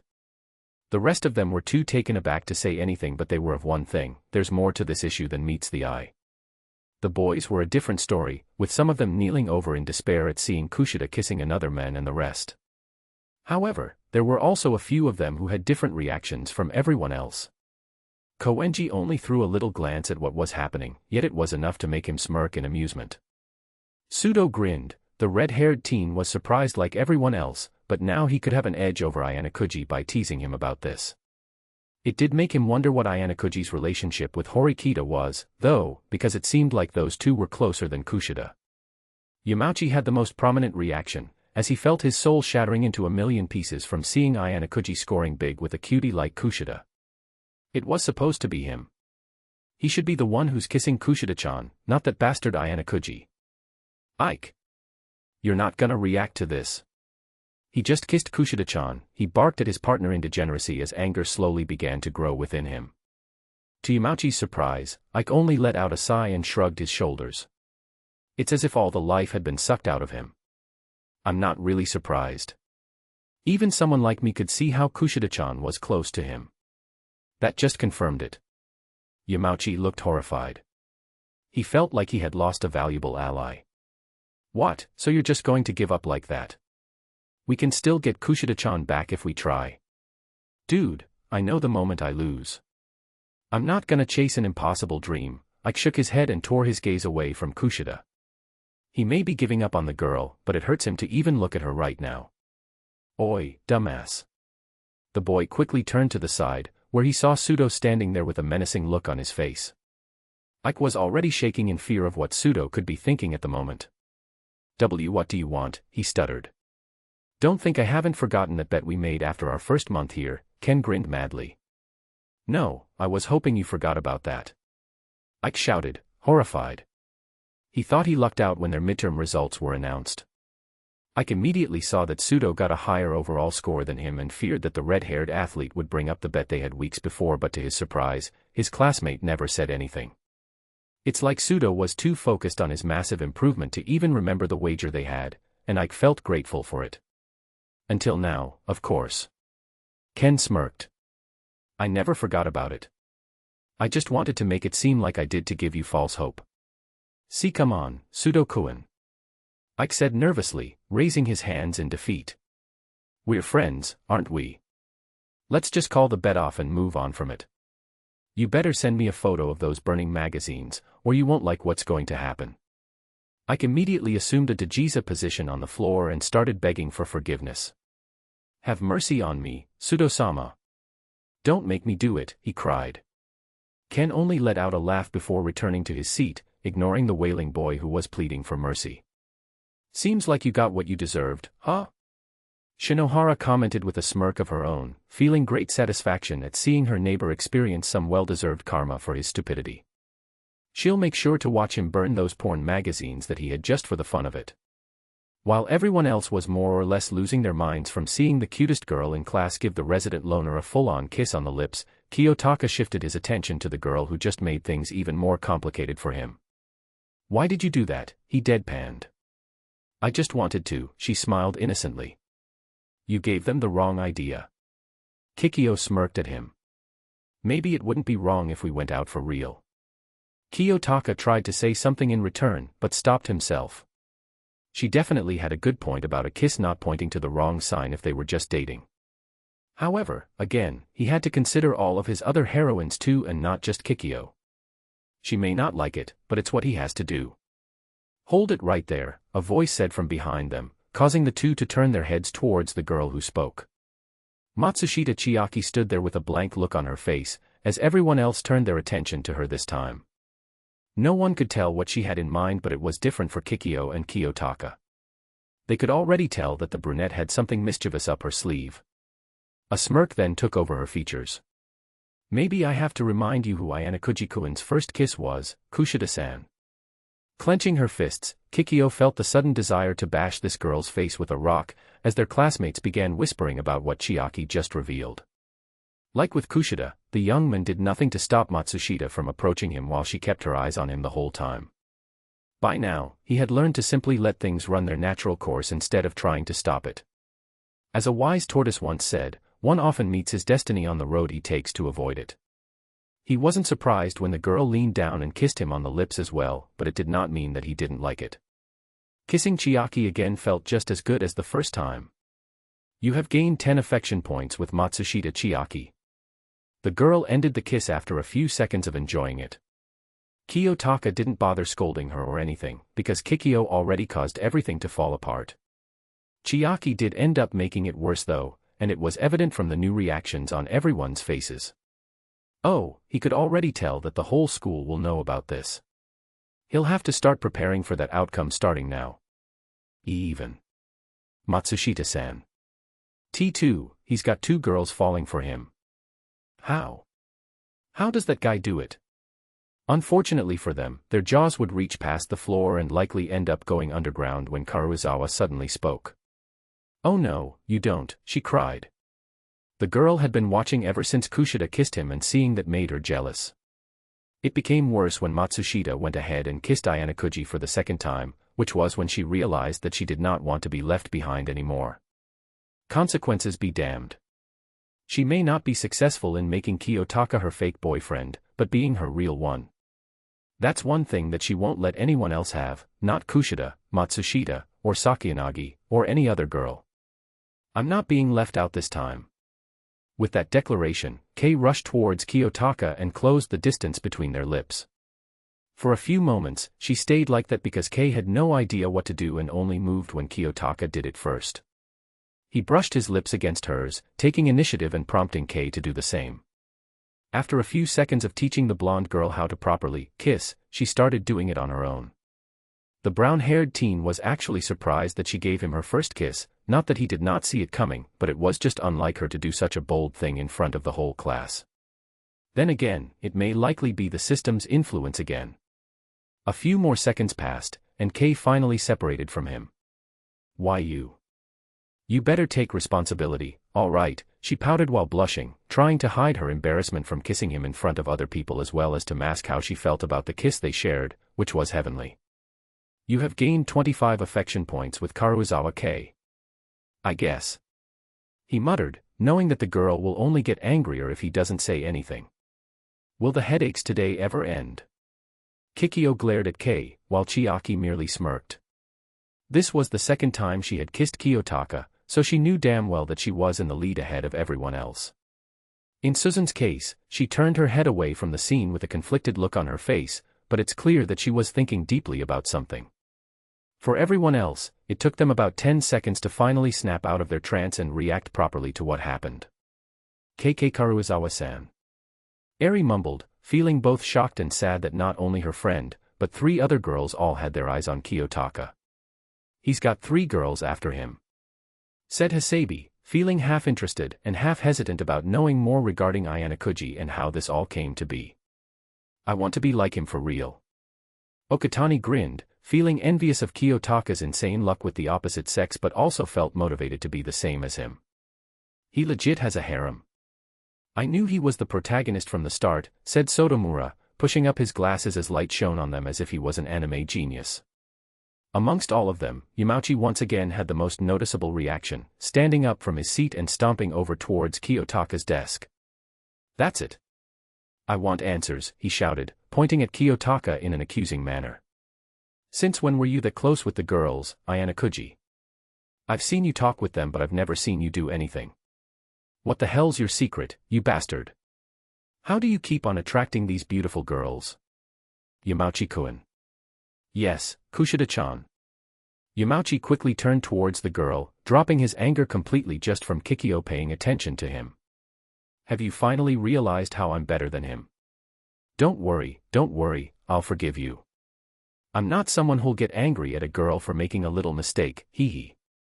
The boy waited for Kikyo to apologize for choosing Kiyotaka, who was completely lame compared to his totally awesome self, but never received anything. All he got was a cold aura from the girl that was anything but friendly. If you talk like that to Ayanokouji-kun ever again, I won't hesitate to cut them off. She then made scissor gestures with her fingers all while retaining the smile on her face. Almost immediately, Yamauchi retreated back to his seat like a coward while covering his crotch out of shame and fear, especially fear. He felt like his pride as both a student and a man had been shattered completely. Nobody felt bad for Yamauchi Haruki, at all. Chapter 72, Act 13, Scene 3. Humph. You truly interest me, Ayanokouji boy. For that, I shall give you this. Koenji's booming voice caught everyone's attention as he pulled out a small card from his pocket, before throwing it towards Kiyotaka's desk. The young man picked up the card and saw that it had a picture of Koenji with his usual smile, which he ignored, along with a phone number. It was most likely the man's number, but why would Koenji give it to? Call that number whenever you need help dealing with women. The blond man folded his arms and laughed. You look like you're about to lose your mind with how many of them flock around you. With that, everyone's attention shifted from the resident loner to the resident narcissist, as the boys began to ask him what he meant by those words. Kiyotaka breathed a sigh of relief now that the attention was on Koenji and not him, as he observed the card that was given to him. To his own surprise, Kiyotaka considered calling the number on the card, which was obviously Koenji's. Of course, he would do it some other time when he's alone because attention's the last thing he wanted to have right now. I'll keep the thought in mind. Koenji's not the type to mess around, and as far as everyone is concerned, he hasn't really helped anyone else in the class. He just does whatever he wants to do, but no one can deny that he brings results. Who knows? Maybe Koenji might be able to help him with his problem. Not that he expected the men to help him deal with the system, but if it meant being able to handle 10 girls who had the hots for him and counting, then he would accept the help without hesitation. This does bring up one particular question, though. What exactly does Koenji know about dealing with girls who all have their attention directed towards you? XOX. After the first bell rang and Chabashira-sensei arrived, the chaos that had ensued earlier began to subside. After all, none of them wanted to create a scene with their teacher around. Homeroom then began, but the damage has already been done, and Kiyotaka was sure that he would feel the consequences of Kikyo, Chiaki, and Kei's actions soon enough. A new month is starting next week, and I can only assume that all of you are eager to receive your points.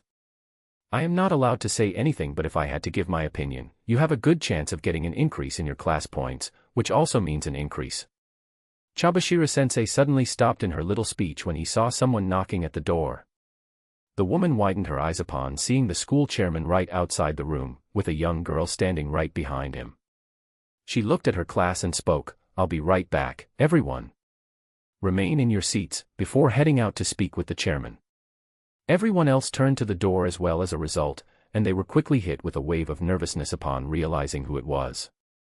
The chairman of the school was right outside their classroom, talking with their homeroom teacher.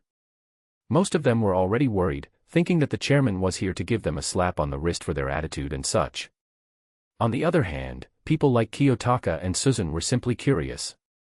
What was the chairman doing here? Is it because they are truly in trouble for something they did?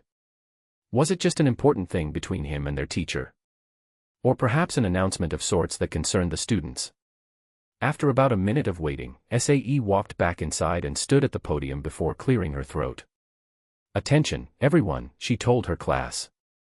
"Today, it appears that a guest will be staying in your classroom for the rest of the day. She may not be your classmate, but I expect all of you to treat her as if she was one. A guest. Now this was something that none of them saw coming. The first thing that crossed most of their minds is that it would be a higher-up of the school, but it wouldn't make sense because Chabashira-sensei told them to treat this guest as if she was their classmate.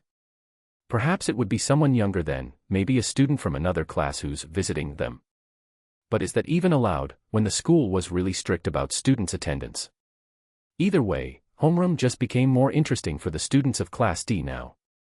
I wonder who it could be, Kiyotaka thought to himself, forgetting about his incoming dilemma regarding his heroines for now in favor of seeing who this guest was. SAE turned to the door, where the chairman stood. You can come in now.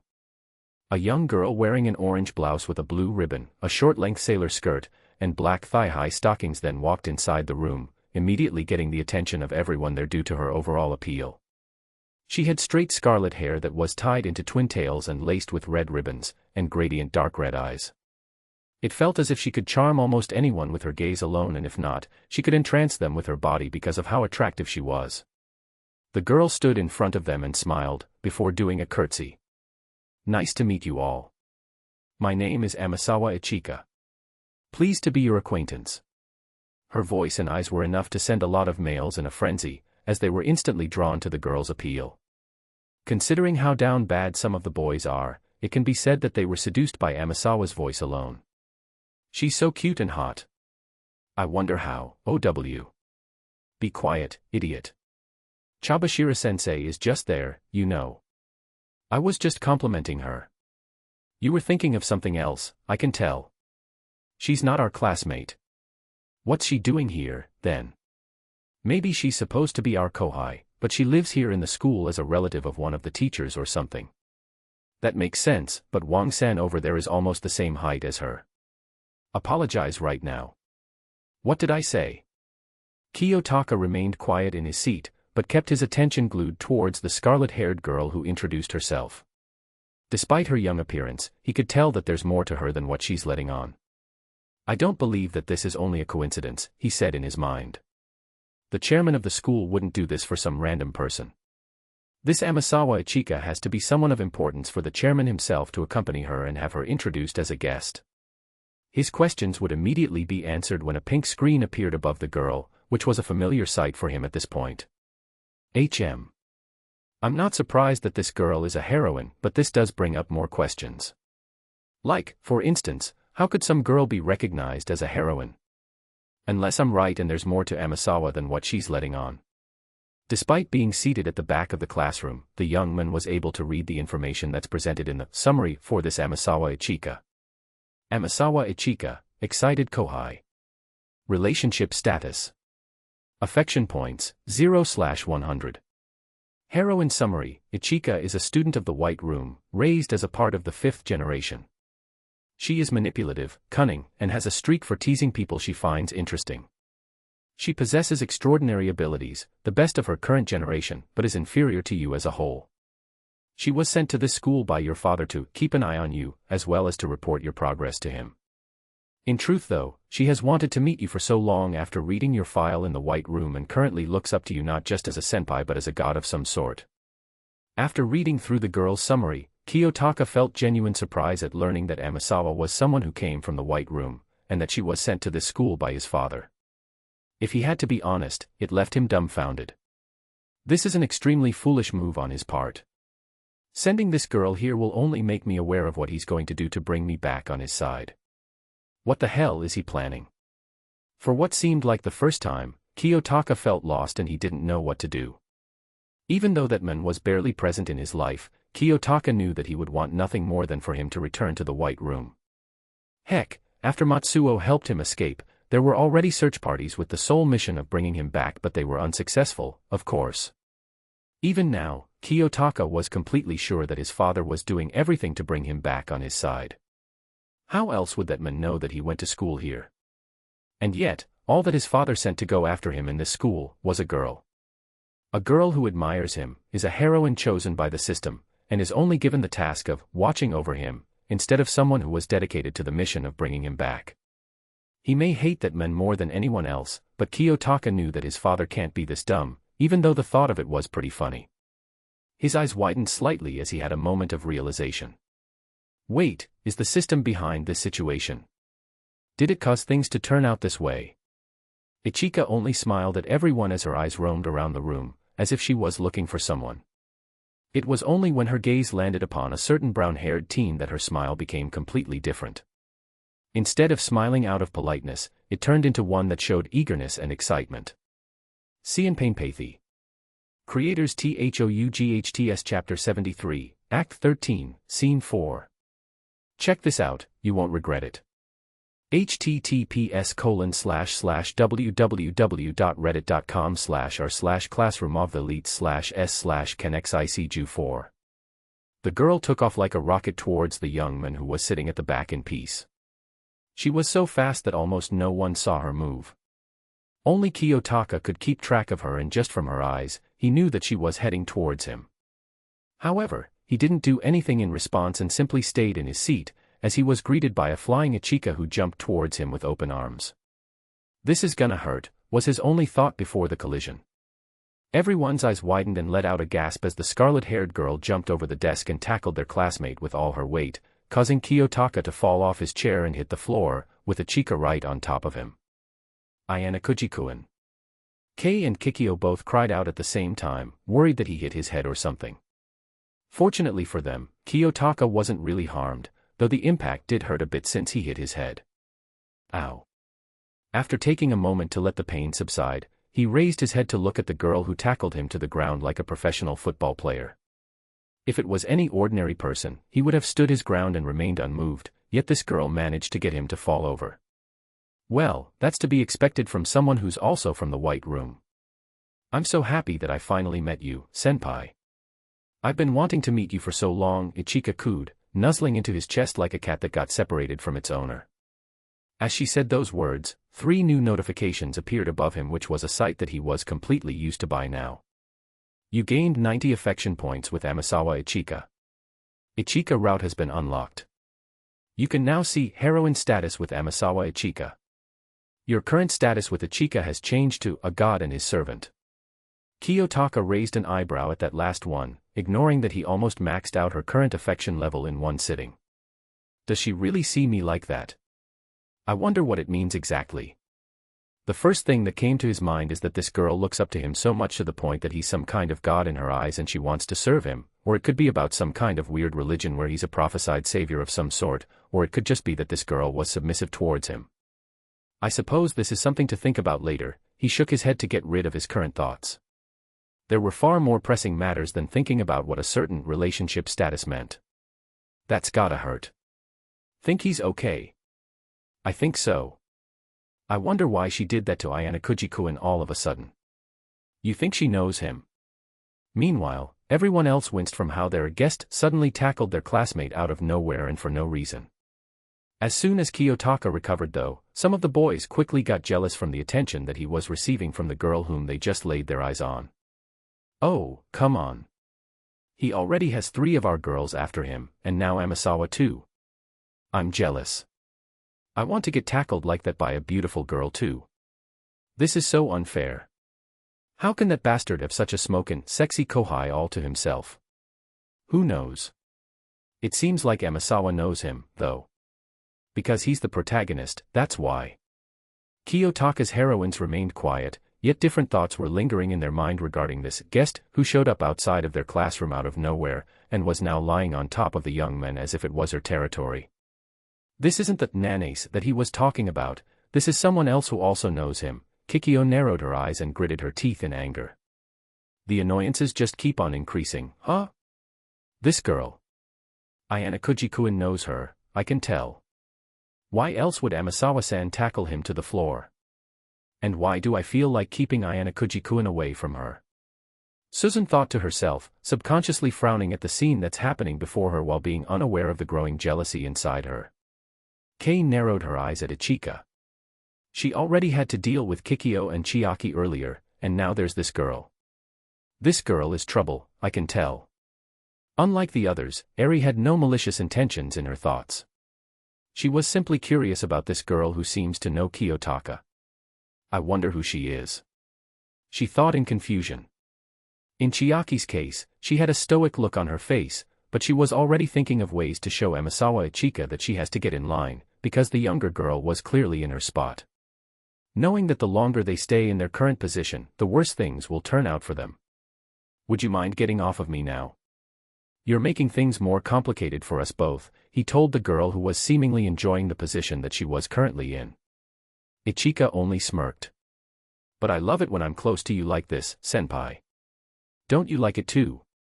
Not having time for the girl's teasing, he gently pushed Ichika off of him, allowing Kiyotaka to sit up properly. It also allowed him to see the frowns that were present on Susan, Kikyo, and Kei's faces. They weren't just directed towards their guest, but towards him as well. Why are you all giving me those looks? I'm the victim here, he said to himself.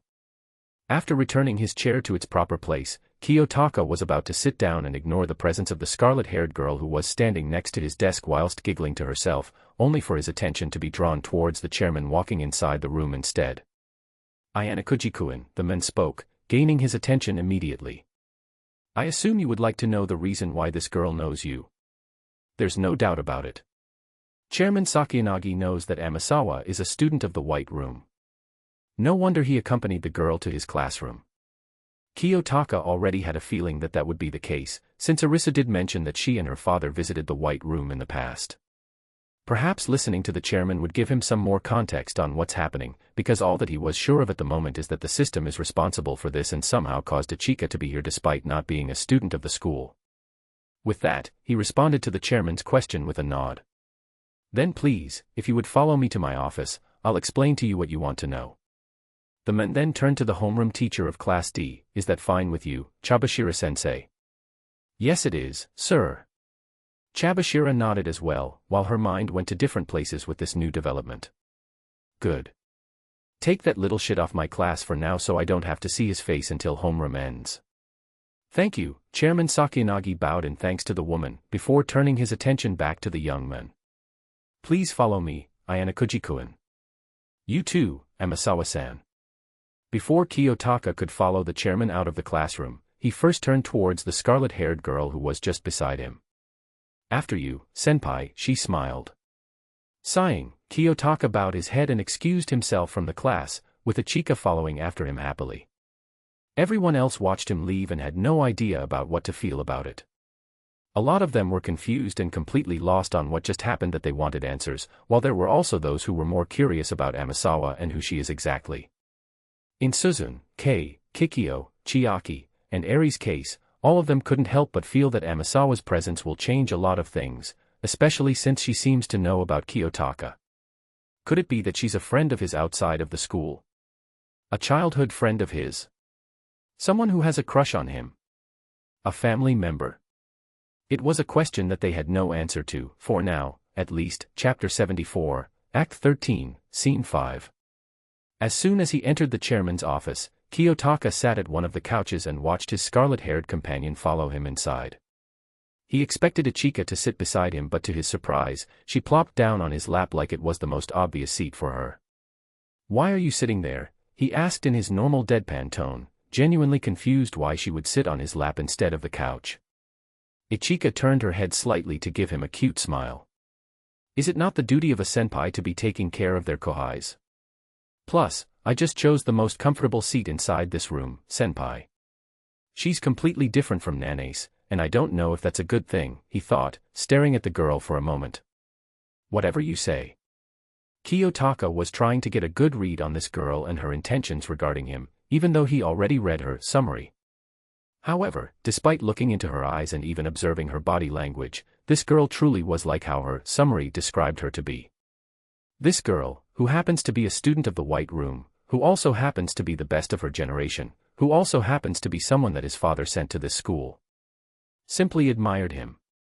Kiyotaka wondered just how far this admiration she has for him will go, but placed the question in the back of his mind for now.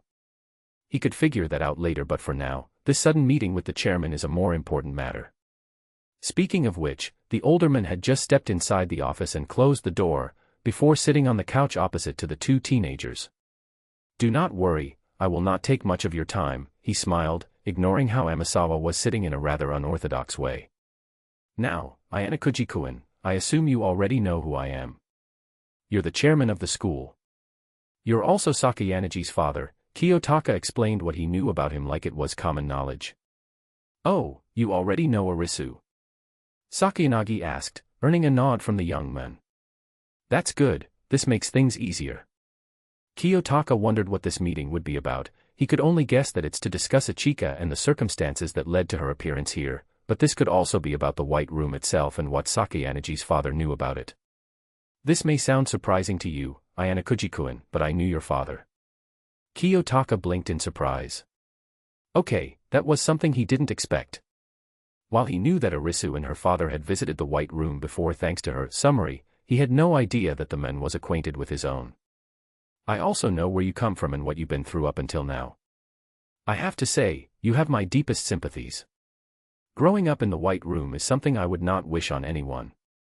I don't know any details about how you escaped, but the act itself is nothing short of a miracle. Kiyotaka gave a nod of acknowledgement. How did you come in contact with that man? That is a funny question with quite an interesting answer, Kiyotaka-kun. You see, I haven't been in contact with Ayanokouji-sensei for a long time now. But you can say that we are simply after the same goal, and that is to create a society that's filled with people who can shape the foundation of the world with their own abilities. That man is taking a completely different approach when it comes to a goal like that, Kiyotaka thought. It has been years since the last time your father and I spoke to one another. However, when he called a few days ago and said that he knew you were attending school here, I couldn't hide the truth from him. Did he want me back? The young man asked. Naturally, yes. However, I refused him strongly because 1, I did not want you to go back to that place. 2, you are now a student of this school and you cannot be pulled out simply because someone said so. 3, Arisa would be sad if you left. She has wanted to meet you for so long, after all. Those first 2 reasons were things that he could expect, but Kiyotaka didn't count for the third one at all. Did Sakayanagi-sensei really have to mention his daughter? And was he actually serious about it? Regardless, Kiyotaka felt the need to thank the older man for his actions even though it was unnecessary. Thank you for intervening, Sakayanagi-sensei, but you didn't have to. That man has lots of connections and he could certainly do something against you for aiding me. This is my problem and I'll deal with it on my own. Think nothing of it, Ayanokouji-kun. While your father is indeed powerful, I do not fear him, the chairman stated firmly. Letting you attend the school might not make up for what you missed in your childhood, but as long as I am here, you can be guaranteed that I will keep you safe. Kiyotaka nodded gratefully, before shifting his attention to the girl who was sitting happily on his lap. It was time to get some more answers regarding Amasawa. So what does this talk have to do with this girl? You have not realized it already, asked Sakayanagi-sensei. Amasawa-san here is also a student of the White Room. He already knew that Ichika was a White Room student from reading the information that was provided to him by her heroine summary, but the chairman didn't know that. As a result, Kiyotaka pretended to look surprised as Ichika started to giggle at the expression on his face. If that's true, then is she here to bring me back? The older man poured himself a cup of tea and chuckled. I'll let Amasawa-san explain her side of the story. With that, Kiyotaka turned his full attention to the scarlet-haired girl, who finally began to speak. Well, it wasn't in my mission to bring you back, senpai. I was only told to keep an eye on you and tell your father about your progress in this school. To be honest, I'm perfectly fine with what I was told to do, the girl revealed. There it is. Her answer was just the same as what her summary said, and it confused him even more now that he heard it from the girl herself.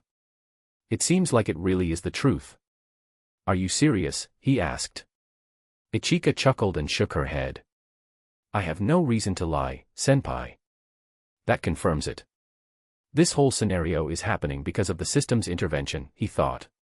I don't know how, but it must have influenced that man to do this. Well, he wasn't wrong for thinking like that. The system alters reality on a regular basis, so influencing one man even from afar shouldn't be too much. And there's just no way that men would be foolish enough to willingly send a valuable asset to the White Room just to check on him. His father couldn't be that idiotic, could he? Is that all? He asked the girl. He didn't say anything to anyone else about me. Someone he gave another mission to? Or are you the only one he sent to this place? If I knew, then I'd already given you the answer you wanted, senpai. Well, he had no reason to doubt her. From her summary alone, Amasawa isn't trying to lead him to his doom. Plus, the system has never lied to him before and was painfully blunt with its intentions. All right, he nodded in acknowledgement. Thank you for being honest, Amasawa. Senpai, if you really want to thank me, then you can pat my head. Kiyotaka thought of ignoring her, but decided not to do it because it might make her sad. He then shrugged mentally, deciding to give in and do what the girl wanted. He raised his hand and patted her head slowly as if to say, "Good job." Ichika responded by immediately surrendering to how good it felt and then smiling in happiness at receiving a head pat from the young man. You have gained 20 affection points with Amasawa Ichika. Relationship status, a god and his servant, has been maxed. Relationship status with Amasawa Ichika has been upgraded to my sexy kohai. Congratulations. You have unlocked the achievement, gotta go fast. You gained +10 in charm. The 3 notifications that appeared afterwards caused his eyes to widen in surprise, especially since it involved something that should happen in a matter of weeks, not in the span of a day. That's one hell of a head start. If Kushida was vulnerable to his advances, then Amasawa must be completely weak to it. He almost maxed out the girl's first affection level by simply sitting and allowing himself to get tackled to the ground by Amasawa. And now, just from receiving a head pat from him, his relationship status with her leveled up. And it all happened within the day. Does she really think that highly of him?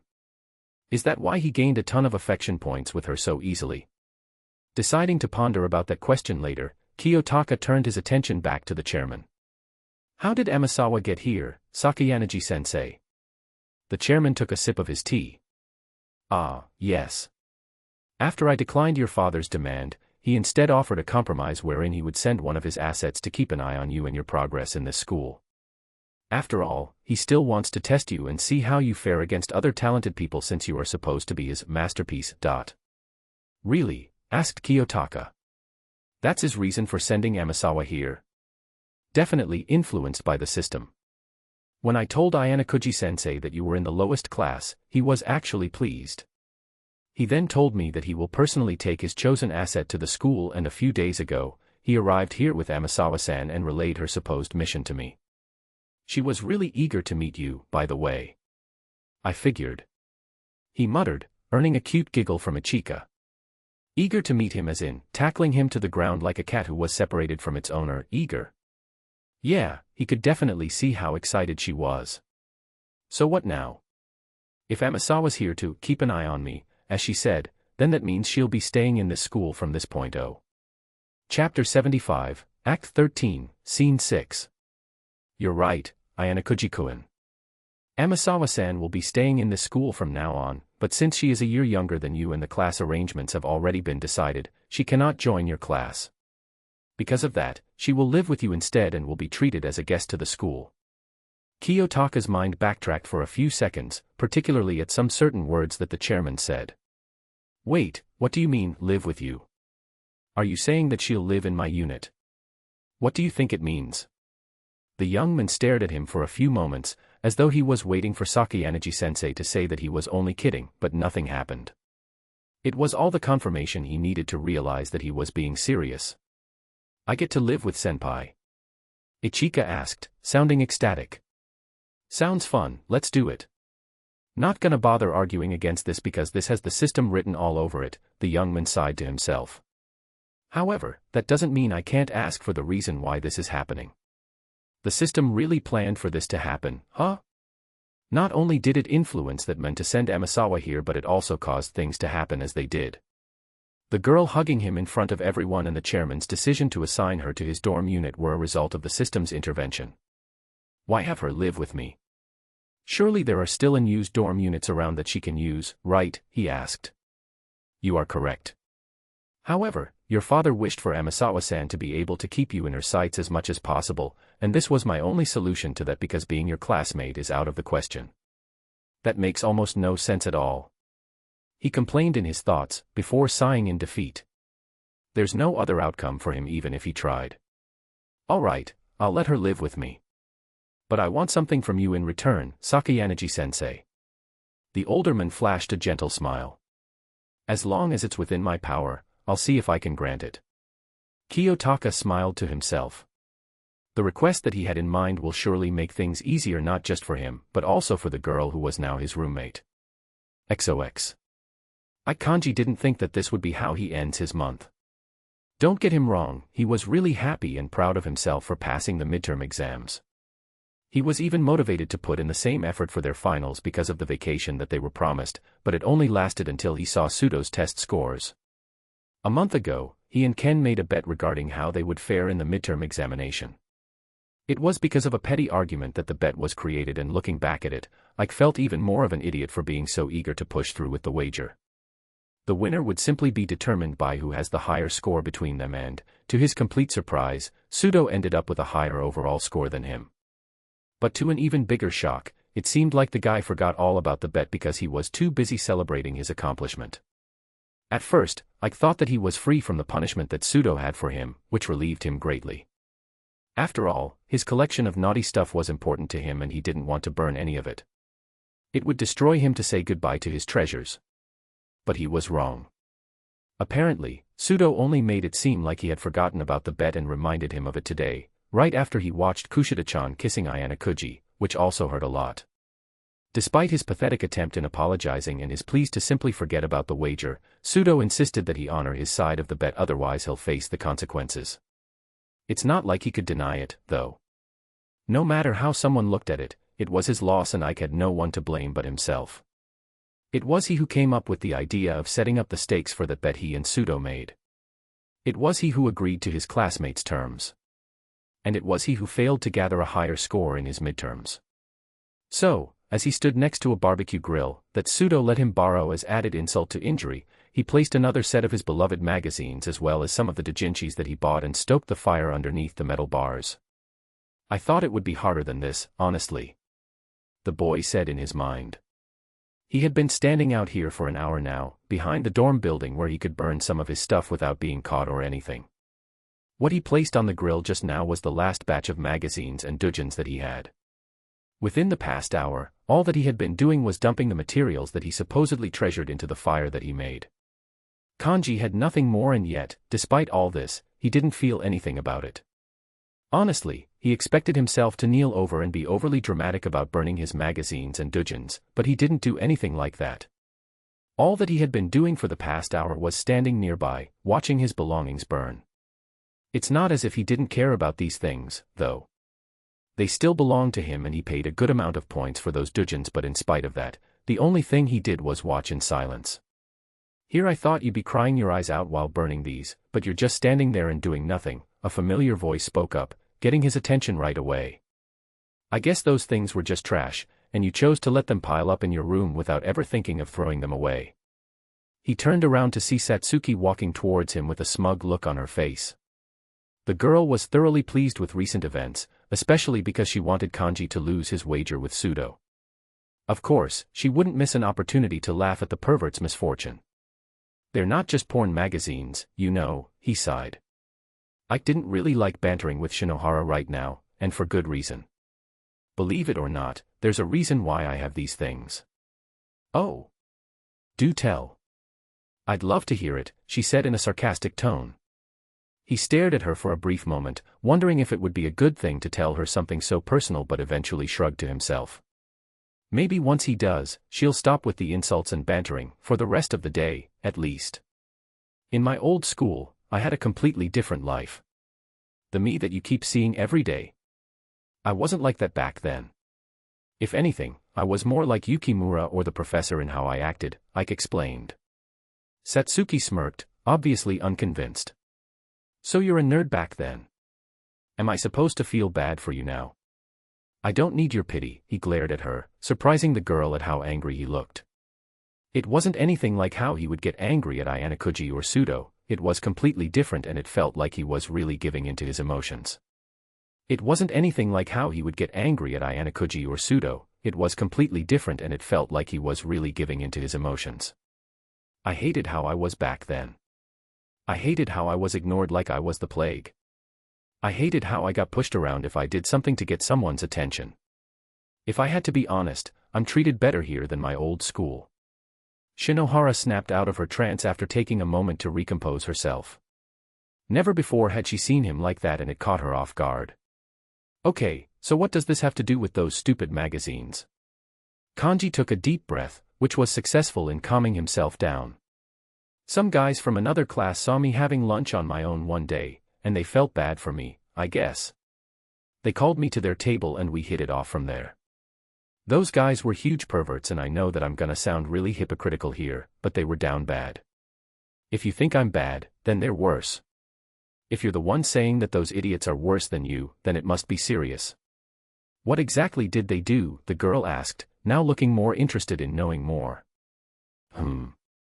I remember there was a little hole in the wall of the girls' changing room at the gym in our school, and they always used it to peek at our classmates or any other girl who changed clothes there. And you never took a peek at your female classmates through that hole? I only did it once, but after that, I didn't do it anymore. She laughed. Really? I find that hard to believe. You're the one asking questions, Ike shrugged. After I had my turn getting a peek at the girls, we were caught in the act by some of their friends and chased us all down. I managed to slip away, but my friends, they weren't so lucky. I watched them get beaten up, and because of that, I never wanted to peek at girls again because the same could happen to me. Satsuki wanted to catch him in the act and accuse him of peeking again right after that incident, but stopped herself when she thought about it more deeply. Of course, she knew that this idiot was a pervert from the start. Kanji made that perfectly clear during his introduction, but apart from that, all he did was ogle the girls at every opportunity he could get, as well as making perverted comments about their bodies. She couldn't think of an instance where he did something as bad as watching the girls change clothes, or even getting close to them in order to cop a feel or something. At most, all he did was admire her classmates from afar and say a lot of disgusting stuff regarding their bodies. Maybe there was some merit in what this idiot was telling her, after all. Was that all that they did? She asked, wanting to know more. Well, I guess there's also the regular hangouts that we've had. They'd invite me to one of their houses, and we'd talk about the things we like about girls. We also read a lot of magazines and doujins from their collections. Those dudes were hoarders, I tell you. The blue-haired girl remained quiet after that. Of course, I could be lying about all of this just to save himself, but it didn't feel like that at all. It's crazy, but it felt like everything he said just now was the truth. Don't think that just because you were influenced by idiots, you're absolved of your wrongdoings. You're still a pervert in my eyes. Shinohara folded her arms and pouted. Why, yes I am. I'm a pervert and I'm proud of it. Ike did the same as her and smirked, showing no regrets for his actions. It's not like those guys forced me to join them. I may have wanted to have friends, but in the end, I chose to hang out with them. And just to tell you, ugly, I don't regret it. At all. I still don't get how your friends have anything to do with those things you're burning right now, she pointed out, ignoring the jab he sent towards her as she was already used to it by now. Ike blinked a few times in realization. Oh, right. Well, these porn magazines weren't really mine. All of these belonged to them. They just gave these things to me as some kind of souvenir for hanging out with them, I suppose. You brought those with you when you came here? She asked, completely surprised at the fact that his collection of magazines weren't bought around here. She was even more surprised to learn that those things didn't belong to him. How did those things even go unnoticed by the teachers? Surely they must have checked our belongings when we came here. The boy shrugged. I have no idea. Okay, so you're telling me that you didn't buy these things here? Other people gave them to you, she asked, looking at him for confirmation. I bought the doujinshis here, but other than that, pretty much. What a waste of points, though. I enjoyed reading them, but now I have to burn them. Huh, what do you know? Maybe he's not as bad as I thought he was. If Satsuki had to be honest, she wasn't really expecting the idiot to honor the bet and would back out because he valued these things too much. However, she was clearly wrong in that aspect, because here he was, honoring his side of the wager and wasn't even complaining about it. So the reason why you have these things? She paused for a moment, trying to think of the right words to say. Is it because they remind you of how you used to have friends that stick by your side? Well, I'm not going to deny that reading these magazines is fun. It's always a good feeling to appreciate a girl's body, but I guess that's also part of the reason. Then why didn't you tell Sudoku that? Maybe he would have understood your situation and you wouldn't have to go through this. It wouldn't matter. I still lost, so I have to do this, he shrugged again. Besides, it's not like those boys I mentioned remember me. They probably moved on with their lives. They're just like my old classmates, they never really cared but still, they were people that I called friends. That's not gonna change anytime soon. Much to her own surprise, Satsuki began to feel bad for him. Kanji may have started that wager with their classmate for the wrong reasons, but despite being on the losing end, here he was, honoring the terms of their bet and not even caring that he spent points in buying some of this stuff. He was right, what a waste of points if he was going to get rid of them, anyway. The atmosphere between them became quiet for the next few minutes. The only sound that could be heard were the scorching flames from the barbecue grill. While Kanji turned his attention back to his books that continued to burn in the fire, Satsuki seemed like she was contemplating something in her mind. After the last stack of magazines and doujins were reduced to nothing but ash, Shinohara finally spoke again. Hey, do you want to go get something to eat? She asked, a hint of a blush dusting her cheeks.